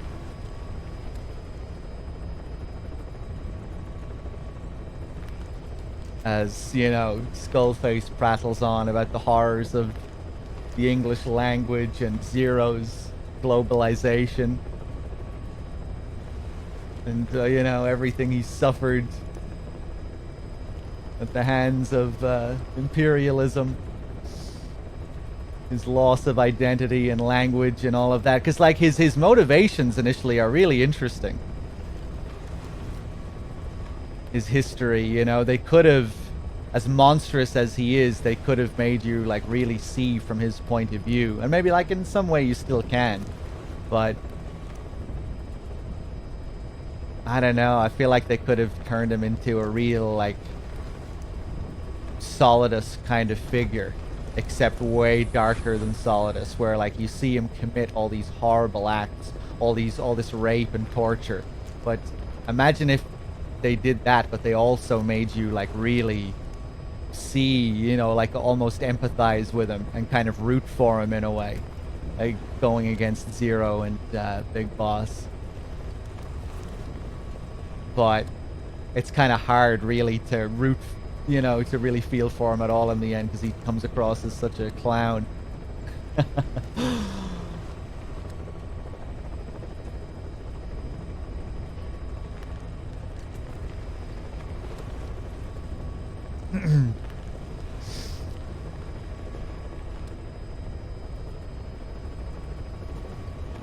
It would have been a real achievement to make you empathize and sympathize with such a monster, yeah.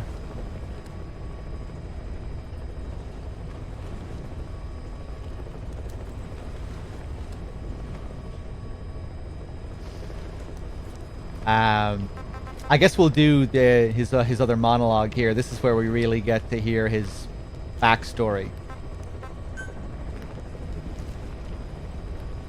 Let's do it.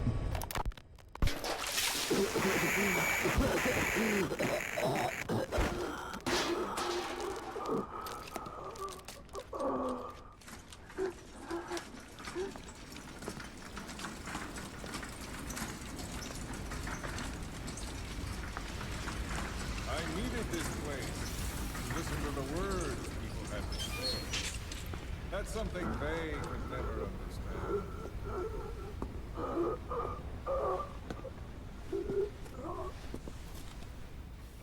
You've done your part. You told us plenty. You've known the pain of ages. And even now you think, as any person would, that this can't be happening. Is it education? Morals? Faith? Just the imprint of a lifetime of stories? Face to face with oblivion, which is where you are, and you still think that help is coming. The world you were born into is made to save you. Isn't that right? Of course it is. Everyone knows that. Until your last breath, you know it. Without the slightest chance or reason left to them, humans are capable of hope. I'm no different. But for one thing, when my time came calling, I didn't die. My family died, my country died, but they didn't take me with them. All hell took from me was this skin, this outer peel that marked me human.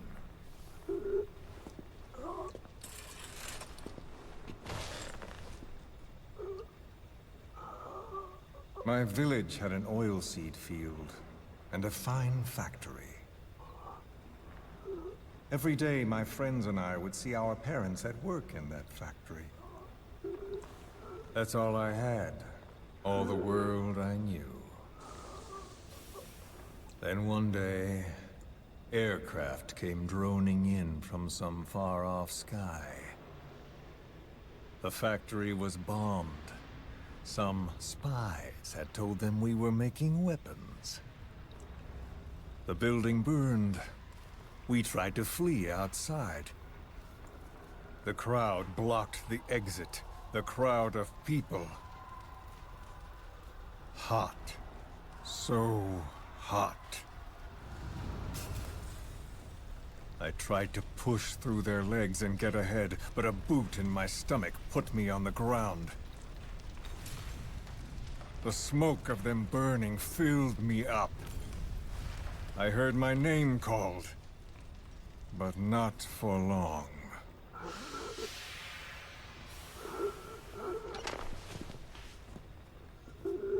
At the infirmary they carried me to, a nurse in the corridor saw me and remarked, as if it happened every day, they should let the poor thing die. Those are the only words of my mother tongue I remember. It was the language of my village. Until foreign troops invaded. Then the last identity I had left, the words I spoke, were pulled from me. My skin would never feel anything again. This face would be burned again, in torture, at foreign hands. But I still writhe in that burning factory, doused in scalding rapeseed oil. That's all I have to feel, that pain. All I have to remind me I exist here.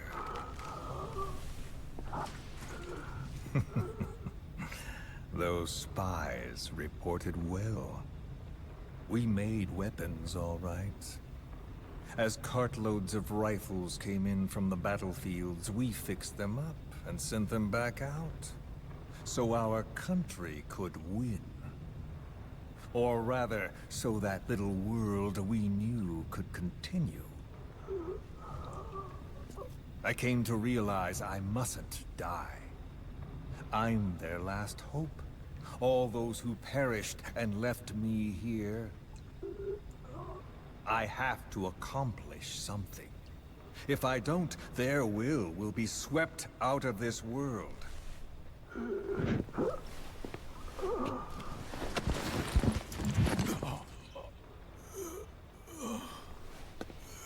So, do you see me now?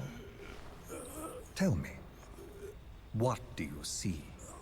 You have eyes. What do your eyes see?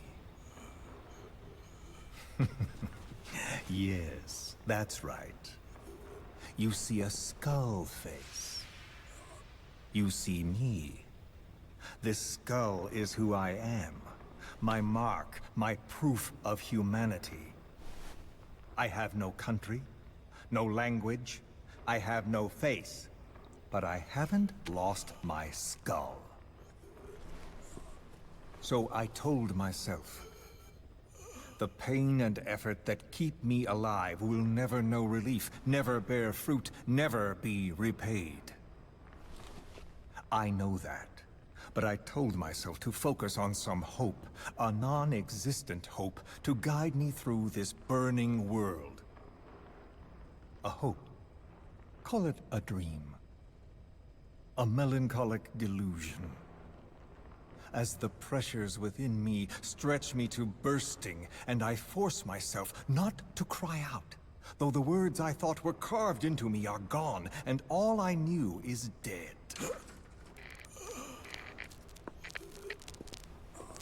I know how you feel. I've felt that. So show me that I'm not the only one. That you too can return to this world for revenge. Do you see me? Don't die. Don't die. Ah.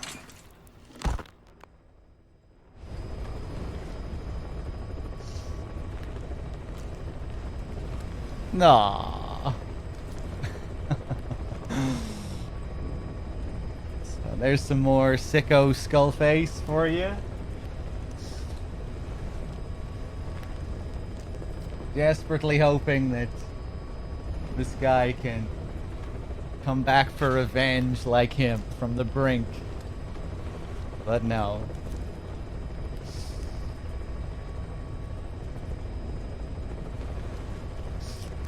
Hold on a second, guys. Yeah, James Horan really has some great delivery in these tapes. So yeah, really just foreshadows the whole theme of language as it relates to one's identity that we see present in the Phantom Pain.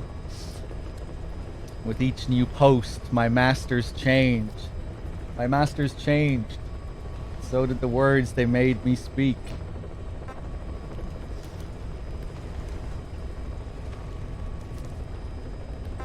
And that's, yeah, that's at the core of his motivations with the parasites. Oh, I forgot about this one, the classified intel data. Data cassette, do not use in music players. Did it always say that in brackets?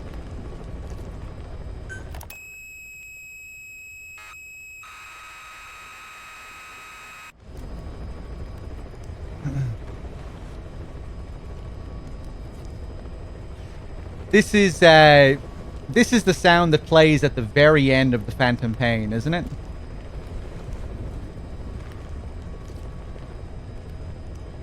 This is the last thing you hear before it cuts to the credits. That's interesting. Isn't there also, like...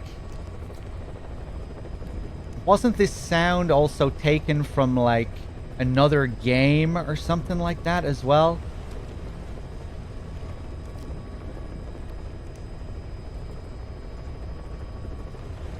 Can anyone remember?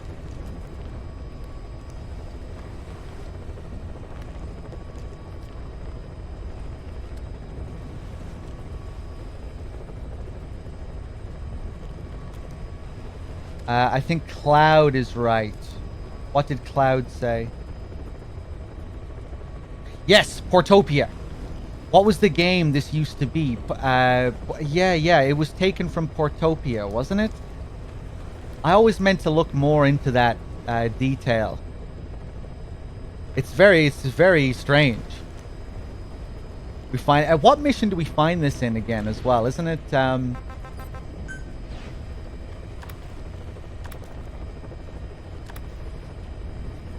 It's the other tape that you find in the classified intel acquisition, isn't it? You interrogate the guy, he tries to set you up by leading you to a tower, which gives you a tape. And I think the tape you find is the agent's recording tape. But then if you go back and do all the other stuff there, you can find the other tape. And I think that's what's on that other tape. Portopia is one of Kojima's favorite games, huh?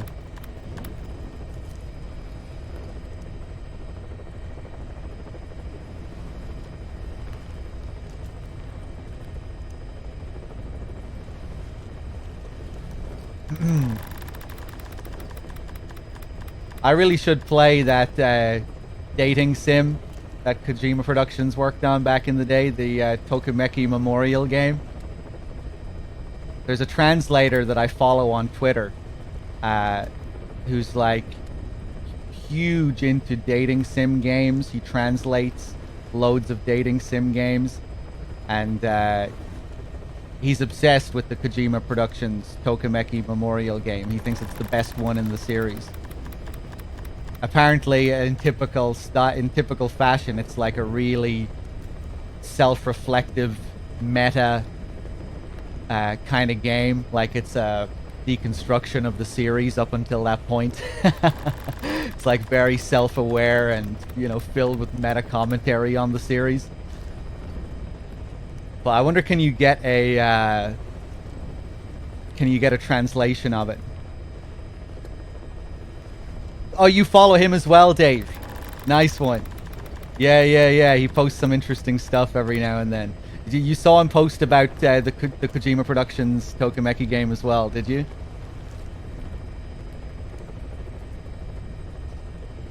Yeah, no. It's the only one they made.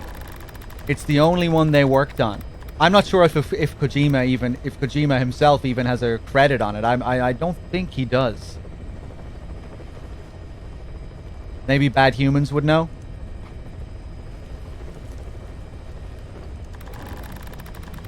It was Portopia, and then they changed it to Metal Gear 1 for the ending. So the sound was taken from some like MSX loading sound for Portopia, and then they changed it to a Metal Gear 1 MSX sound effect. The sound is the same you hear in the tape at the end of MGS5. That's what I thought, Legion, but now Bad Humans seems to be saying that no, it's Portopia here, but it's Metal Gear 1 in Phantom Pain.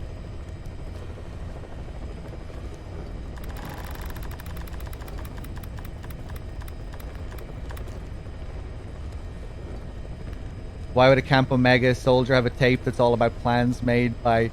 Oh, I'm not even trying to think about it like diegetically, you know, as something that's supposed to be relevant to the in-game story. I'm just thinking of it more as like a reference by the writer, rather than something that's actually supposed to be a part of the story, you know? If you catch my drift. But maybe it is supposed to be like more than that.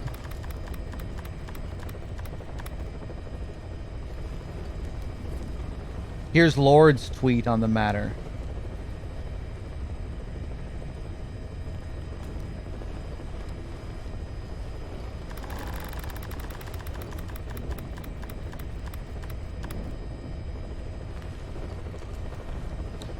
The thing is that they could have removed it if they wanted. As an example, with the Portopia tape, at the end of the Phantom Pain, the remaining of the Portopia tape from Ground Zeroes is supposed to play on the MSX. When this was discovered, the MSX data was changed to Metal Gear 1 data instead in an update.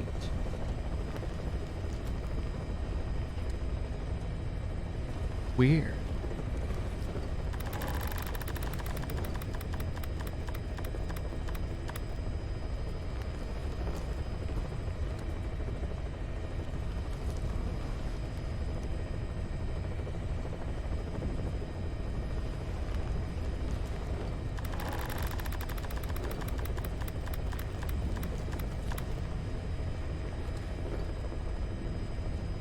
Yeah, I don't know what to make of all that.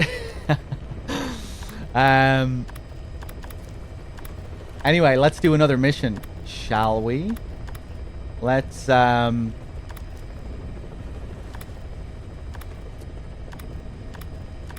do some Renegade Threaten.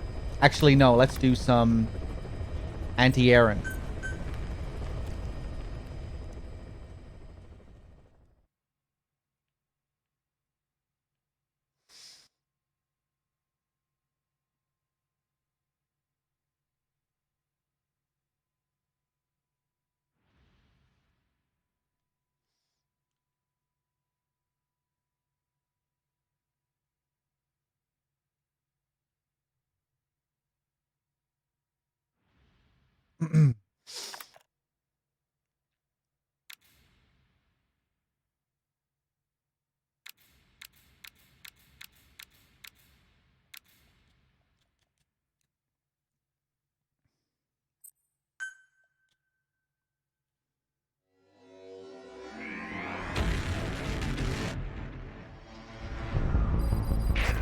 Boss, this mission comes from none other than the JCS.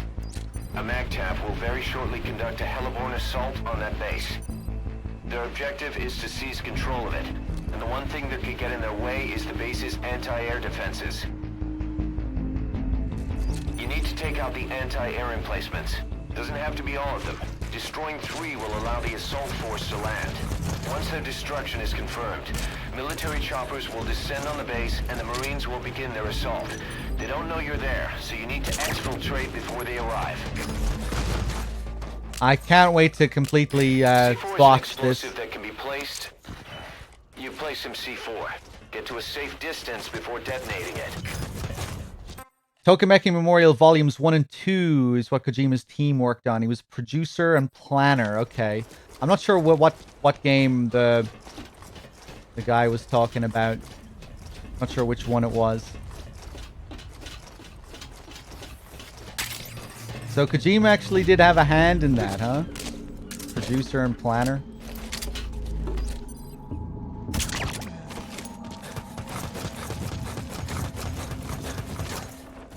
Have I ever thought about doing speedruns? No, not really. The enemies noticed the amphibious assault ship carrying the hellborn force. That's sooner than expected. Watch yourself. The enemy will stay on full alert from now on.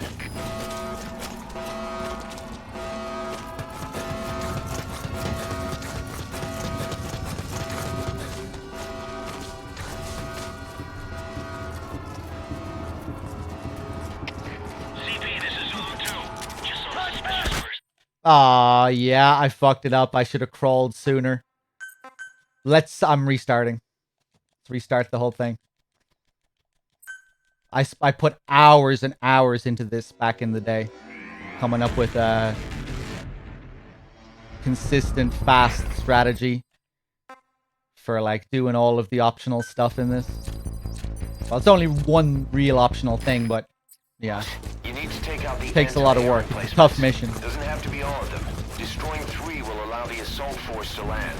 Once their destruction is confirmed, military choppers will descend on the base and the Marines will begin their assault. They don't know you're there, so you need to exfiltrate before they arrive.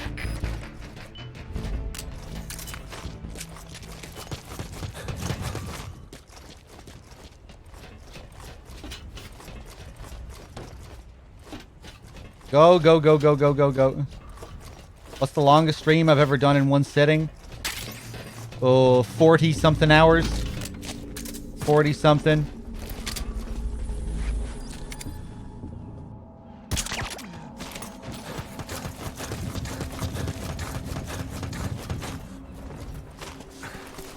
Don't think it got much higher than that. Maybe like 50, but I don't think so. The amphibious assault ship carrying the Heliborn force. That's sooner than expected. Watch yourself. The enemy will stay on full alert from now on. Why? Just like just a solo marathon back in the day. I think DRK did a 60-hour once. We used to be really insane. Oh, fuck off. Jesus Christ. Yeah, we used to be really insane back in the day. Boss, you need to take out the... No, I'm restarting again one more time.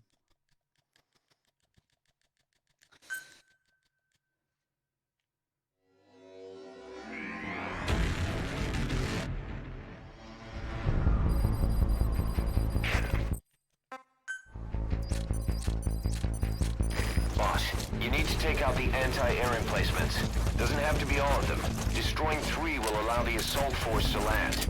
Once their destruction is confirmed, military choppers will descend on the base and the Marines will begin their assault. They don't know you're there, so you need to exfiltrate before they arrive.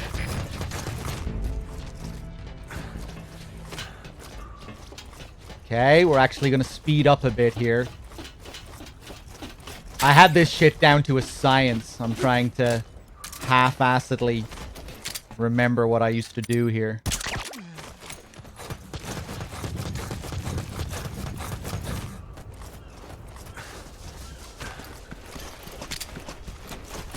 Boss, the enemy's noticed the amphibious assault ship carrying the Heliborn force. That's sooner than expected. There we go. Now that's nice and The clean. enemy will stay on full alert from now on. Boom. This mission is really cool. I love just the permanent caution. And just how tricky it is trying to do it all cleanly.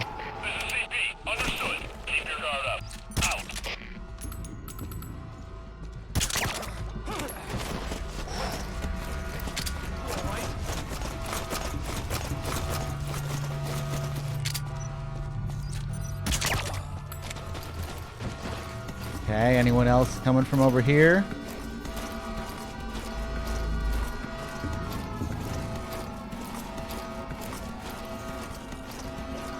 The information we previously obtained confirmed that the base is now a black site. Okay, we're gonna put another one here. To face interrogation with no end. The Pentagon sent several undercover agents to the base, but they've lost contact with every one of them.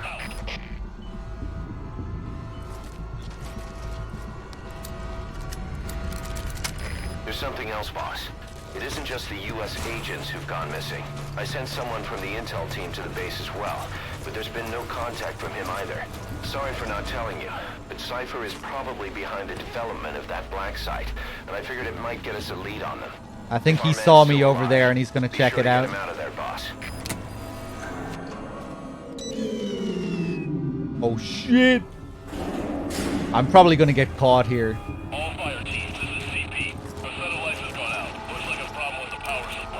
Go, go, go, go.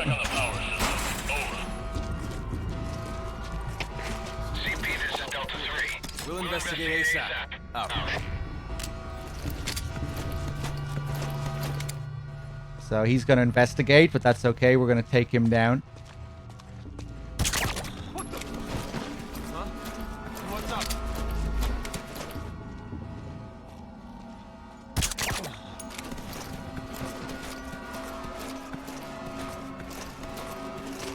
Okay, we cool?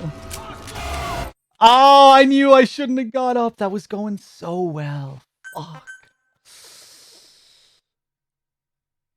Yeah, I knew that guy was back there lurking around somewhere. Ah, feels so good when you do this just without any checkpoints. You're just doing it You need to flawlessly. take out the anti-air emplacements. Doesn't have to be all of them.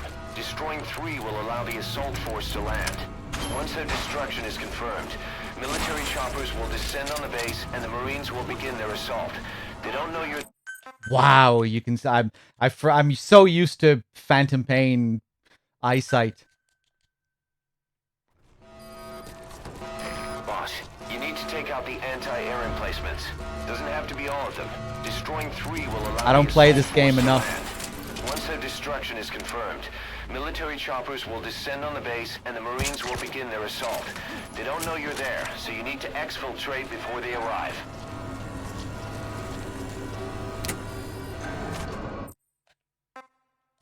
All fire teams, this is CP. Our set of lights has gone out. Looks like a problem with the power supply. Whoever's closest, go check on the power system.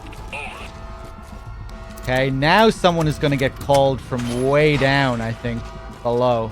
Boss, the problem doesn't stop at the torture facilities. The abductions on foreign soil are a violation of national sovereignty. And if that gets out, they're looking at major diplomatic headaches. That's why the government has given its unofficial consent to the JCS's plan, and this suppression op is going ahead. The endgame is to conduct an on-the-scene survey of that black site and apprehend whoever was behind it. Oh! Yes! Why did you remove this bullet drop? God. Feels so good. Feels so good. The guy who's... Yeah. They called someone from way down there to come up and check the electricity.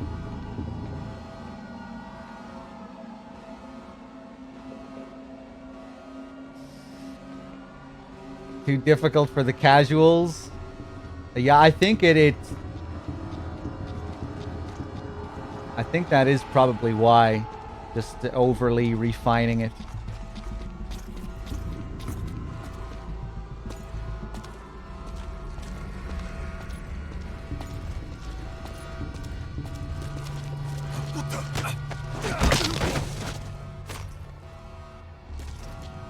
Yeah, we're just gonna leave you there. Have to be careful here as well. You have to crawl down the last set of steps just in case there's a guy here. Yeah. If he's at the end there and I'm crouch running down the stairs, he's gonna see me.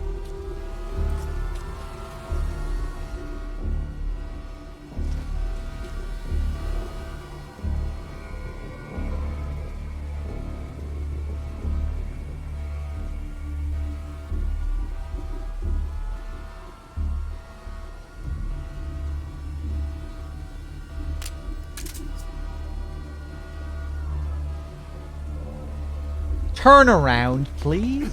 Thank you. What the?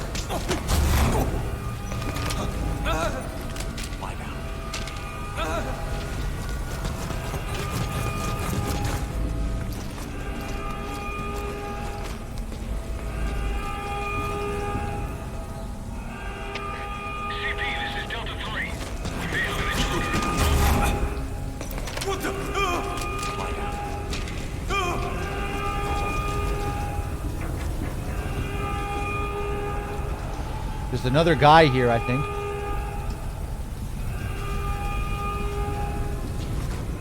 No? Oh, the other guy is the guy that went up to check the power. Boss, that prisoner. Now, this guy is a long monologue. Boss,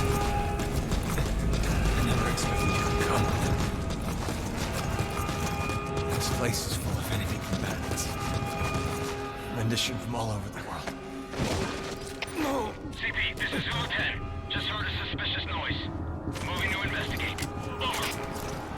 This is CP. Understood. Be careful. Out.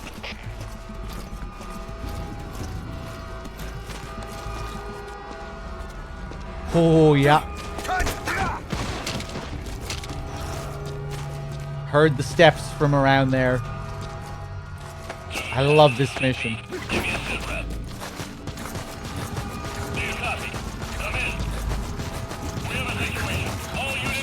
Questions. They gotta have some kind of secret agreement.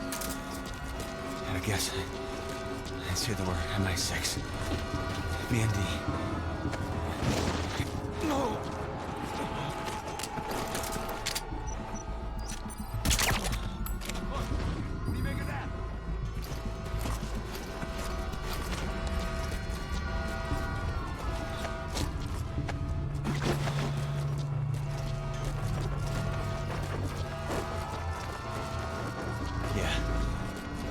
deals with the East, too.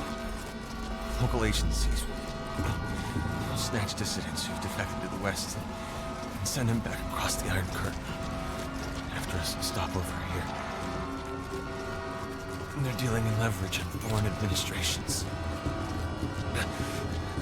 Backdoor money, scandals, financial fraud. CP, this is Delta 1. I spotted someone suspicious. Requesting a unit to check it out. Over. Delta 1, this is CP. Government's going to switch on the rug. Right now. Stay on the lookout for Taking leniency for their agents. Fuck. I should have just kept moving. Fuck. Where's the checkpoint? Boss, you need to take out the anti-air emplacements. Doesn't have to be all of them. Destroying 3 will allow the assault force to land. Once their destruction is confirmed, It's just not the same when you use a checkpoint. and the Marines will begin their assault. Feels so good when it's just one smooth motion. Start to finish, no restarts. I think the reason it feels so good as well is because you're just going through so much of the map. Going all the way around, making little stops, planting the C4, taking out fools, turning off the power, going down to get the guy, getting the dialogue, putting him down, tranking another guy, putting him back on your back again, going down, planting some more C4, setting up for the next section. Just it has a really nice flow to it, I think, this mission, especially just when you really get into it.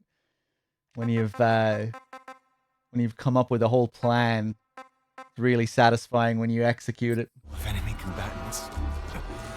Rendition from all over the world. And now we just have to start again and hear his whole monologue from the beginning again. It's like, ah. But I couldn't believe how many groups were asking the questions. They gotta have some kind of secret agreement.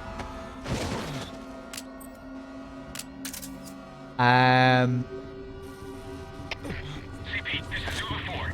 Spotted a suspicious person. Request somebody to check it out. Over. I think I'm forgetting one part of this that I used to do. Oh yeah, I didn't grab the launcher from that guy. Fuck.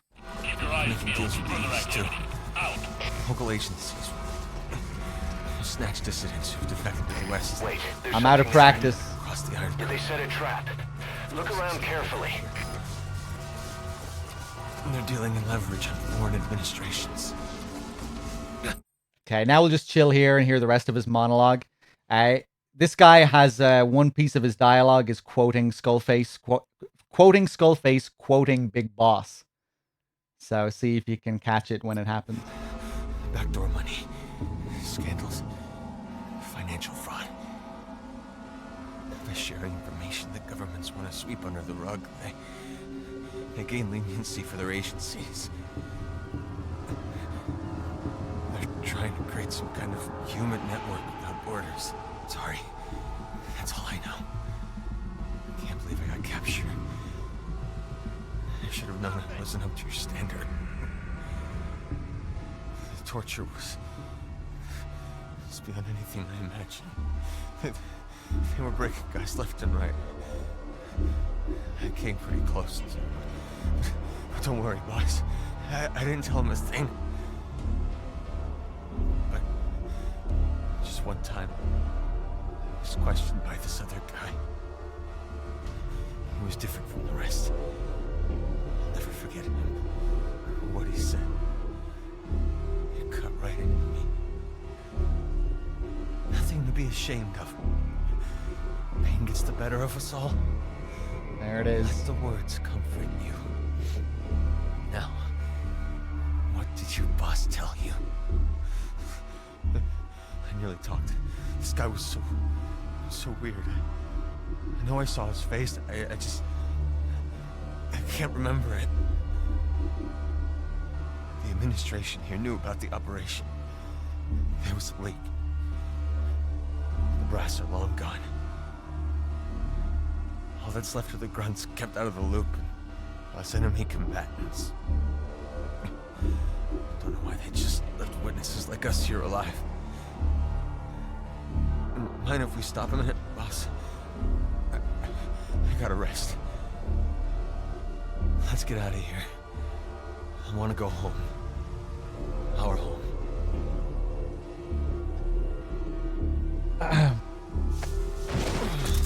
I didn't say anything about an Ocelot quote. That is Skullface quoting Big Boss. It's nothing to be ashamed of. The pain gets the better of us all. That's what Big Boss says to Chico in Peace Walker. And now, we're hearing Skullface repeat those lines word for word.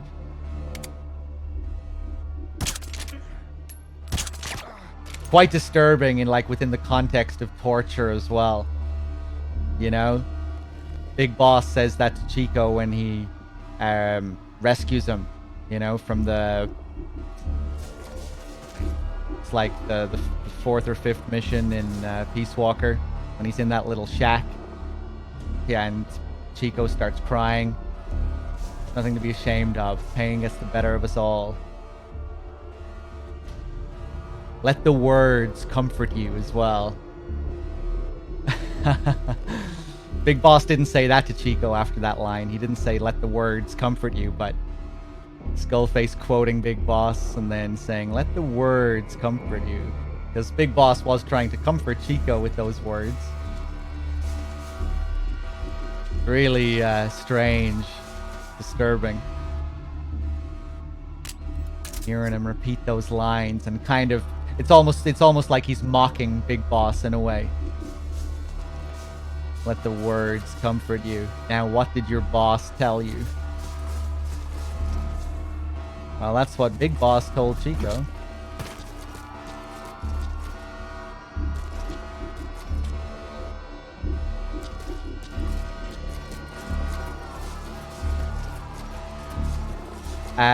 Now, this is going to be a little bit more awkward. CP, this is Delta 9. I just saw someone suspicious. Checking it out. Over. Fuck off. CP, understood. Keep your guard up. Out.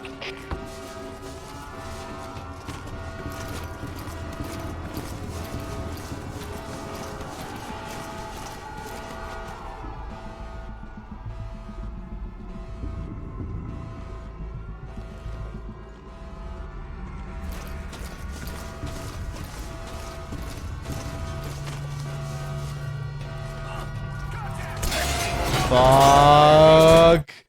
I thought I was hidden.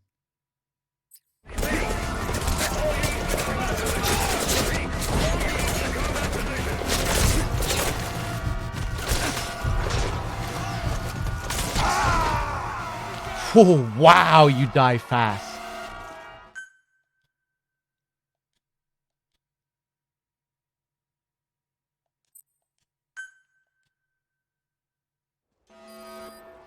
Boss, you need to take out the anti-air emplacements. Doesn't have to be all of them. Destroying 3 will allow the assault force to land. Once their destruction is confirmed, Damn, I'm not sure what I want to do here. the base and the Marines will begin their assault. They don't know you're there, so you need to exfiltrate before they arrive.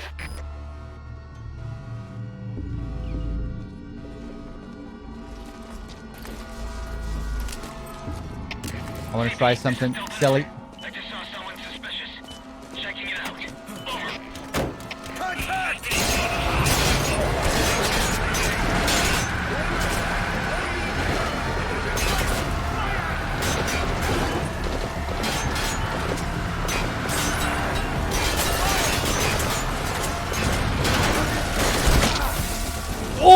my god! Find somewhere safe to rest. That'll give you a chance to apply first aid. Target destroyed. Excellent work. Destruction confirmed. Only one remaining. You can do this. I'm dead. Thanks, Fox Engine. Yeah, I made a complete balls of my whole plant, forgetting the launcher. Okay, let's just do it slowly and fucking trank these guys, I guess. Anti-air emplacements. Doesn't have to be all of them. Destroying 3 will allow the assault force to land. Once their destruction is confirmed, military choppers will descend on the base and the Marines will begin their assault. They don't know you're there, so you need to exfiltrate before they arrive. What the? What's up? Man down! What the? Man down! You lazy son of a bitch. What the hell?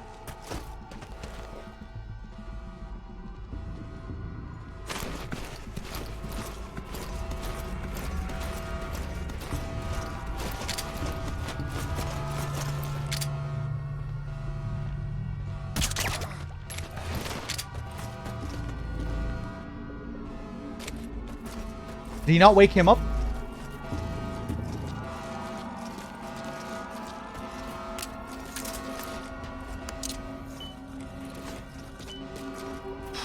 So heavily guarded. CP, this is Delta 6. Spotted a suspicious individual. Going to check it out. I don't even have any assault rifle? Oh my god. Not it.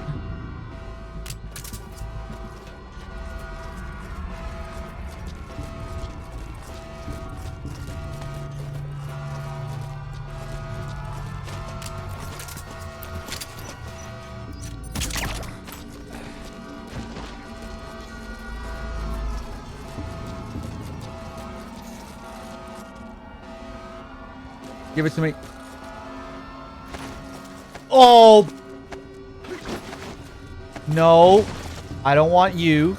I want you. Thank you.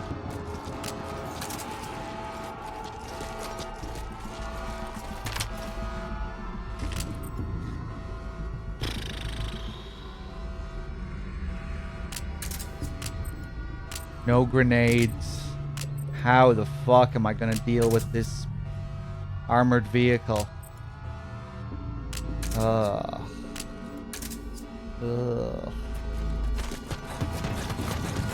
Hold on. Get up! Now they're getting woken up. Do any of these guys have launchers? No, I don't think they do. Fuck it.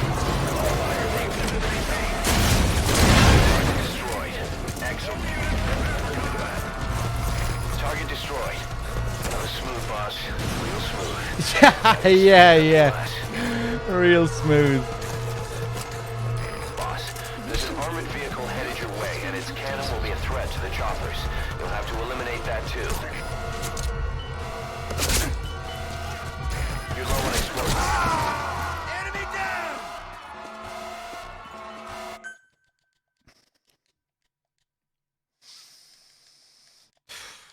Terrible. So sloppy. Target destroyed. That was smooth, boss. Real smooth.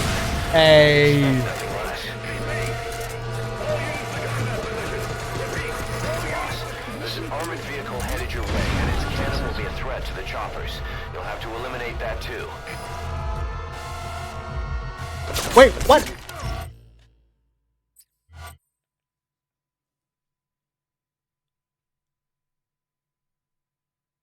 Is the game acting like I got all of the AA emplacements before I blow that last one up?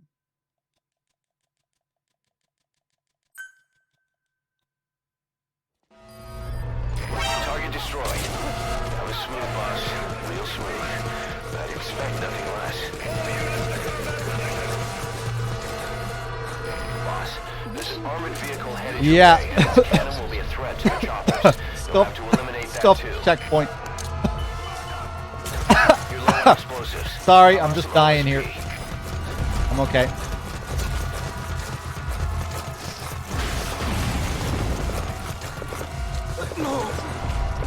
No! Please select landing Keep an eye out for nearby enemies. They could try to shoot down the chopper.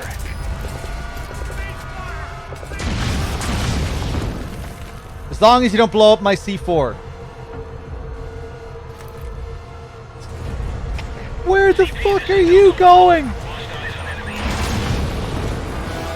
Alright, you've destroyed the targets. The Hellborn assault will commence now. Okay, he took a different path because I'm in alert phase.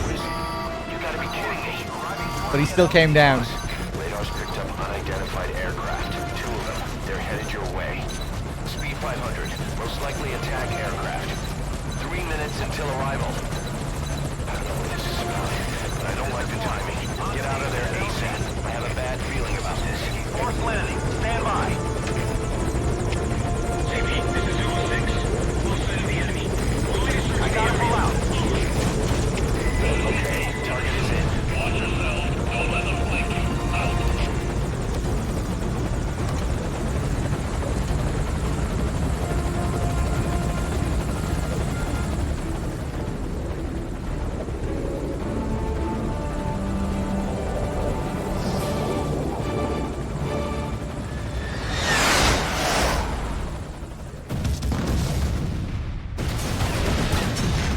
Debate!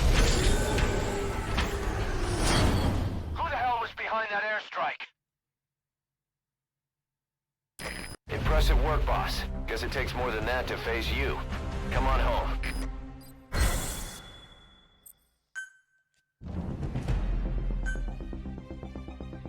We still don't know who sent those aircraft to strike the base. The one thing we can say is the origin was Western. Any evidence of what was going on there was reduced to ashes, along with the enemy combatants. But somebody in America wanted to make sure no one found out about that black site.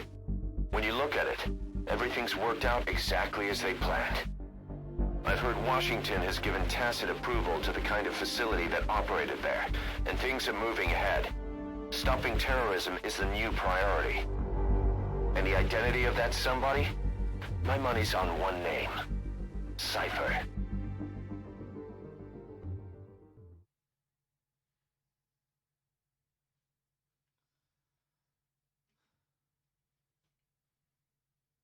Whatever. All right, fools. We're going to switch streamers. I'm going to hand you over to Dr. K, also known as Derek29, also known as Dark, also known as that guy, also known as this guy.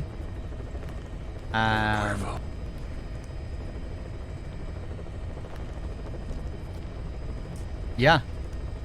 Guys, thanks for being here. I hope you enjoyed my session of Peace Walker and Ground Zeroes. I'm very tired. I'm going to go get some rest, eat some food, chill out for an hour or two before I get some sleep, and then I'll be back later to do some Phantom Pain.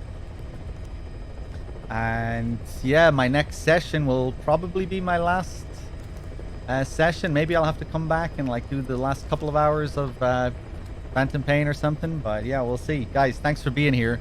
I hope you've all enjoyed the marathon so far. We're getting close to the end. It's been another fun one. It always is. Let me just check my dashboard one more time.